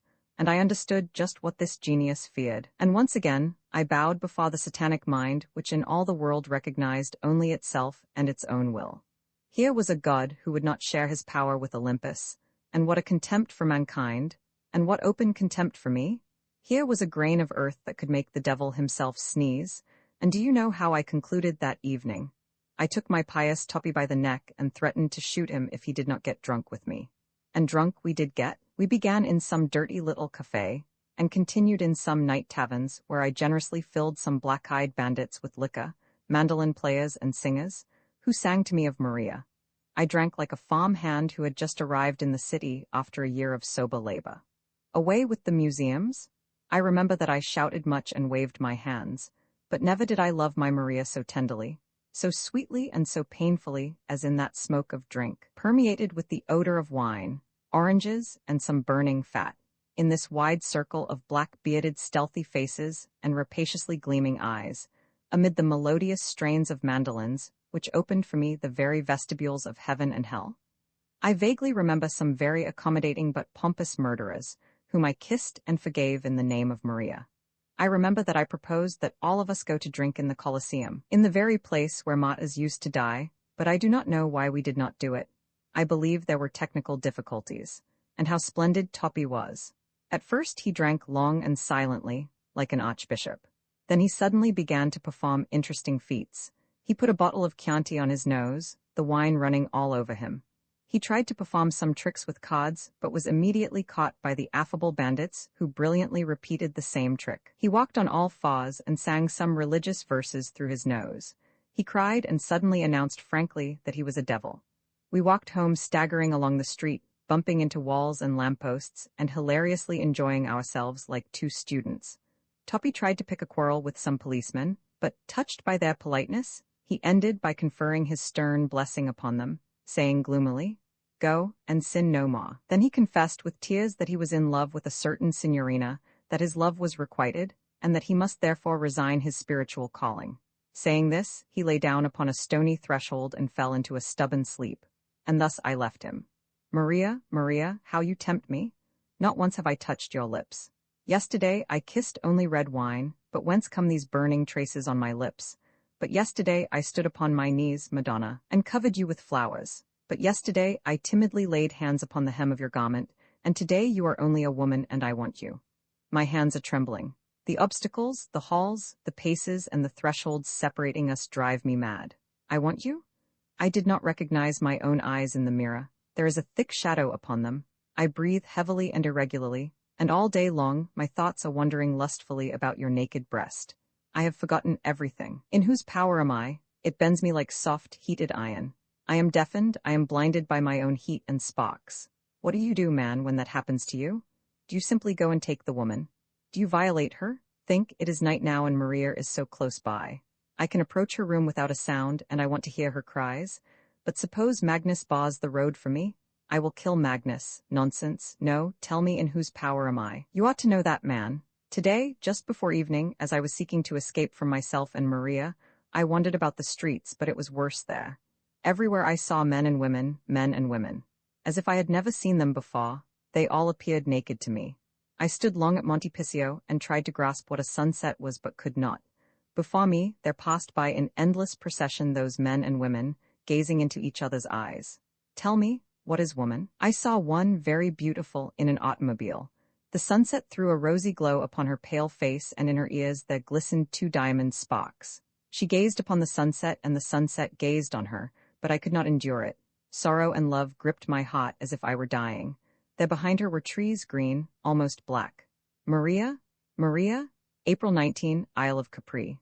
Perfect calm reigned upon the sea. From a high precipice I gazed long upon a little schooner, motionless in the blue expanse. Its white sails were rigidly still, and it seemed as happy as on that memorable day.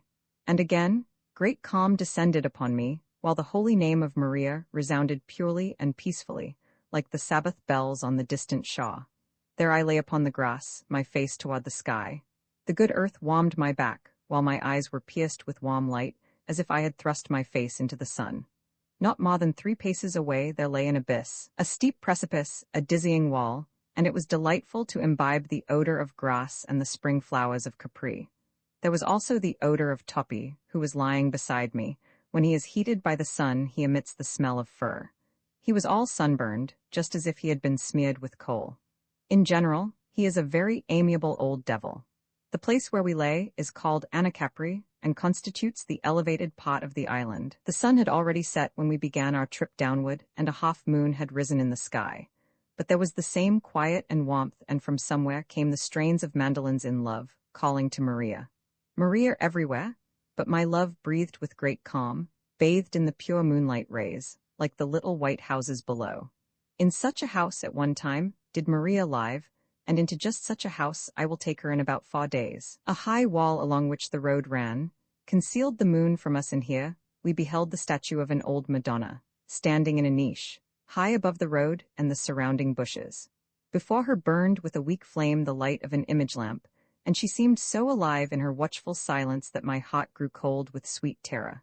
Toppy bowed his head and mumbled a prayer, while I removed my hat and thought, how high above this earthly vessel, filled with moonlit twilight and mysterious charms, you stand. Thus does Maria stand above my soul. Enough. Here again the extraordinary begins, and I must pause. We shall soon drink some champagne, and then we shall go to the café. I understand they expect some mandolin players from Naples there today. Toppy would rather be shot than follow me. His conscience troubles him to this day, but it is good that I will be alone.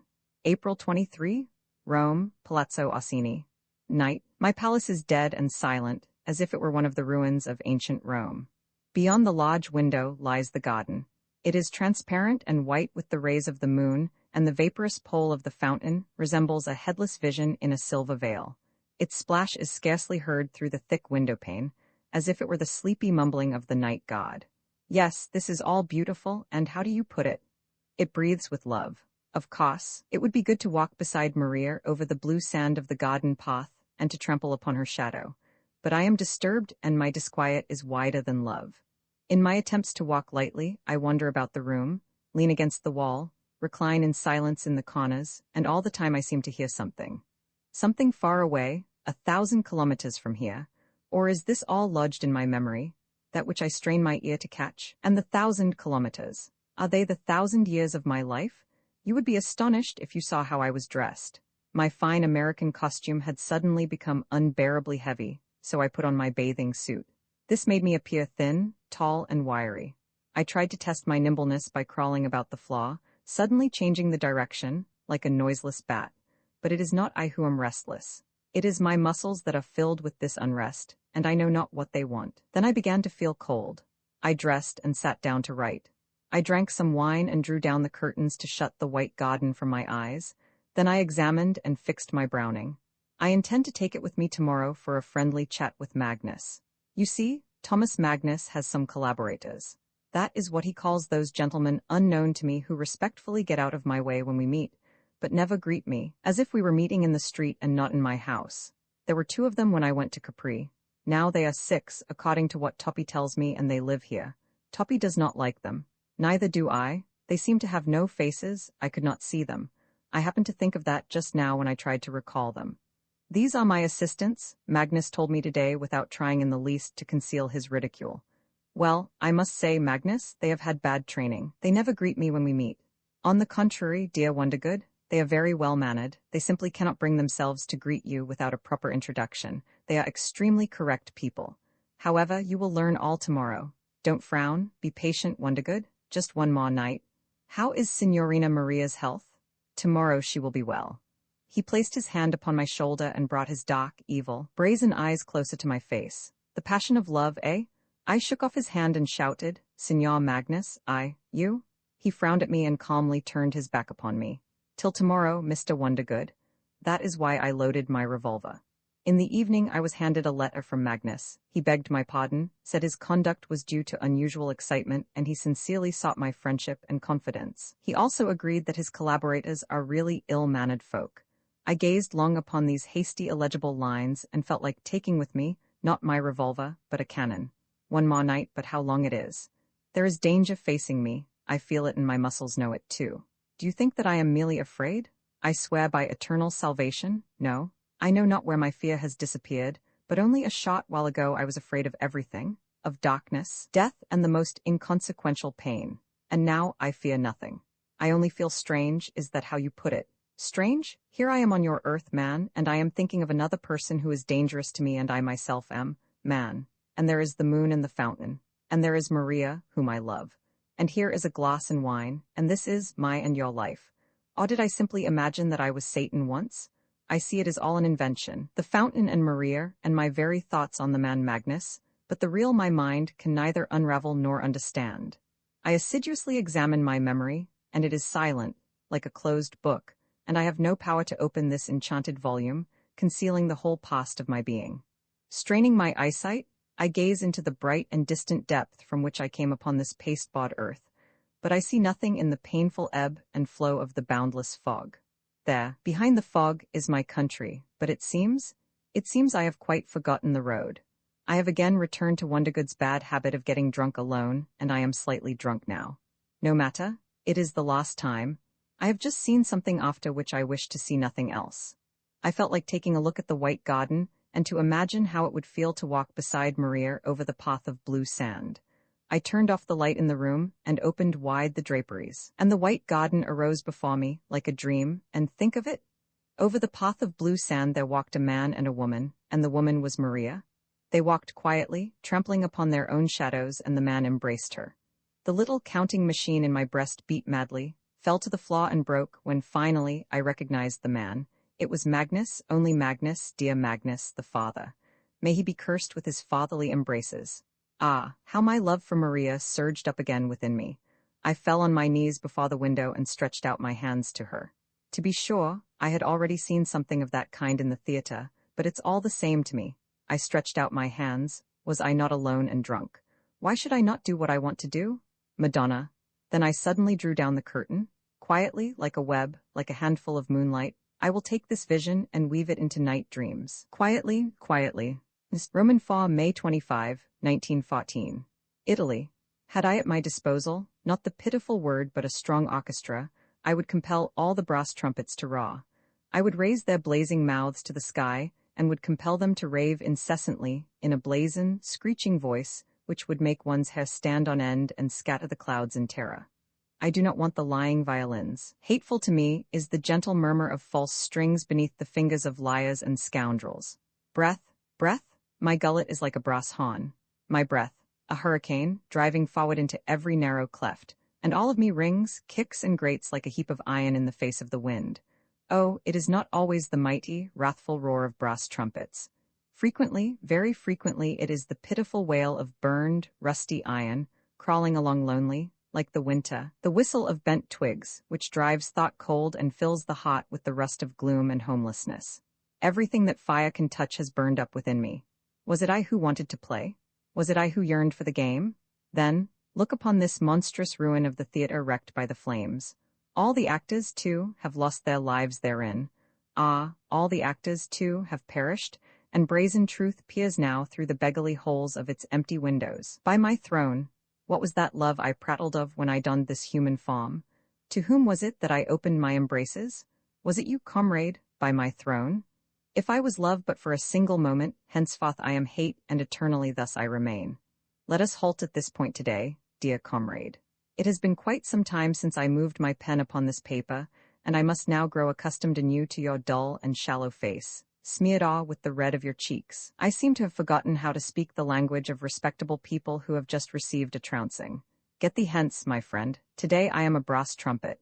Tickle not my throat, little worm. Leave me. May 26, Italy. It was a month ago that Thomas Magnus blew me up. Yes, it is true. He really blew me up, and it was a month ago, in the holy city of Rome, in the Palazzo Orsini, when I still belonged to the billionaire Henry Wondergood. Do you remember that genial American, with his cigar and patent gold teeth? Alas, he is no longer with us. He died suddenly, and you will do well if you order a requiem mass for him. His Illinois soul is in need of your prayers. Let us return, however, to his last hours. I shall try to be exact in my recollections, and give you not only the emotions, but also the words of that evening. It was evening, when the moon was shining brightly. Perhaps I shall not give you quite the words spoken, but, at any rate, they will be the words I heard and stored away in my memory. If you were ever whipped, worthy comrade, then you know how difficult it was for you to count all the blows of the whip. A change of gravity? You understand? Oh, you understand everything. And so let us receive the last breath of Henry Wondergood, blown up by the culprit Thomas Magnus and buried by Maria. I remember. I awoke on the morning after that stormy evening, calm and even gay.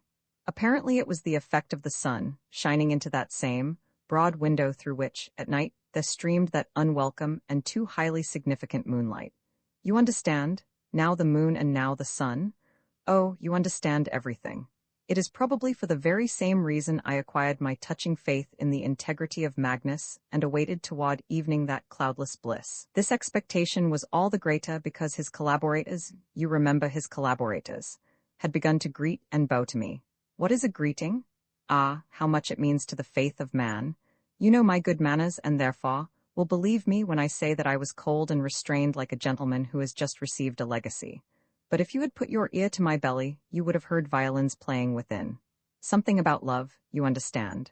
Oh, you understand everything. And thus, with these violins did I come to Magnus in the evening when the moon was shining brightly. Magnus was alone. We were long silent, and this indicated that an interesting conversation awaited me. Finally, I said, "How is the signorina's health?" But he interrupted me. "We are facing a very difficult talk, Wondergood. Does that disturb you?" "Oh, no, not at all." "Do you want wine? Well, never mind, I shall drink a little, but you need not." "Yes, Wondergood." He laughed as he poured out the wine, and here I noticed with astonishment that he himself was very excited. His large, white, hangman's hands were quite noticeably trembling. I do not know exactly just when my violins ceased. I think it was at that very moment. Magnus gulped down 2 glasses of wine. He had intended to take only a little, and sitting down, continued, "No, you ought not to drink, Wondergood. I need all your senses, undimmed by anything. You didn't drink anything today? No, that's good. Your senses must be clear and sober. One must not take anesthetics in such cases as vivisection." He shook his head seriously in affirmation. "Yes, vivisection, you have caught my idea marvelously. Yes, in cases of vivisection of the soul. For instance, when a loving mother is informed of the death of her son, or a rich man that he has become penniless. But the senses, what can we do with the senses? We cannot hold them in leash all our life. You understand, Wondergood? In the long run, I am not in the least so cruel a man as I occasionally seem even to myself, and the pain of others frequently arouses in me an unpleasant, responsive trembling. That is not good. A surgeon's hand must be firm." He looked at his fingers. They no longer trembled. He continued with a smile, "However, wine helps some. Dear Wondergood, I swear by eternal salvation, by which you love so to swear, that it is extremely unpleasant for me to cause you this little pain.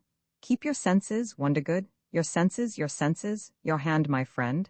I gave him my hand, and Magnus enveloped my palm and fingers and held them long in his own paw, strained, permeated with some kind of electric currents. Then he let them go, sighing with relief. "That's it, just so. Courage, Wondergood."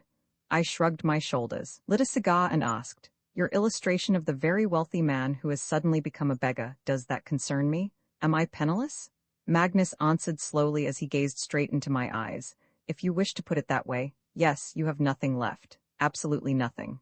And this palace, too, is already sold. Tomorrow the new owners take possession." "Oh, that is interesting. And where are my billions?" "I have them. They are mine. I am a very wealthy man, Wondergood." I moved my cigar to the other corner of my mouth and asked, "And you are ready, of course, to give me a helping hand? You are a contemptible scoundrel, Thomas Magnus. If that's what you call me, yes, something on that order. And a liar?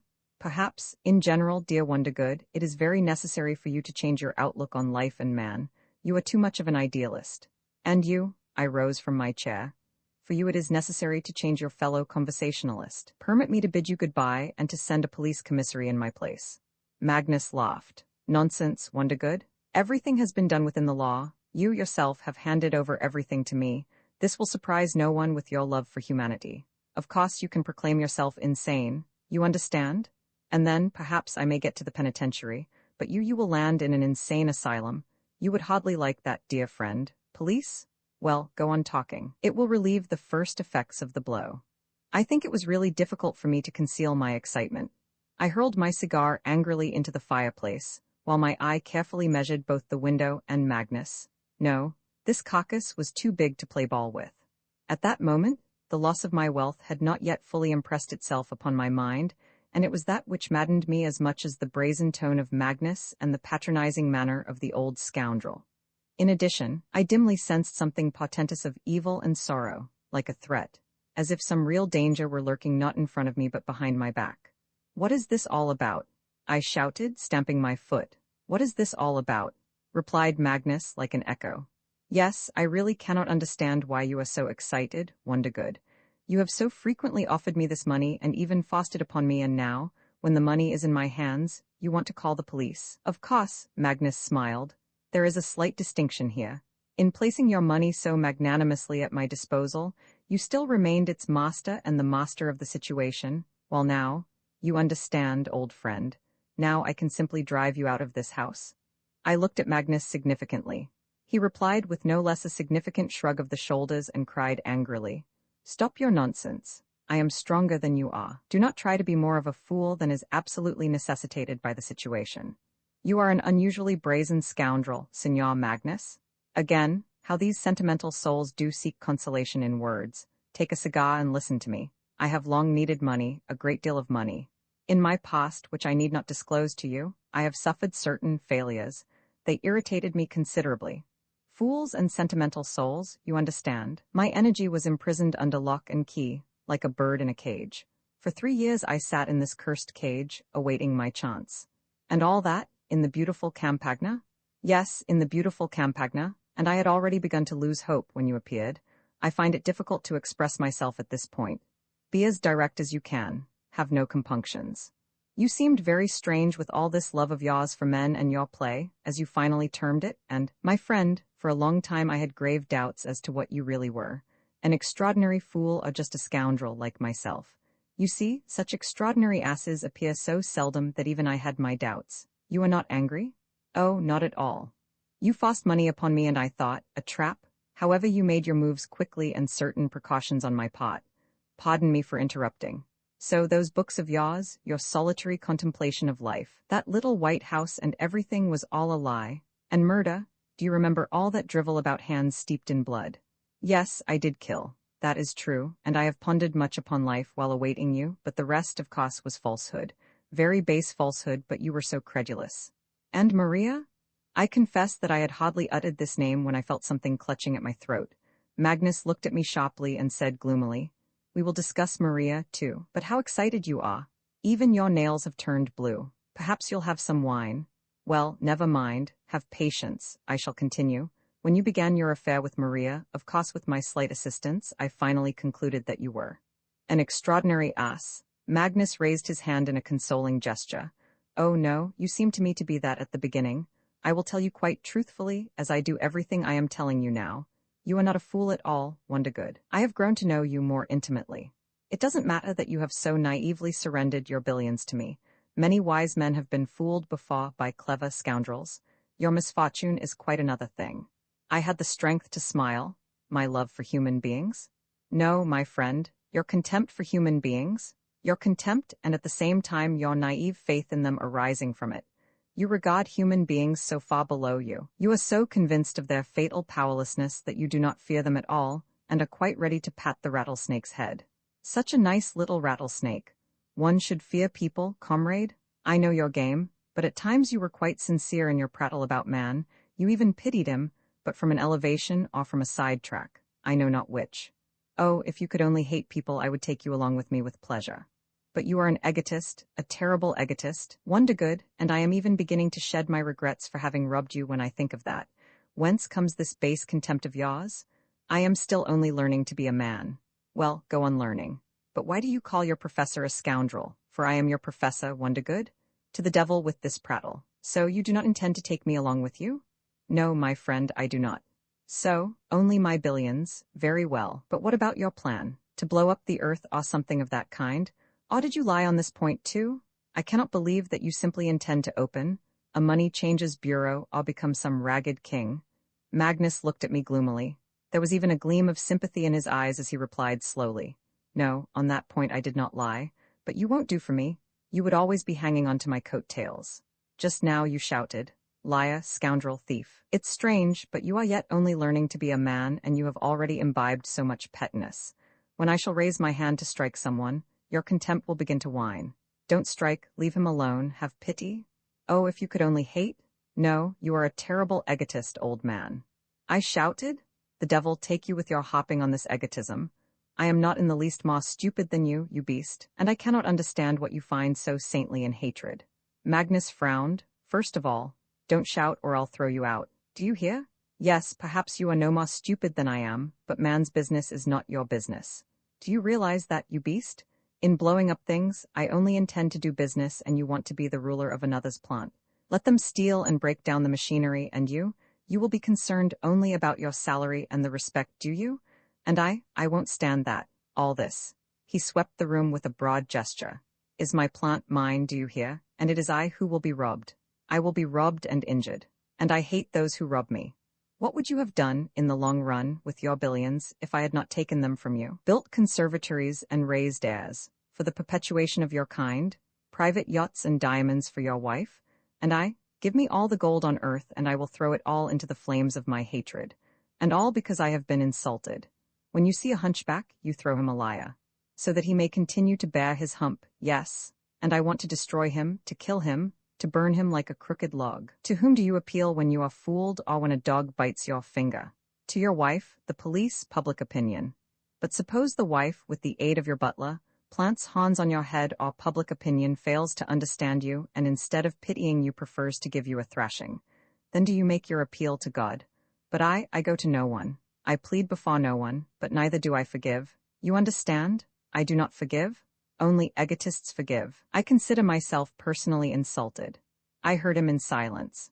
Perhaps it was because I was so close to the fireplace, gazing into the fire and listening to Magnus's words, each new word intermingled with a fresh blaze of a burning log. No sooner would the glowing red mass fall apart than the words, too, would break up into particles, like hot coals. My head was not at all clear, and, under the influence of these burning, flaming, flying words, I fell into a strange, dark drowsiness. But this was what my memory retained. Oh, if you could only hate, if you were not so cowardly and weak of soul, I would take you with me and would let you behold a fire which would forever dry your miserable tears and burn your sentimental dreams to ashes. Do you hear the song of the fools of the world? They are merely loading the cannons. The wise man need only apply the fire to the fuse. You understand? Could you behold calmly the sight of a blissful sheep and hungry snake lying together, separated only by a thin partition? I could not. I would drill just a little opening, the rest they would do themselves. Do you know that from the union of truth and falsehood comes an explosion? I want to unite. I shall do nothing myself, I shall only complete what they have begun. Do you hear how merrily they sing? I will make them dance too. Come with me, comrade. You sought some sort of a play. Let me give you an extraordinary spectacle. We shall bring the whole earth into action, and millions of marionettes will begin to caper obediently at our command. You know not yet how talented and obliging they are. It will be a splendid play, and will give you much pleasure and amusement. A large log fell apart and split into many sparks and hot cinders. The flames subsided, growing morose and red. A silent heat emanated from the dimmed, smoke-smeared hearth. It burned my face, and suddenly there arose before me my puppet's show. The heat and fire had conjured up a mirage. I seemed to hear the crash of drums and the gay ring of cymbals, while the merry clown turned on his head at the sight of the broken skulls of the dolls. The broken heads continued to pile up. Then I saw the scrap heap, with two motionless little legs protruding from the heap of rubbish. They wore rose slippers, and the drums continued beating, tump tump tump, and I said pensively, I think it will hurt them. And behind my back rang out the contemptuous and indifferent reply, quite possibly. Tump tump tump. It is all the same to you, Wondergood, but I cannot, can't you see? I cannot permit every miserable biped to call himself a man. There are too many of them already. They multiply like rabbits under the stimulus of physicians and laws. Death, deceived, cannot handle them all. It is confused and seems to have lost its dignity and moral authority. It is wasting its time in dancing halls. I hate them. It has become repulsive to me to walk upon this earth, fallen into the power of a strange, strange species. We must suspend the law, at least temporarily, and let death have its fling. However, they themselves will see to this. No, not I, but they will do it. Think not that I am particularly cruel, no. I am only logical. I am only the conclusion, the symbol of equality, the sum total, the line beneath the column of figures. You may call it ergo, Magnus, ergo, they say. 2 and 2 and I reply. Fa, exactly fa. Imagine that the world has suddenly grown cold and immovable for a moment and you behold some such picture. Here is a free and careless head and above it, a suspended axe. Here is a mass of powder and here a spark about to fall upon it, but it is stopped and does not fall. Here is a heavy structure set upon a single, undermined foundation, but everything has grown rigid and the foundation holds. Here is a breast and here a hand aiming a bullet at it. Have I prepared all this? I merely touch the lever and press it down. The axe falls upon the laughing head and crushes it. The spark falls into the powder. All is off. The building crashes to the ground. The bullet pierces the ready breast. And I have merely touched the lever, I, Magnus ergo. Think, would I be able to kill had I at my disposal only violins or other musical instruments?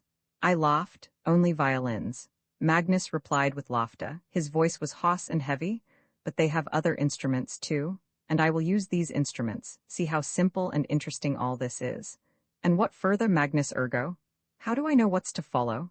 I see only this page and solve only this problem. I know not what the next page contains. Perhaps it contains the same thing? Perhaps it does. And perhaps this is the final page. Well, what of that? The sum total remains as is necessary. You spoke on one occasion about miracles.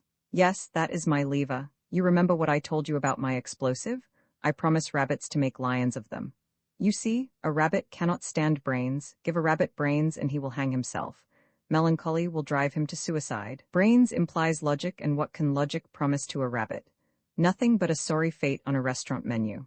What one must promise a rabbit is either immortality for a cheap price, as does Cardinal X, Ah, heaven on earth.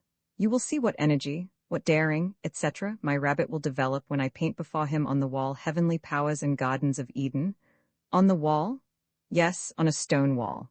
He will storm it with all the power of his species. And who knows, perhaps this mass may really break through this stone wall. Magnus lapsed into thought. I drew away from the now extinguished fire and looked upon the explosive head of my repulsive friend. Something naive, like two little wrinkles, almost like those of a child, lay upon his stony brow. I burst into laughter and shouted, Thomas Magnus, Thomas Ergo, do you believe? Without raising his head as if he had not heard my laughter, he lifted his eyes and replied pensively, we must try. But I continued to laugh. Deep, wild, apparently human, laughing malice began to rise within me. Thomas Magnus, Magnus Rabbit, do you believe? He thumped the table with his fist and rod in a wild transport. Be quiet, I tell you, we must try. How do I know? I have never yet been on Mars nor seen this earth inside out. Be silent, accursed egotist, you know nothing of our affairs. Ah, if only you could hate. I hate already. Magnus suddenly laughed and grew strangely calm. He sat down and scrutinizing me from all possible angles as if he did not believe me, he burst out, You hate whom?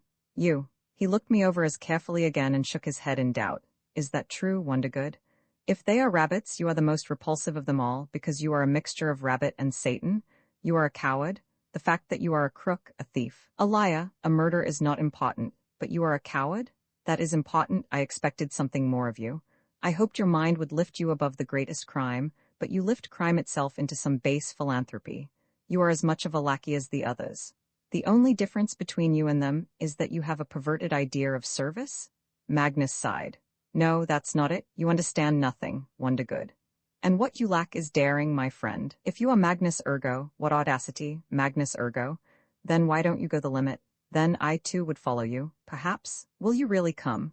And why should I not come? Let me be contempt and you, hatred. We can go together. Do not fear lest I hang on to your coat-tails. You have revealed much to me, my dear putridity, and I shall not seize your hand even though you raise it against yourself. Will you betray me? And you will kill me, is that not enough? But Magnus shook his head doubtfully and said, You will betray me. I am a living human being while you smell like a corpse. I do not want to have contempt for myself. If I do, I perish. Don't you dare to look at me? Look upon the others? I laughed. Very well. I shall not look at you. I will look at the rest. I will make it easier for you with my contempt. Magnus fell into prolonged thought. Then he looked again at me piercingly and quietly asked, And Maria? Oh, cursed wretch. Again he hurled my heart upon the floor. I looked at him wildly, like one aroused at night by fire. And 3 big waves swept my breast. With the first wave rose the silent violins. Ah, how they wailed, just as if the musician played not upon strings but upon my veins. Then in a huge wave with foamy surf, there rolled by all the images, thoughts and emotions of my recent, beloved human state. Think of it. Everything was there, even the lizard that hissed at my feet that evening beneath the moonlight. I recalled even the little lizard. And with the third wave, there was rolled out quietly upon the Shah the holy name, Maria. And just as quietly it receded, leaving behind a delicate lace of foam, and from beyond the sea burst forth the rays of the sun, and for a moment, for one little moment, I again became a white schooner, with sails lowered. Where were the stars while awaiting the word of the Lord of the universe to break forth in all their brilliance? Madonna, Magnus recalled me quietly. Where are you going? She is not there. What do you want? Pardon me, dear Magnus, but I would like to see the Signorina Maria. Only for a moment. I don't feel quite well. There is something revolving in my eyes and head. Are you smiling, dear Magnus, or does it only seem so to me? I have been gazing into the fire too long, and I can hardly discern the objects before me. Did you say, Maria?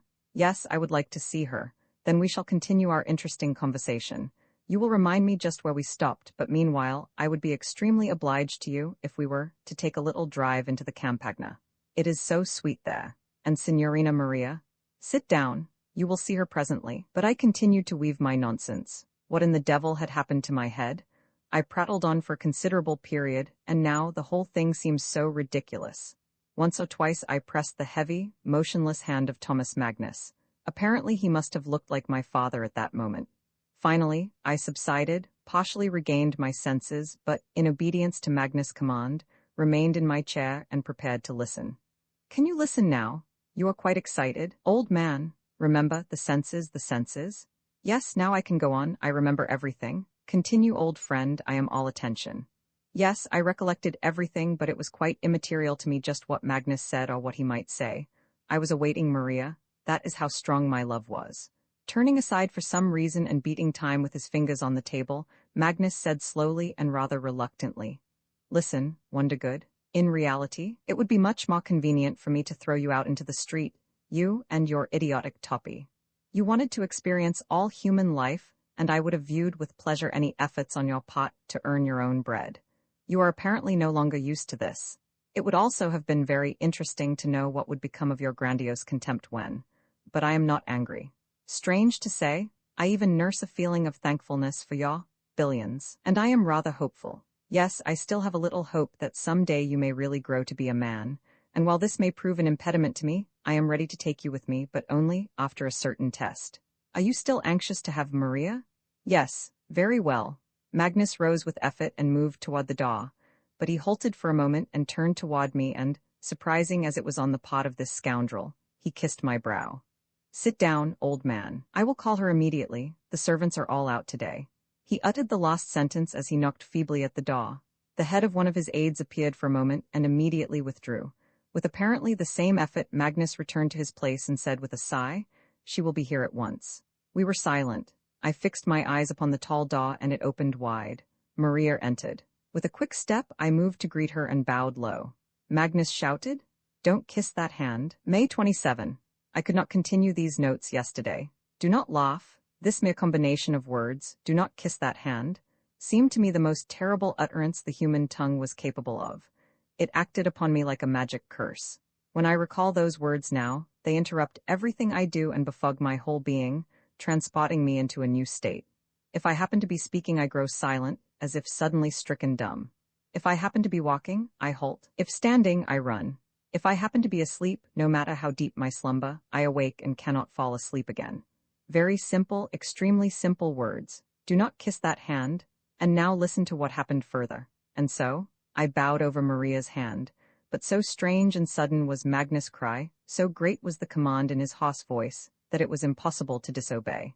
It was as if he had stopped a blind man on the edge of a precipice, but I failed to grasp his meaning and raised my head in perplexity, still holding Maria's hand in mine, and looked at Magnus. He was breathing heavily, as if he had actually witnessed my fall into the abyss, and in reply to my questioning look, he said in a stifled tone, "Let her hand alone. Maria, get away from him." Maria released her hand and stepped aside, at a distance from me. Still perplexed, I watched her, standing alone. I tried to grasp the situation. For a brief moment, it seemed even extremely ludicrous, and reminded me of a scene in a comedy, in which the angry father comes unexpectedly upon the sweethearts. But my silly laughter died away immediately, and in obedient expectation, I raised my eyes to Magnus. Magnus hesitated. Rising with an effort, he twice paced the length of the room and halting before me, with his hands clasped behind him, said, "With all your eccentricities, you're a decent man, Wondergood. I have robbed you," that was how he put it, "but I can no longer permit you to kiss the hand of this woman. Listen, listen, I have already told you you must change your outlook upon men. I know it is very difficult and I sympathize with you, but it is essential that you do it, old friend. Listen, listen, I misled you. Maria is not my daughter, I have no children. Neither is she a Madonna. She is my mistress and she was that as recently as last night." Now I understand that Magnus was merciful in his own way, and was intentionally submerging me slowly into darkness. But at that time, I did not realize this, and slowly stifling, my breath gradually dying, I lost consciousness. And when with Magnus' last words the light fled from me and impenetrable night enveloped my being, I whipped out my revolver and fired at Magnus several times in succession. I do not know how many shots I fired. I remember only a series of laughing, flickering flames and the movements of my hand, pushing the weapon forward. I cannot remember at all how and when his aides rushed in and disarmed me. When I regained my senses, this was the picture I saw. The aides were gone. I was sitting deep in my chair before the dark fireplace. My hair was wet, while above my left eyebrow there was a bandage soaked in blood. My collar was gone and my shirt was torn. My left sleeve was almost entirely torn off, so that I had to keep jerking it up constantly. Maria stood on the same spot in the same pose, as if she had not moved at all during the struggle. I was surprised to see Toppy, who sat in a corner and gazed at me strangely. At the table, with his back to me, stood Magnus. He was pouring out some wine for himself. When I heaved a particularly deep sigh, Magnus turned quickly and said in a strangely familiar tone, "Do you want some wine, Wondergood? You may have a glass now. Here, drink. You see you failed to hit me. I do not know whether to be glad or not, but I am alive. To your health, old man." I touched my brow with my finger and mumbled, "Blood. A mere trifle, just a little scratch. It won't matter. Don't touch it. It smells." "With powder? Yes, that'll soon pass too. Toppy is here. Do you see him? He asked permission to stay here. You won't object if your secretary remains while we continue our conversation. He is extremely devoted to you." I looked at Toppy and smiled. Toppy made a grimace and sighed gently. "Mr. Wondergood, it is I, your Toppy." And he burst into tears. This old devil, still emitting the odor of fur, this old clown in black, this sexton with hanging nose, this seducer of little girls, burst into tears. But still worse was it when, blinking my eyes, I too began to weep. I, the wise, immortal, almighty? Thus we both wept, two deceived devils who happened to drop in upon this earth, and human beings, I am happy to give them their due, looked on with deep sympathy for our tears.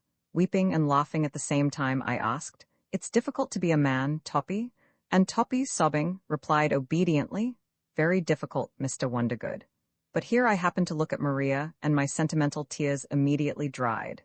In general, that evening is memorable for the sudden and ludicrous transformations of my moods. You probably know them, old man. Now I wept and beat the lyre, like a weeping post. Now I became permeated with a stony calm and a sense of unconquerable power, or I began to chatter nonsense, like a parrot scared to death by a dog, and kept up my chatter, louder, sillier and more unbearable, until a new mood bore me off into a deep and inexpressible sadness. Magnus caught my look at Maria and smiled involuntarily. I adjusted the collar of my torn shirt and said dryly, "I do not know whether to be glad or sorry that I failed to kill you, old friend. I am quite calm now, however, and would like you to tell me everything about that woman. But as you are a liar, let me question her first. Signorina Maria, you were my bride, and in a few days I hope to call you my wife. But tell me the truth, are you really this man's mistress?" "Yes, signor." "And how long?" "5 years, signor." "And how old are you now?" 19, signor." "That means you were 14. Now you may continue, Magnus." "Oh my God!" It was Toppy who exclaimed. "Sit down, Maria. As you see, Wondergood," began Magnus in a dry and calm tone, as if he were demonstrating not himself, but some sort of a chemical compound. "This mistress of mine is quite an extraordinary phenomenon. With all her unusual resemblance to the Madonna, capable of deceiving men better versed than you or I in religion, with all her really unearthly beauty, chastity, and charm, she is a licentious and quite shameless creature, ready to sell herself from head to foot." "Magnus, calm yourself. You see how she listens to me. Even your old Toppy is cringing and blushing while her gaze is clear and all her features are filled with placid harmony. Did you notice how clear Maria's gaze is? Do you hear me?" "Yes, certainly. Would you like wine or an orange? Take it, there it is on the table. Incidentally, observe her graceful walk. She seems to be always stepping lightly as if on flowers or clouds. What extraordinary beauty and litheness, as an old lover of hers. I may also add the following detail which you have not learned yet. She herself, her body, has the fragrance of some flowers. Now, as to her spiritual qualities, as the psychologists put it, if I were to speak of them in ordinary language, I would say she was as stupid as a goose, quite a hopeless fool. But she is cunning, and a liar. Very avaricious as regards money, but she likes it only in gold. Everything she told you she learned from me, memorizing the more difficult lines, and I had quite a task in teaching her. But I feared all the time that, despite your love, you would be struck by her apparent lack of brains, and that is why I kept her from you the last few days." Toppy sobbed. "Oh God, Madonna? Does this astonish you, Mr. Toppy?" Magnus asked, turning his head. "I dare say you are not alone.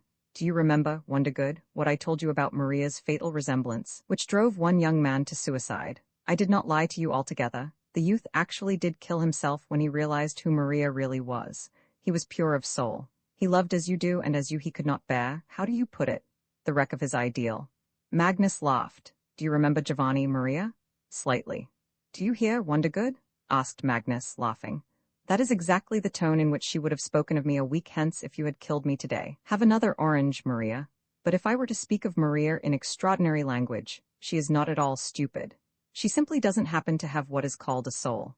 I have frequently tried to look deep into her heart and thoughts, and I have always ended in vertigo, as if I had been hurled to the edge of an abyss. There was nothing there. Emptiness. You have probably observed, Wondergood, are you, Mr. Toppy, that ice is not as cold as the brow of a dead man, and no matter what emptiness familiar to you you may imagine, my friends, it cannot be compared with that absolute vacuum which forms the kernel of my beautiful, light-giving star, star of the seas. That was what you once called her, Wondergood, was it not? Magnus laughed again and gulped down a glass of wine. He drank a great deal that evening. Will you have some wine, Mr. Toppy? No? Well, suit yourself, I'll take some. So that is why, Mr. Wondergood, I did not want you to kiss the hand of that creature. Don't turn your eyes away, old friend. Imagine you are in a museum and look straight at her bravely. Did you wish to say something, Toppy? Yes, Signor Magnus. Pardon me, Mr. Wondergood, but I would like to ask your permission to leave. As a gentleman, although not much of that, I cannot remain at. Magnus narrowed his eyes derisively. At such a scene? Yes, at such a scene when one gentleman, with the silent approval of another gentleman, insults a woman like that, exclaimed Toppy, extremely irritated, and rose. Magnus, just as ironically, turned to me. And what do you say, Wondergood? Shall we release this little, extremely little gentleman? Stay, Toppy. Toppy sat down obediently. From the moment Magnus resumed, I, for the first time, regained my breath and looked at Maria. What shall I say to you? It was Maria, and here I understood a little what happens in one's brain when one begins to go mad. May I continue? Asked Magnus. However, I have little to add. Yes, I took her when she was 14 or 15 years old. She herself does not know how old she really is, but I was not her first lover, nor the 10th. I could never learn her past exactly. She either lies cunningly or is actually devoid of memory. But even the most subtle questioning, which even a most expert criminal could not dodge, neither bribes nor gifts nor threats, and she is extremely cowardly, could compel her to reveal herself. She does not remember. That's all. But her deep licentiousness, enough to shame the Sultan himself, her extraordinary experience and daring in Oz, Amandi confirms my suspicion that she received her training in a lupinaria or at the court of some Nero. I do not know how old she is, and she seems to change constantly. Why should I not say that she is 20 or 2,000 years old? Maria, you can do everything and you know everything? I did not look at that woman, but in her answer there was a slight displeasure. Don't talk nonsense. What will Mr. Wondergood think of me? Magnus broke into loud laughter and struck the table with his glass. Do you hear, Wondergood? She covets your good opinion, and if I should command her to undress at once in your presence. Oh, my God, sobbed Toppy and covered his face with his hands. I glanced quickly into Magnus' eyes, and remained rigid in the terrible enchantment of his gaze. His face was laughing. This pale mask of his was still lined with traces of faint laughter, but the eyes were dim and inscrutable. Directed upon me, they stared off somewhere into the distance, and were horrible in their expression of dark and empty madness. Only the empty orbits of a skull could gaze so threateningly, and in such wrath. And again, darkness filled my head, and when I regained my senses, Magnus had already turned and calmly sipped his wine. Without changing his position, he raised his glass to the light, smelled the wine, sipped some more of it, and said as calmly as before, "And so, Wondergood, my friend. Now you know about all there is to know of Maria, or the Madonna, as you called her, and I ask you, will you take her or not? I give her away. Take her. If you say yes, she will be in your bedroom today, and I swear by eternal salvation, you will pass a very pleasant night. Well, what do you say? Yesterday you, and today I? Yesterday I, today you." He smiled. "What kind of man are you, Wondergood, to speak of such trifles, or aren't you used to having someone else warm your bed? Take her. She is a fine girl." "Whom are you torturing, Magnus, me or yourself?" Magnus looked at me ironically. "What a wise boy, of course myself. You are a very clever American, Mr. Wondergood, and I wonder why your career has been so mediocre. Go to bed, dear children. Good night. What are you looking at, Wondergood? Do you find the hour too early? If so, take her out for a walk in the garden.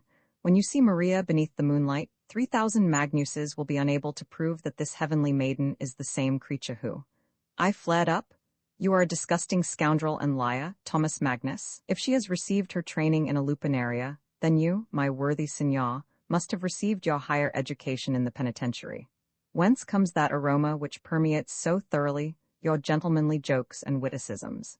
The sight of your pale face is beginning to nauseate me, after enticing a woman in the fashion of a petty, common hero." Magnus struck the table with his fist. His bloodshot eyes were aflame. Silence? You are an inconceivable ass, Wondergood. Don't you understand that I myself, like you, was deceived by her? Who, meeting Madonna, can escape deception? Oh devil, what are the sufferings of your little, shallow American soul in comparison with the pangs of mine? Oh devil, witticism, jests, gentlemen and ladies, asses and tigers, gods and devils? Can't you see, this is not a woman, this is an eagle who daily plucks my liver. My suffering begins in the morning. Each morning, oblivious to what passed the day before, I see Madonna before me and believe. I think, what happened to me yesterday? Apparently, I must be mistaken, or did I miss anything? It is impossible that this clear gaze, this divine walk, this pure countenance of Madonna should belong to a prostitute. It is your soul that is vile, Thomas Magnus. She is as pure as a host. And there were occasions when, on my knees, I actually begged forgiveness of this creature. Can you imagine it? On my knees. Then it was that I was really a scoundrel, Wondergood. I idealized her, endowed her with my thoughts and feelings, and was overjoyed, like an idiot. I almost wept with felicity when she mumblingly repeated what I would say. Like a high priest, I painted my idol and then knelt before it in intoxication. But the truth proved stronger at last. With each moment, with each hour, falsehood slipped off her body, so that toward night I even beat her. I beat her and wept. I beat her cruelly, as does a procurer his mistress. And then came night with its Babylonian licentiousness, the sleep of the dead and oblivion. And then morning again. And again Madonna. And again, oh devil! Overnight my faith again grew, as did the liver of Prometheus, and like a bird of prey she tortured me all day. I, too, am human, Wondergood? Shivering as if with cold, Magnus began to pace the room rapidly, gazed into the dark fireplace, and approached Maria. Maria lifted her clear gaze to him, as if in question, while Magnus stroked her head carefully and gently, as he would that of a parrot or a cat. What a little head. What a sweet little head. Wondergood, come, caress it. I drew up my torn sleeve and asked ironically, and it is this bird of prey that you now wish to give to me? Have you exhausted your feed? You want my liver, too, in addition to my billions? But Magnus had already calmed himself. Subduing his excitement and the drunkenness which had imperceptibly come upon him, he returned to his place without haste and added politely, I will answer you in a moment, Mr. Wondergood. Please withdraw to your room, Maria. I have something to say to Mr. Wondergood, and I would ask you, too, my honorable Mr. Toppy, to depart. You may join my friends in the salon. If Mr. Wondergood will so command, replied Toppy dryly, without rising. I nodded and, without looking at Magnus, my secretary obediently made his exit. Maria, too, left the room. To tell the truth, I again felt like clinging to his vest and weeping in the first few moments of my tete-a-tete with Magnus. After all, this thief was my friend. But I satisfied myself with merely swallowing my tears. Then followed a moment of brief desperation at the departure of Maria. And slowly, as if from the realm of remote recollection, blind and wild anger and the need of beating and destroying began to fill my heart. Let me add, too, that I was extremely provoked by my torn sleeve that kept slipping constantly. It was necessary for me to be stern and austere, and this made me seem ridiculous. Ah, on what trifles does the result of the greatest events depend on this earth? I lighted a cigar, and with studied gruffness hurled into the calm and hateful face of Magnus. Now, you, enough of comedy and charlatanism. Tell me what you want. So you want me to surrender to that bird of prey of yours? Magnus replied calmly, although his eyes were burning with anger. Yes, that is the trial I wanted to subject you to, Wondergood. I fear that I have succumbed slightly to the emotion of useless and vain revenge and spoke more heatedly than was necessary in Maria's presence. The thing is, Wondergood, that all that I have so picturesquely described to you, all this passion and despair, and all these sufferings of Prometheus really belong to the past. I now look upon Maria without pain, and even with a certain amount of pleasure, as upon a beautiful and useful little beast, useful for domestic considerations. You understand? What, after all, is the liver of Prometheus? It is all nonsense. In reality, I should be thankful to Maria. She gnawed out with her little teeth my silly faith and gave me that clear, firm and realistic outlook upon life which permits of no deceptions and sentimentalisms. You, too, ought to experience and grasp it, Wondergood, if you would follow Magnus ergo. I remained silent, lazily chewing my cigar. Magnus lowered his eyes and continued still more calmly and dryly. Desert pilgrims, to accustom themselves to death, used to sleep in coffins. Let Maria be your coffin, and when you feel like going to church, kissing a woman and stretching your hand to a friend, Just look at Maria and her father, Thomas Magnus. Take her, Wondergood, and you will soon convince yourself of the value of my gift. I don't need her any longer. And when your humiliated soul shall become inflamed with truly inextinguishable human hatred and not with weak contempt, come to me and I shall welcome you into the ranks of my yeomanry, which will very soon. Are you hesitating? Well, then go. Catch other lies, but be careful to avoid scoundrels and Madonnas, my gentleman from Illinois. He broke into loud laughter and swallowed a glass of wine at one gulp. His swollen calm evaporated. Little flames of intoxication, now merry, now ludicrous, like the lights of a carnival, now triumphant, now dim, like funeral torches at a grave, again sprang forth in his bloodshot eyes. The scoundrel was drunk but held himself firmly, merely swaying his branches, like an oak before a south wind. Rising and facing me, he straightened his body cynically, as if trying to reveal himself in his entirety, and well-nigh spat these words at me. Well, how long do you intend to think about it, you ass? Come quick or I'll kick you out. Quick, I'm tired of you. What's the use of my wasting words? What are you thinking of? My head buzzed. Madly pulling up that accursed sleeve of mine, I replied. I am thinking that you are an evil, contemptible, stupid and repulsive beast. I am thinking in what springs of life or hell itself I could find for you the punishment you deserve. Yes, I came upon this earth to play and to laugh. Yes, I myself was ready to embrace any evil. I myself lied and pretended, but you, hairy worm, you crawled into my very heart and bit me. You took advantage of the fact that my heart was human and bit me, you hairy worm. How dared you deceive me? I will punish you. You, me. I am glad to say that Magnus was astonished and taken aback.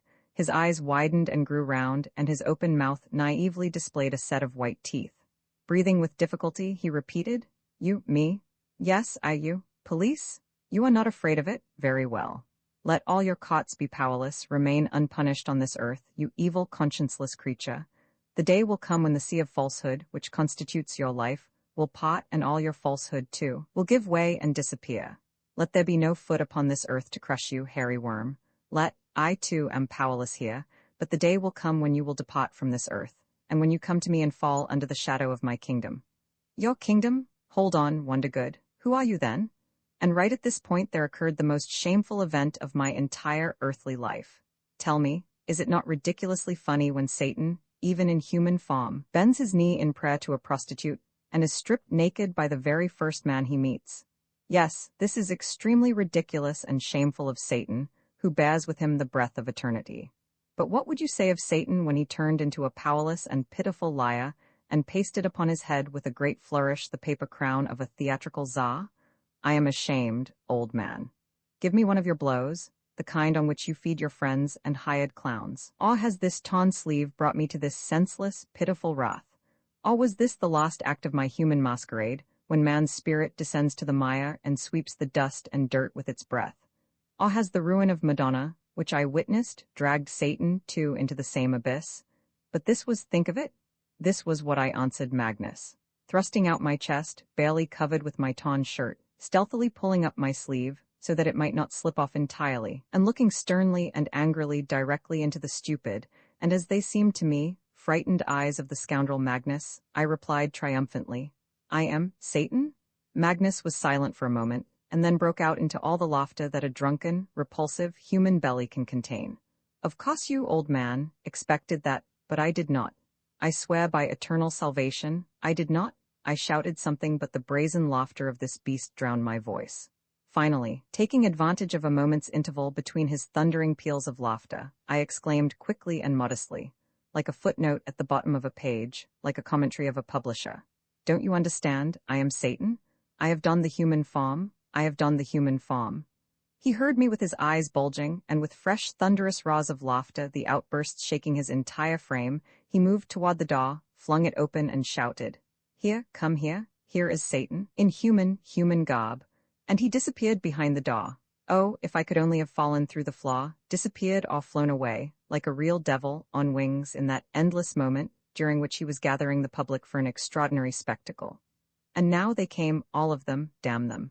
Maria and all the 6 aides and my miserable Toppy and Magnus himself, and completing the procession, His Eminence, Cardinal X, the cursed, shaven monkey walked with great dignity, and even bowed to me, after which he sat down, just as dignified, in an armchair, and carefully covered his knees with his robes.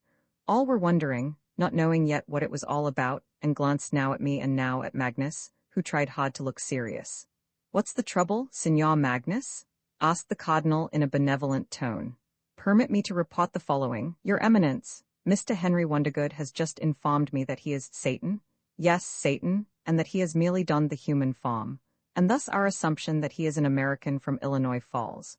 Mr. Wondergood is Satan, and apparently has but recently deigned to arrive from hell. What shall we do about it, Your Eminence?" Silence might have saved me, but how could I restrain this maddened Wondergood, whose heart was aflame with insult, like a lackey who has appropriated his celebrated master's name, and who faintly senses something of his grandeur, power, and connections. Wondergood stepped forward and said with an ironic bow, "Yes, I am Satan, but I must add to the speech of Signor Magnus that not only do I wear the human form, but also that I have been robbed. Are those two scoundrels who have robbed me known to you, Your Eminence? And are you, perhaps, one of them, Your Eminence?" Magnus alone continued to smile. The rest, it seemed to me, grew serious and awaited the cardinal's reply. It followed. The shaven monkey, it developed, was not a bad actor. Pretending to be startled, the cardinal raised his right hand and said with an expression of extreme goodness, contrasting sharply with his words and gesture, "Vade Petro Satanas, I am not going to describe to you how they laughed. You can imagine it. Even Maria's teeth parted slightly. Almost losing consciousness from anger and impotence, I turned to Toppy for sympathy and aid. But Toppy, covering his face with his hands, was cringing in the corner, silent. Amid general laughter, and ringing far above it, came the heavy voice of Magnus, laden with infinite ridicule. "Look at the plucked rooster. That is Satan?" And again there came an outburst of laughter. His Eminence continuously shook as though flapping his wings, and choked and whined. The monkey's gullet could hardly pass the cascades of laughter. I tore off that accursed sleeve madly, and waving it like a flag, I ventured into a sea of falsehood, with full sails set. I knew that somewhere ahead there were rocks against which I might be shattered, but the tempest of impotence and anger bore me on like a chip of wood. I am ashamed to repeat my speech here. Every word of it was trembling and wailing with impotency. Like a village vicar, frightening his ignorant parishioners, I threatened them with hell, and with all the Dantean touches of literary fame. Oh, I did know something that I might really have frightened them with, but how could I express the extraordinary which is inexpressible in their language? And so I prattled on of eternal fire, of eternal torture, of unquenchable thirst, of the gnashing of teeth, of the fruitlessness of tears and pleading, and what else? Ah, even of red-hot fox I prattled, maddened more and more by the indifference and shamelessness of these shallow faces, these small eyes, these mediocre souls, regarding themselves above punishment. But they remained unmoved and smug, as if in a fortress, beyond the walls of their mediocrity and fatal blindness. And all my words were shattered against their impenetrable skulls. And think of it, the only one who was really frightened was my Toppy, and yet he alone could know that all my words were lies. It was so unbearably ridiculous when I met his pleading, frightened eyes that I abruptly ended my speech, suddenly, at its very climax.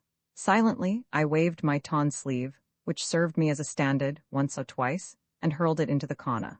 For a moment, it seemed to me that the shaven monkey, too, was frightened. The blue of his cheeks seemed to stand out sharply upon the pale, square face, and the little coals of his eyes were glowing suspiciously beneath his black, bushy eyebrows. But he slowly raised his hand, and the same sacrilegiously jesting voice broke the general silence. "Vade Petro Satanas." Or did the cardinal try to hide behind this jest his actual fright? I do not know. I know nothing. If I could not destroy them, like Sodom and Gomorrah, is it worth, while speaking of cold shivers and goose flesh? A mere glass of wine can conquer them. And Magnus, like the skilled healer of souls that he was, said calmly, "Will you have a glass of wine, Your Eminence?" "With pleasure," replied the cardinal. "But none for Satan," added Magnus jestingly, pouring out the wine.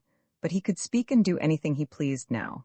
Wondergood was squeezed dry and hung like a rag upon the arm of the chair. After the wine had been drunk, Magnus lit a cigarette. He smoked cigarettes, cast his eye over the audience, like a lecturer before a lecture, motioned pleasantly to Toppy, now grown quite pale, and said the following. Although he was obviously drunk and his eyes were bloodshot, his voice was firm and his speech flowed with measured calm. "I must say, Wondergood, that I listened to you very attentively, and your passionate tirade created upon me, I may say, a great, artistic impression. At certain points you reminded me of the best passages of Brother Geronimo Savonarola.